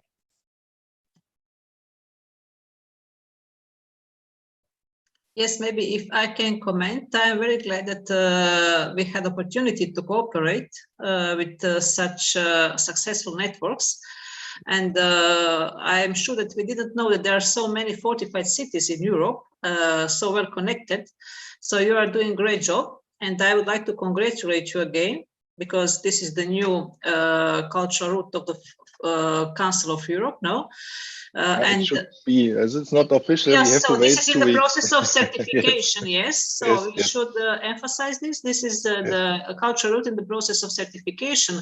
And also this series of conferences and workshops is part of this process of certification, because every cultural route of the Council of Europe should have a scientific and research network with all stakeholders involved. So this is what we are doing now. We are networking and exchanging best practice. And we really hope it will continue in the series of workshops in different sites in Krakow, I don't know, in maybe Šibenik, in Kotor and so on. So I think this is a good start. And I just wanted to ask about your experiences in developing some routes in Europe. So what do you think about possibilities of developing new routes in the Adriatic or in our area, let's say so. So I think we have a lot of, because the whole Croatia is full of fortified heritage now, not only Adriatic because of its turbulent history, right? And so we have not only Pula, Šibenik, Zadar, Dubrovnik, then Kotor in Montenegro, but we have also continental, beautiful continental fortresses like from Karlovac, Osijek, Slavonski Brod, and I know you had also workshops in Petrovaradin, in Novi Sad. So do you think there is perspective of development of new routes and networking in our, let's say, region? Of course, we started 2012 until 2014 with in Central European funded project with €2 million funding. So we were a close club of Central Europe, but since then we are expanding in each direction and to each partner who is active and willingness to work with us. So and now the certification of the Council of Europe, which we hopefully have in two weeks officially, will help us also to get more members. So we are ready for this. We have the management structures, we have the instruments, as I said, we have much more, what I couldn't show due to the short presentation time. And yes, we are open for everybody who wants to work with us. And we are a network corporation, yes. And as I told as I said in the beginning of the conference, efforts in FORTE CULTURA together. So if you come a member of FORTE CULTURA, we have a stronger focus to tourism and marketing, of course, but also the scientific combination. You mentioned the Joint Scientific Committee and the Joint European Forte Summer activity and others. So you get both networks. So Anna has a question. Do you plan to expand the cultural route? Yes, of course. Yes, of course. And as I said, you are very prepared for us, and we are very prepared for you. So that could be the final sentence of this conference today. Yes, everything what I saw is very exciting. It needs to be connected for international tourism as soon as Corona allows us. We have the members are mostly the cities or the tourism office, the official tourism office of the cities. So the real working staff, yes, and the membership fee is paid by the city. So that's a good solution and best practice for us for our route. But if we have, for example, here this Upper Rhine region, we can also make cooperations with the whole region or a whole country. So we are open for each way and flexible also in this part. Yes. Yes, and Sunčica commented that maybe the conservation officers would be more independent in their work if Pula would be the part of this route. What do you think? And maybe Sunčica could explain what she thought. Well, I think that if somebody already mentioned that idea in some other sense, if this asset, if fortification is actually free from politics or from possibility, is impossibility to develop normally, to make conservation office independent in sense of quick earning money, or that these old fortresses are not only budget unfriendly but budget friendly. Maybe conservation office would be in that sense more independent. So I think that cultural routes are very important even for that, for sustainable conservation, not only for tourism. Of course. We started with tourism and marketing as network, and as I said in the beginning in 2012, because we saw the demand in Europe to have this. Nobody had to do this before in such a way. But the Cultural Route Institute is strong advising us to respect the cultural heritage and to protect this cultural heritage in each way. Yes, in a historical way and also in the architecture and monument protection and everything else. So we are exciting about creative and innovative ideas to deal with these monuments and heritage. But we have to respect this, of course, and we see this, and we advise also our members to go this way. And exactly for this reason, we have the scientific committee. We have to have the scientific committee. Yeah. Thank you. Are there any more questions or comments regarding the last presentation? No. Basically, we have, this is not the very last presentation, but we have almost reached the end of our conference. In the final panel, Ms. Milica Nikolic, the Secretary General of the Montenegrin Commission for the UNESCO at the Ministry of Culture, and Mr. Ilija Lalošević from the Faculty of Architecture will present the fortifications of Kotor and Montenegro, as well as the process of nominating the Kotor fortification system to the UNESCO list as a part of the transnational nomination of the Venetian fortifications.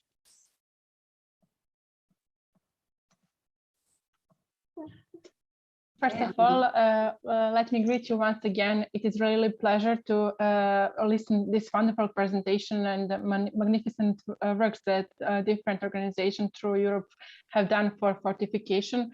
And I'm really grateful that we are now in the focus of different kinds of activities dedicated to fortification, since you are all aware that from 2017, we have one joint UNESCO nomination for fortification Venetian works of defense. So first I want to say that Mr. Lalošević is not able to be with us today, so I'm sending his regards, and he's really sorry because he cannot participate. So I will be more focused not so much on fortification, but overall process regarding UNESCO activities. So I will just share the screen in order to present my document.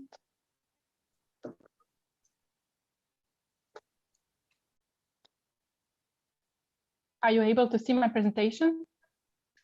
Not yet.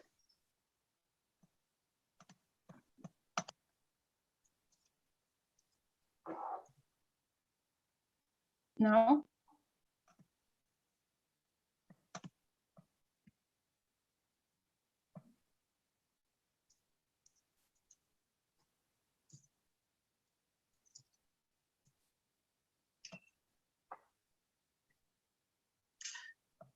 Milica, do you see this green button, share screen? Yes, I'm sharing and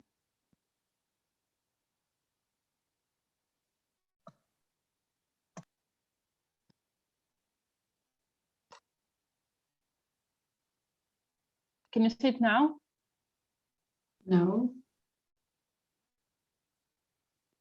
No, I don't know what. I have your presentation. Maybe I can try. Oh, okay, thank you very much. It will be really helpful. Okay. Yes, thank you. So the idea. Just a moment. Sorry.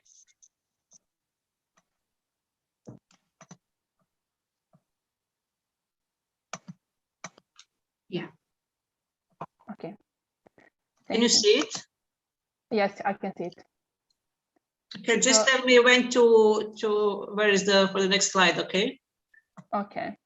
Thank you. The point of my presentation is to present broader scope of Kotor as one municipality and the city and fortification which has 2 UNESCO designations. So the first one, as you already probably know, is from 1979. It is a nomination which is connected with a single nomination, and in 1979, it was really simplified methodology of inscription of UNESCO on UNESCO list. I will speak about that a bit later. But after earthquake, which happened to Montenegro, Kotor was at the same time inscribed in UNESCO World Heritage List and on UNESCO World Heritage List in danger. And on this list in danger, it stayed until 2003, which means that it really suffered through earthquake, and the consequences of the earthquake have been recognized through whole this period of history, which is really long. So this is something that we should also have in mind when talking about designation or fortification, because they are very fragile heritage.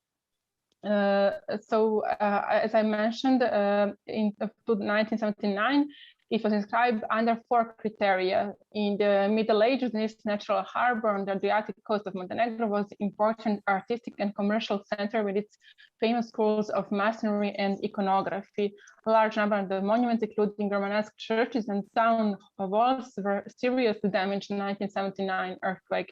But the town has been restored largely with UNESCO help, and of course, we are still grateful for the help from ex-Yugoslavian Republic, which also contributed a lot in mitigating the consequences.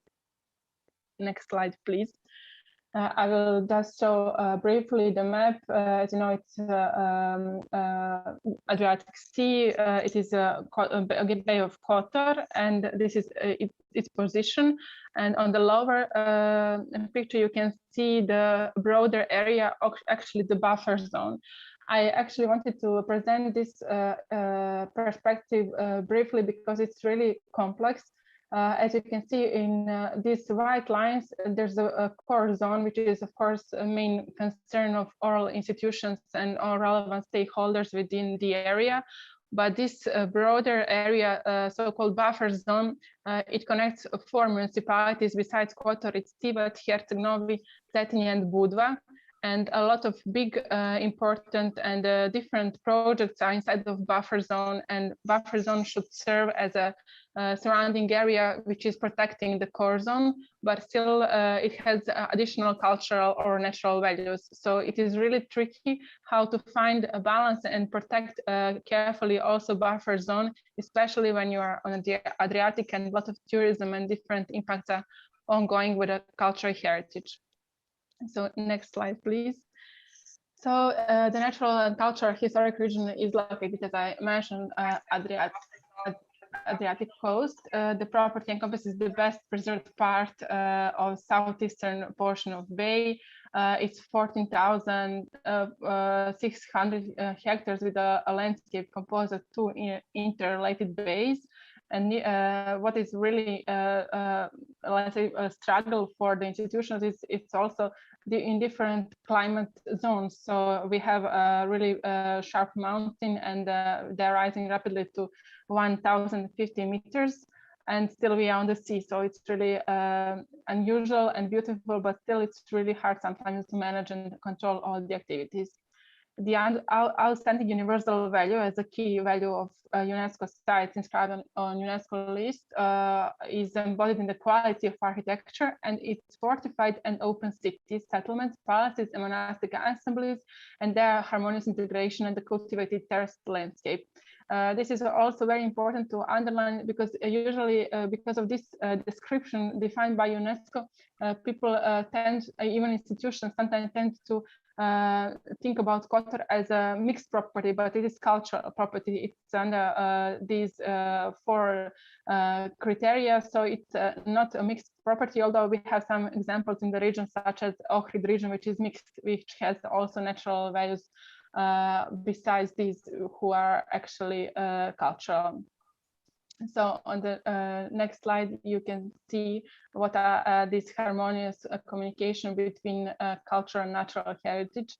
And from 2003, as I mentioned, when it was removed from the endangered list, still it has facing different kind of challenges, and most of them are connected with tourism.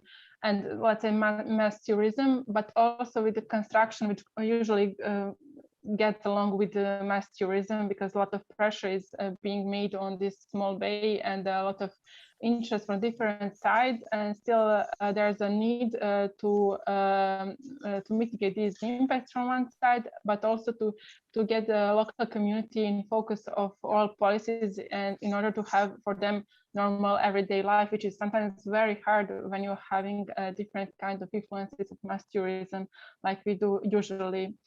It led to different kind of managerial problems and challenges which we were tackling from 2016. Since 2016, World Heritage Committee has adopted one very, let's say, strong and strong requests for Kotor with very, let's say, hard to achieve activities in order to save its status on UNESCO list. So after that decision, government has adopted action plan, which has proposed different kinds of activities. One of them was moratorium for construction in whole area, in order to make analysis to stop the, let's say, problematic activities, and to define some strategies which should be focused on cultural heritage and impacts on local communities. So from that moment until 2020, we have really put all our efforts into sustaining these demands from the World Heritage Center. And luckily, in 2020, we had, let's say, first good results. It's a special plan of Kotor, which was adopted after almost 2 decades of proper special document for this area. So it is really important to have this kind of strategy and plan for the overall area. Next slide, please. So although it is a part of previous designation, as I mentioned, it is actually the old town with the walls is one of the attributes of outstanding universal values, which is, as I mentioned, the key element for UNESCO. In 2017, Kotor Fortress was inscribed on UNESCO list as part of the multinational nomination and mission works of defense between 16th and 17th centuries, Statut da Terra, Western Statut da Mar. This is really a long name of the nomination, and it's really complex process. So it is joint nomination of Croatia, Italy, and Montenegro. And we had in that moment in 2015, we have nominated 15 different components within this one single nomination. I will explain later how we get to the result, but what is important to say, it is the preparation of document and all it's a component part lasted few years before 2015 when it was submitted to UNESCO. And it was really challenging for the countries because a lot of experts were included, a lot of different stakeholders on a local and national level, and then we had this multinational process. So it was really a big and complex process, but now on the end, it really it gave us some results which we should be proud of. But I also wanted to mention that in our memory, it was also one previous process, also multinational nomination, which served as an experience for the countries. It is a States medieval tombstone graveyard. They were installed 2016 at World Heritage Committee. Also, Montenegro, Croatia, Serbia, and Bosnia and Herzegovina were taking part in that nomination. So on the next slide, you could see the photo of the walls of Kotor Fortress within the old town, as you can see down in the right angle, let's say. It's really big walls for this small town, but their role was really tremendous during the history, and mostly they are all of them are under made under Venetian influence, and of course there are some part of which we also had Austro-Hungarian influences during their phase in Kotor. Next slide, please. As the theme of my presentation was the methodology and the multinational nomination, I just wanted to present the idea of the broader scope of Kotor, but now I will just go briefly through the methodology, and if you have any questions, I will be able to give you some more details about the procedure itself. So when one country or local community or expert recognize some property which should be inscribed on UNESCO list according to their knowledge or experience, of course, the process of communication and cooperation within different stakeholders can start. And once they reach agreement between experts and institutions, if they decide that this is priority of their work, then consultation is made on basis with local community, but also on national institutions. And then if everything is settled, the government or responsible body, but usually it is connected with government, can start the process of cooperation with different governments, depending on the property who are in charge or included in some kind of property, which is, let's say, multinational, and there is different kinds of activity within the region. So after this communication is done, and if the countries agree that they are interested in having this kind of joint project, then they should start preparation of the tentative list. Tentative list is something that every country has. It is a list of natural and cultural properties or mixed properties, which they recognize as something that has potential to be inscribed on UNESCO in some point, on UNESCO list at some point. So this tentative list, when you are dealing with multinational nomination, then should be jointly done, and the tentative, let's say, list for one property should be done, and it will be the same for all component parts in this common methodology. But if there are specificities on some component part which is in different countries, then it should be one small part of the document describing specific areas or values of some of the component parts. After approval of the tentative list on the World Heritage Committee, which is usually technical things, but still it is a kind of procedure, then the launch of the process of drafting nomination dossier can start. Nomination dossier, as you probably know, it's a really complex methodology. It is actually a kind of scientific methodology through which you prove that something that you candidate for UNESCO list really has unique values, and it can contribute to human values overall. Since, as you know, every new entry into a UNESCO list should be based on the idea that nothing similar is already inscribed. So this is the key question that sometimes countries which are dealing with different kind of cultural monuments or natural properties are dealing, and sometimes they forget that this is there's one part of the nomination file called comparative analysis, and it should just give different approach of that, what is new, which a new property brings to the list. So the list is something which belongs to whole humanity, and every new entry should be completely new, let's say, not completely, but at least to have something new to offer to the list and the humanity in general. So the process of nomination can last, it varies, so it depends from the property, for the communication between different states, if there are multinational like we are proposing, and it sometimes can last for a few years, and then when the document is done, permanent delegate or permanent delegation to UNESCO of the country can sign the document and send it to the World Heritage Committee. A review lasts for 1 year and a half, and in that time it is necessary to organize mission, which will come expert, usually 2 or 3, come and they see in the field how the state of conservation of the properties and what are the key issue, and of course different meetings with different stakeholders are organized during the period of mission. Next slide, please. So I was mentioning the idea of Venetian works of defense. It included 15 different component parts, and I will just shortly present the ICOMOS conclusions from the mission. And after the whole assess of the whole document, it is really important just to underline how detailed these analyses are and how important it is to pay attention to every sentence. So some of the ICOMOS conclusions was the extensive and innovative defense and trade networks established by the Republic of Venice, and this period are clearly important for human history and worthy of representation in the World Heritage List.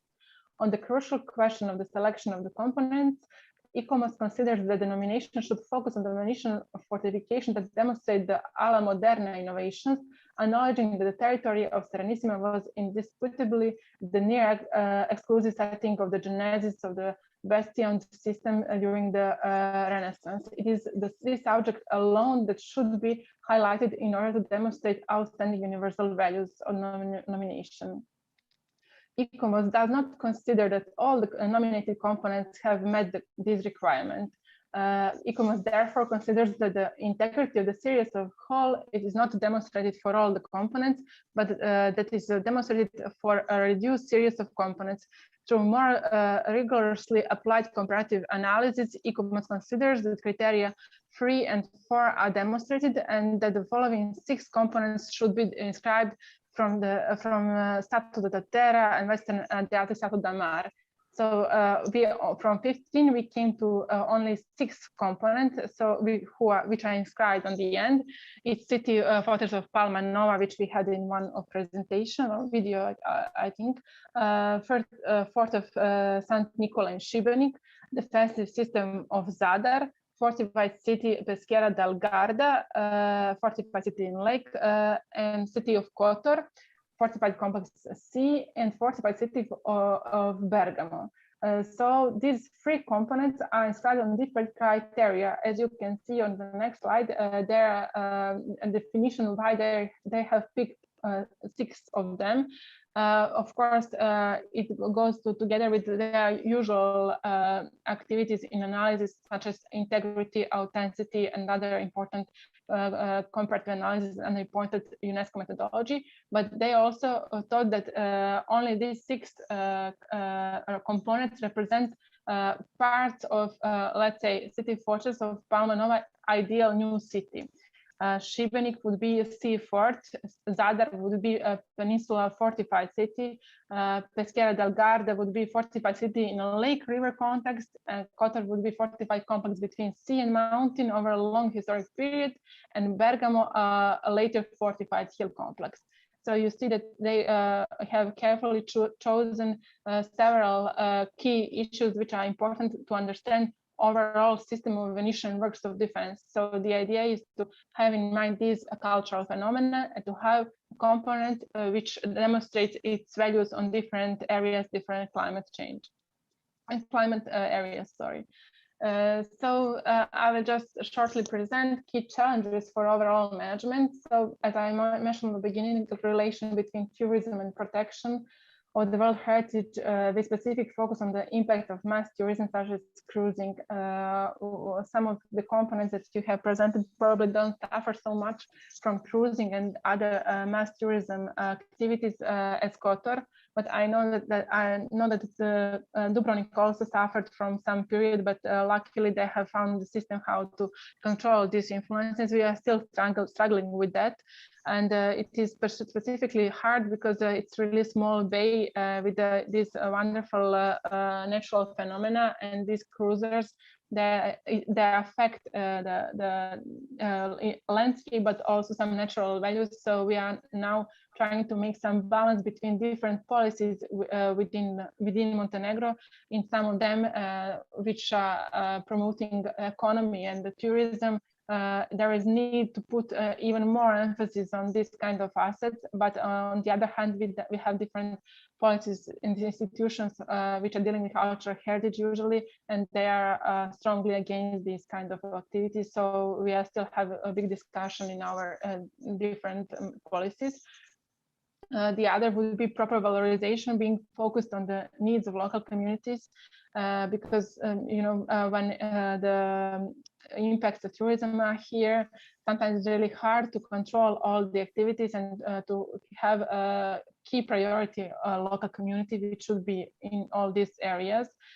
And it is much more harder to control and manage the whole area, such as Kotor, which has a really big amount of property and where people live and where they have where they need to have a normal life, everyday life. And it is very hard to find the balance between proper management and the protection of cultural heritage on the one side, and on the other side to go together with their needs and to put their own focus and their economic priorities in some cases, because that in these areas on Mediterranean, many people depend on private companies and tourism and the different services that they can provide to tourists.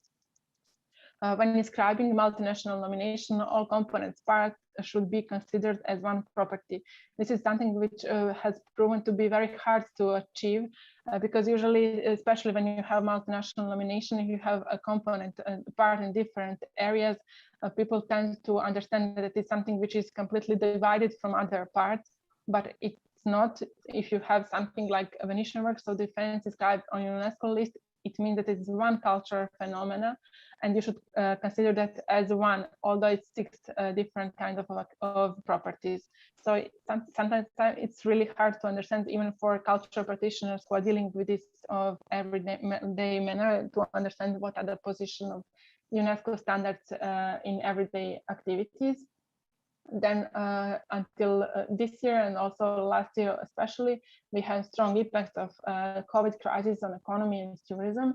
It is something which is a global problem, and it was an opportunity to assess the impact of tourism and maybe position to try to find some tourism which is not affecting culture and natural values around us.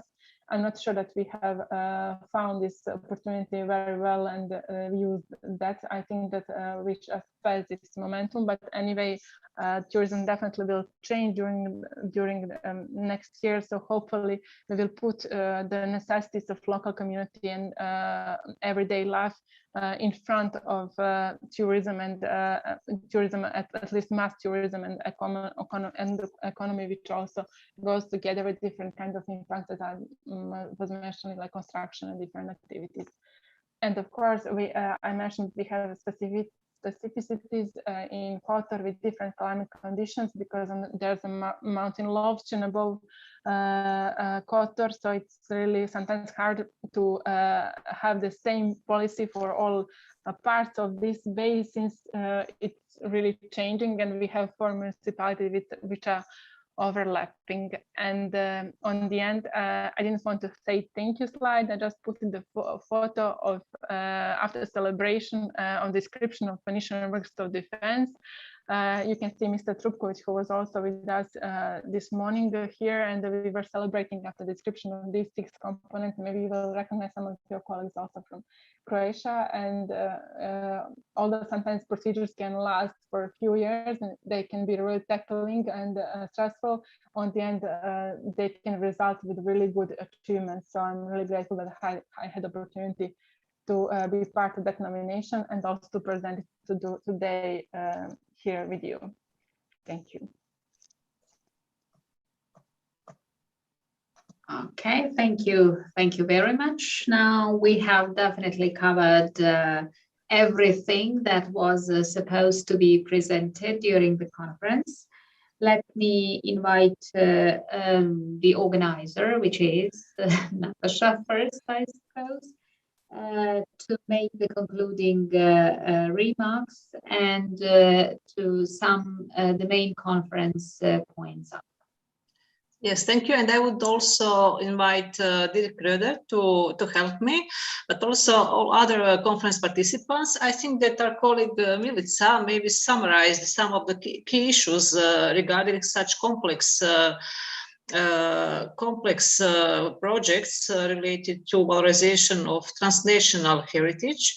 So we could hear how complex was this process related to transnational nomination of Venetian fortresses on the Adriatic. We had here today also colleagues from Šibenik. Pula also has a Venetian fortress, but it was not included in this transnational nomination.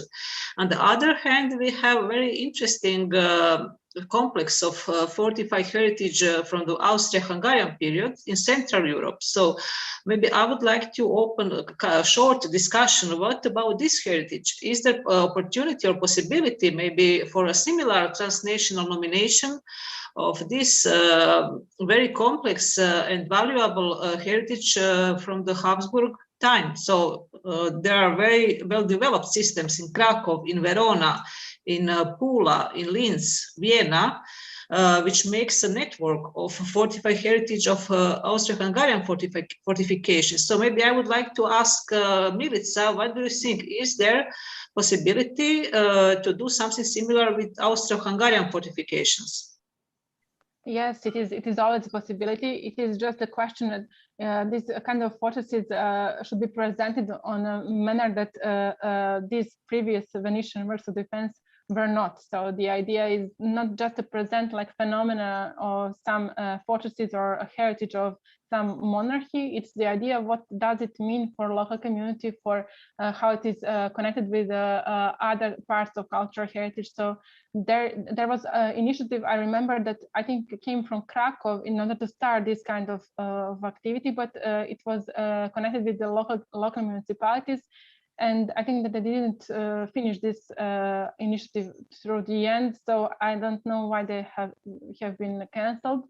But I remember that they wanted to connect with Kotor and other cities in Croatia in order to create this kind of nomination again. So hopefully they will join together, because really I think this kind of phenomena, when you have this monarchy in different kind of territories, should be definitely connected and put it in one place as one phenomenon, not like having different kind of activities on one country biome, because it's a shared heritage. Yes, and I would like to invite Dr. Vilgus to comment on this, because as I said, Pula, Šibenik and Kotor are not just beautiful bays. They were all also naval ports, no? So, and we had also this Austro-Hungarian fortified heritage. So Dr. Vilgus, I know he was initiator of the idea of networking of Central European cities with fortifications. So would you comment on this possibility of transnational nomination of Austro-Hungarian fortifications? Thank you. Now this is the first step to this nomination. This is now the Polish proposition to the transbording nomination of the Central European fortifications, not Habsburg, the Central European, of course, in the borders of the former Austro-Hungarian, at the first Austrian Empire and later Austro-Hungarian monarchy. In this proposition, this one interesting fact. This is the fortifications of not existing power. This is not protection of the Russian fortification, French or German, but this is the fortifications of the stopped era of the not existing empire. On the other hand, it is the common heritage of our part of Europe, because the designers of these fortifications, the builders, the soldiers who served in this garrison are the sons of the each one nation of our part of Europe. For this reason, this is one interesting aspect, not only the military or engineering aspect, but the humanistic aspect of this project. However, I didn't know what is the chance of it. In the first time, Professor Zbigniew Mieczkowski and me explained this on the forum of the Polish Committee of UNESCO in 2010. I presented in our presentation the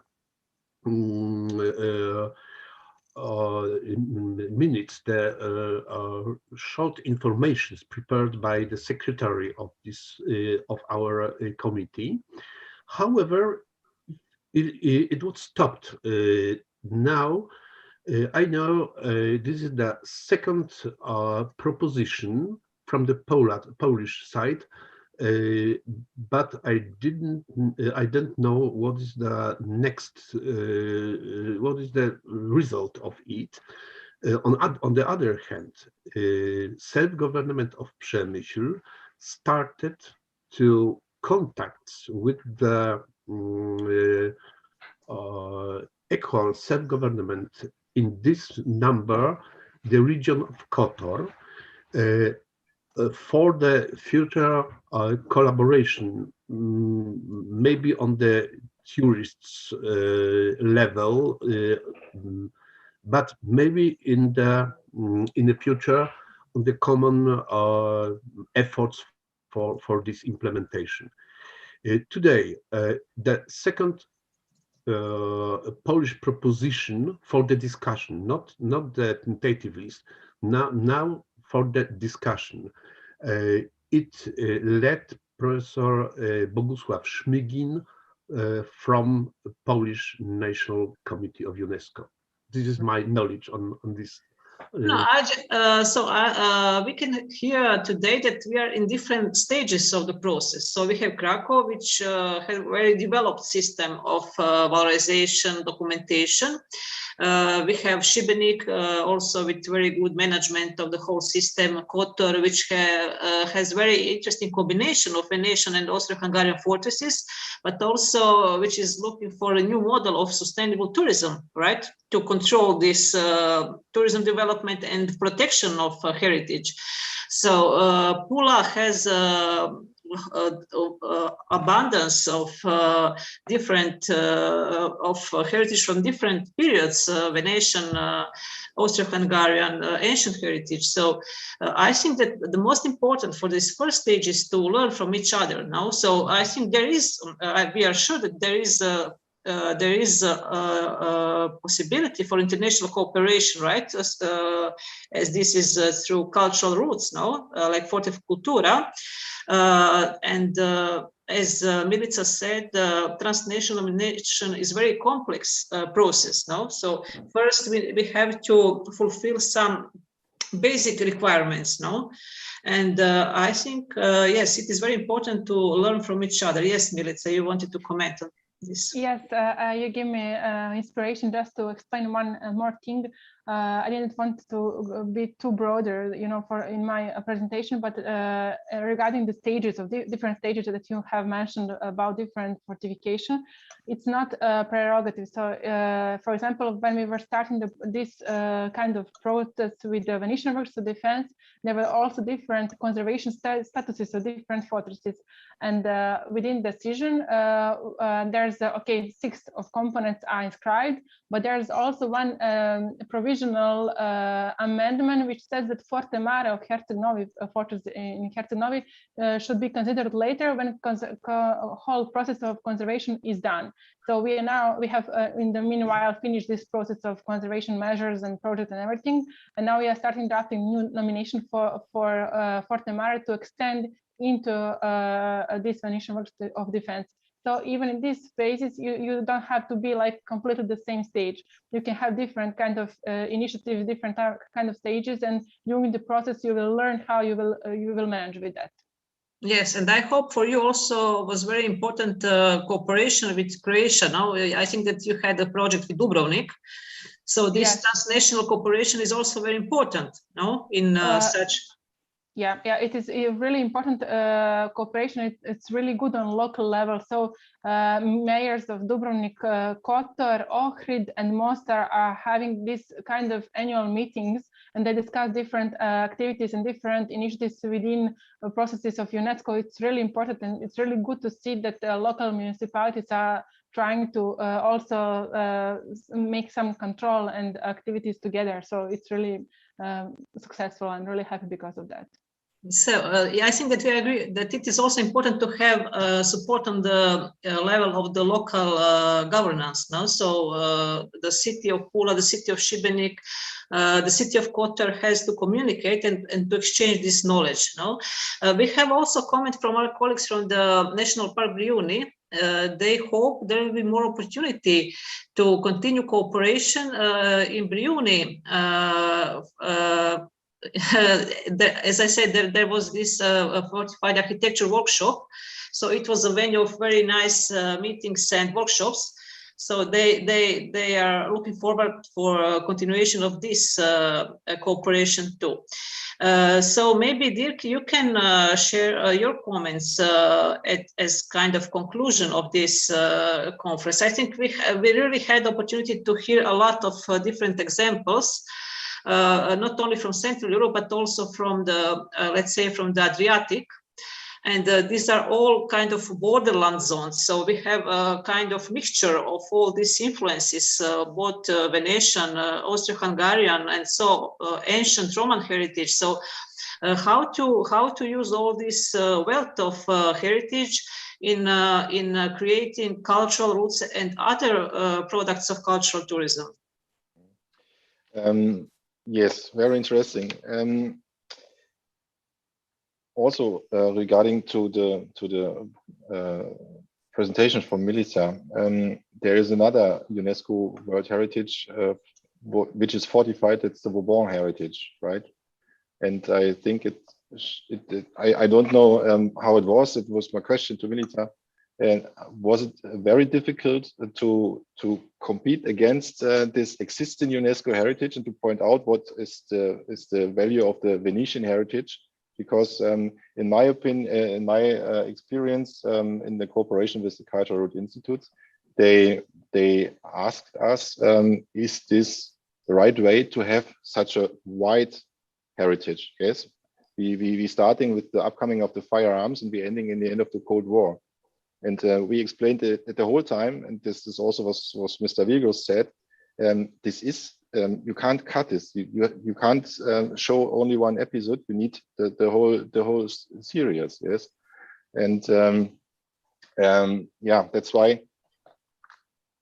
Yeah, do you have an answer to this question, maybe? Sure.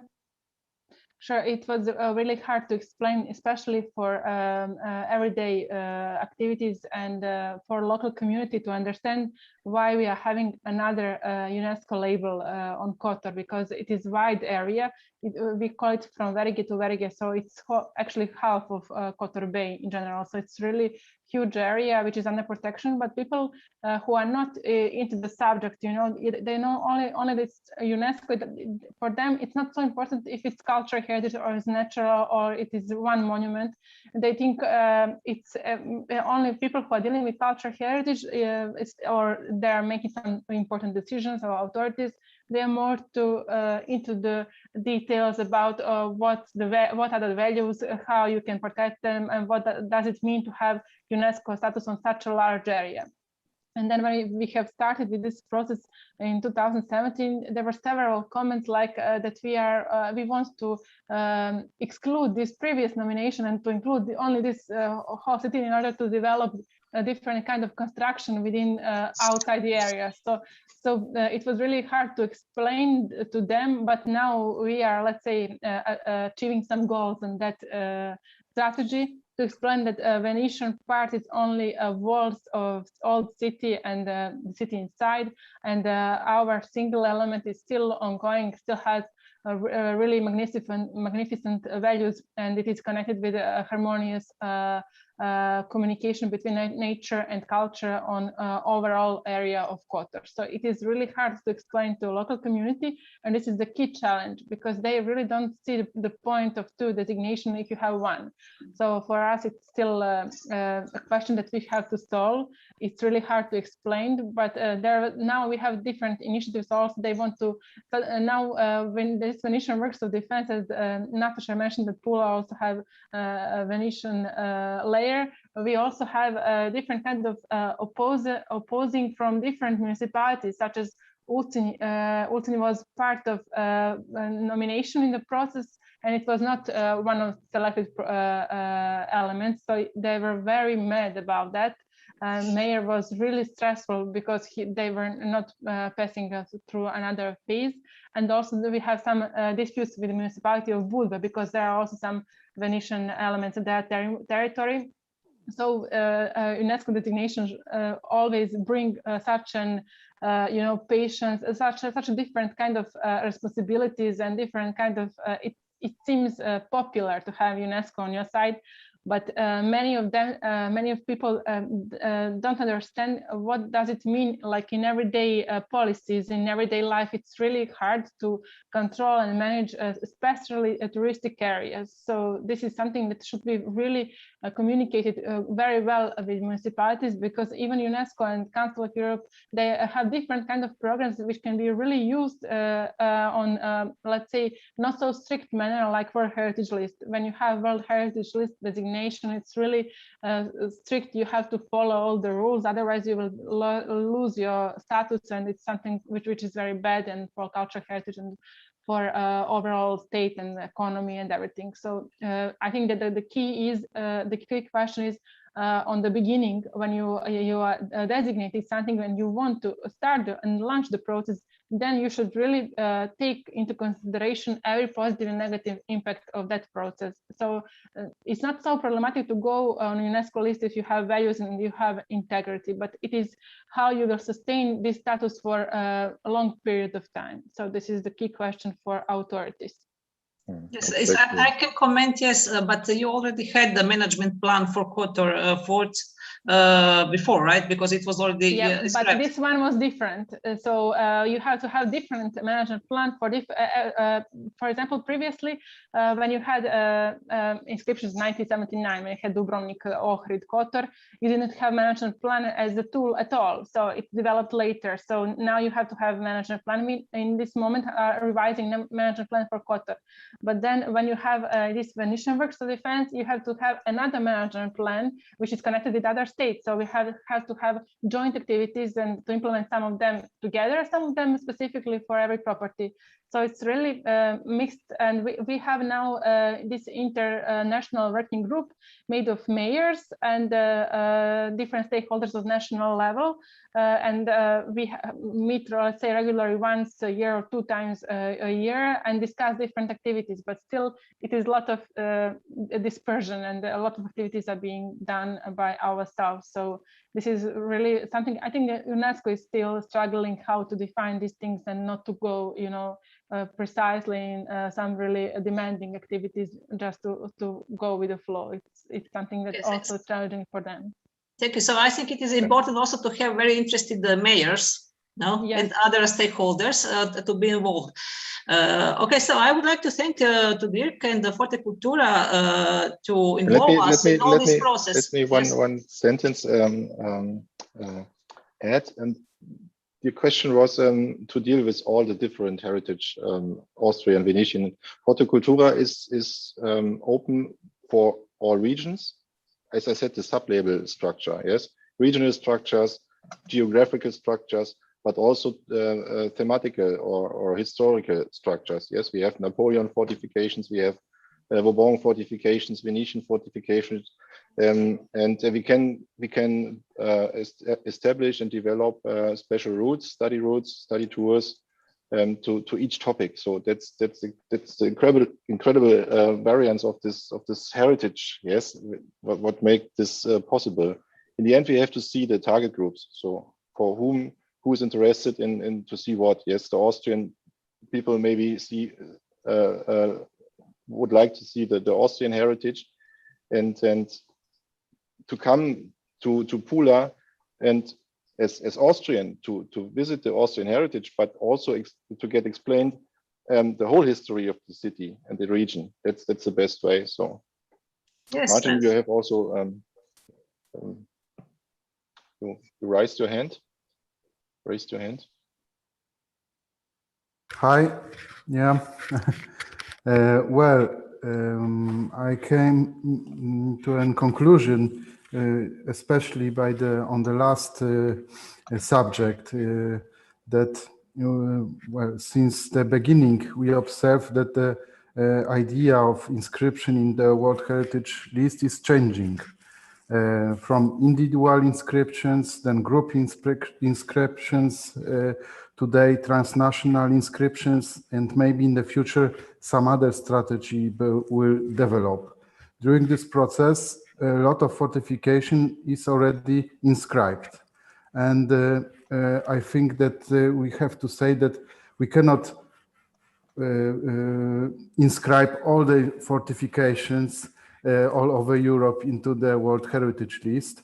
That's a pity, but I think it's a fact. That's why I think the cooperation of the FORTE CULTURA with the system of World Heritage List is very important, because it's a kind of race.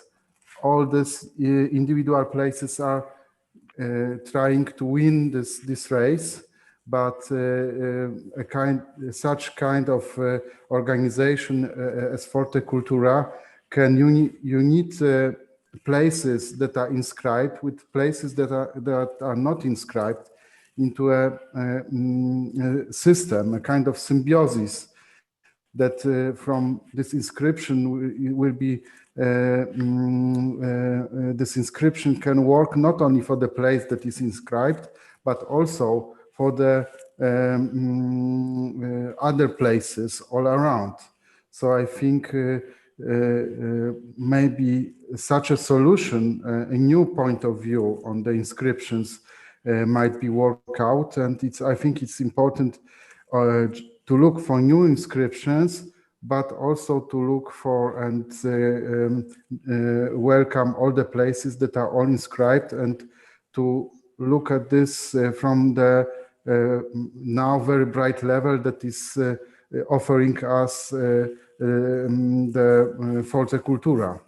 As you said, it's a very bright and very rich collection of different places. Thank you. Margin. And also the Cultural Institute and the UNESCO institutes are working together more and more in the last 2 or 3 years, all together also with ICOMOS. And they see they have a lot of sites, heritage sites awarded, but left them alone with this label and the rules for the label. Yes, and cultural roots can be a binding element for this, and to steer the tourism. And as what you said, Martin, is exactly right. And cultural roots in this way have also the function to decentralize this over tourism, right? So that's exactly our task then also in this way. Okay, so it's already almost 4. So we had really the whole day full of discussion and very interesting information. And as we said, this is only the first conference in the series of workshops. So I think that we already have some ideas for the next workshops related to different aspects of valorization of this common European heritage. Our colleagues from Brunei Islands invited us, and they said they hope there will be more opportunity to continue this series of workshop of fortified architecture of Brunei Islands. There will be also other projects. So I think this was a really good start. I think, Dirk, you agree? And we are very much looking forward to the next workshop with the next so fruitful discussion.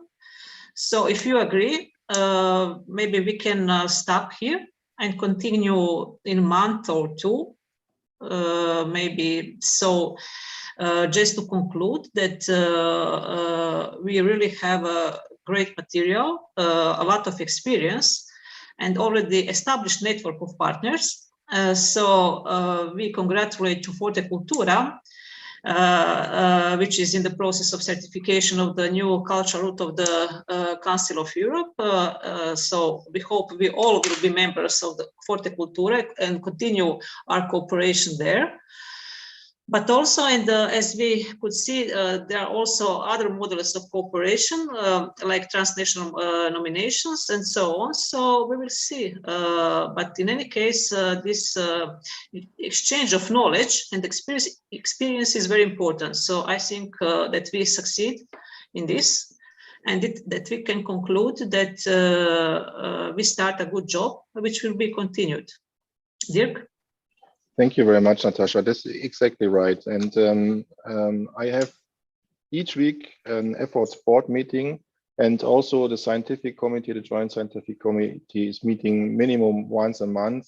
So we are strong on the way to continue this practice, what we start today. But it needs also be financed. And so we're waiting for open up the European funding calls to get maybe a small funding to get also in not making everything online. I hope we can meet us all together in exciting places in the future, and it needs some money.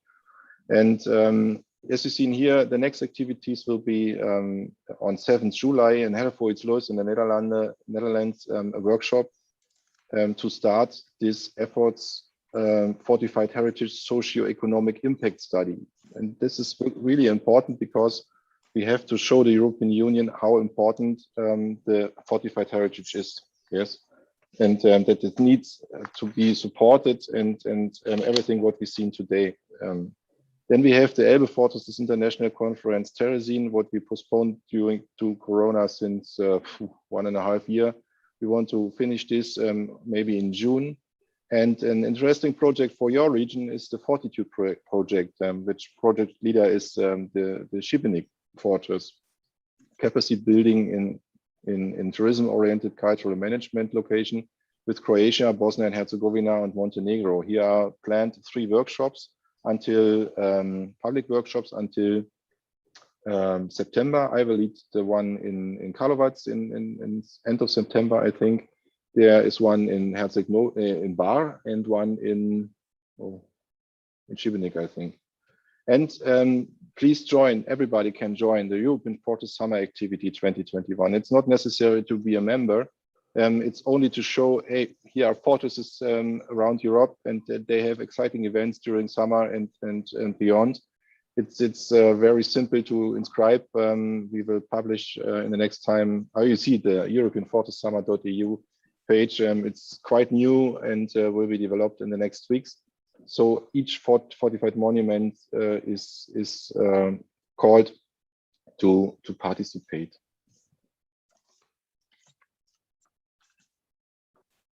Yeah. Okay, maybe Marcin, I want to say something.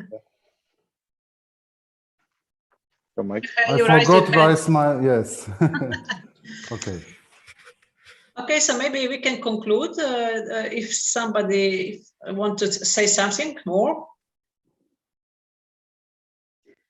Obviously, the very last presentation has led to some important concluding remarks. So, it is to be expected many new initiatives and large level of networking, and this is usually one of the main purposes of such workshops. So I would like to believe that we can expect some future workshops, maybe again in Pula, I mean organized by the Pula team under some better circumstances. So it would be really, really good for the conference participants to come here and to visit some of the landmarks that have already been mentioned.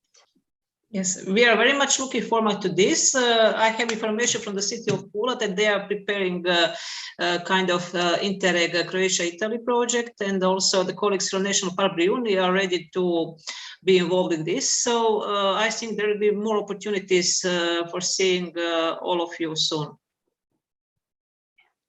And also inform us about your initiative. Thank you. And thank you very much. I will close the stream now. So see you. So see what to say at the very end.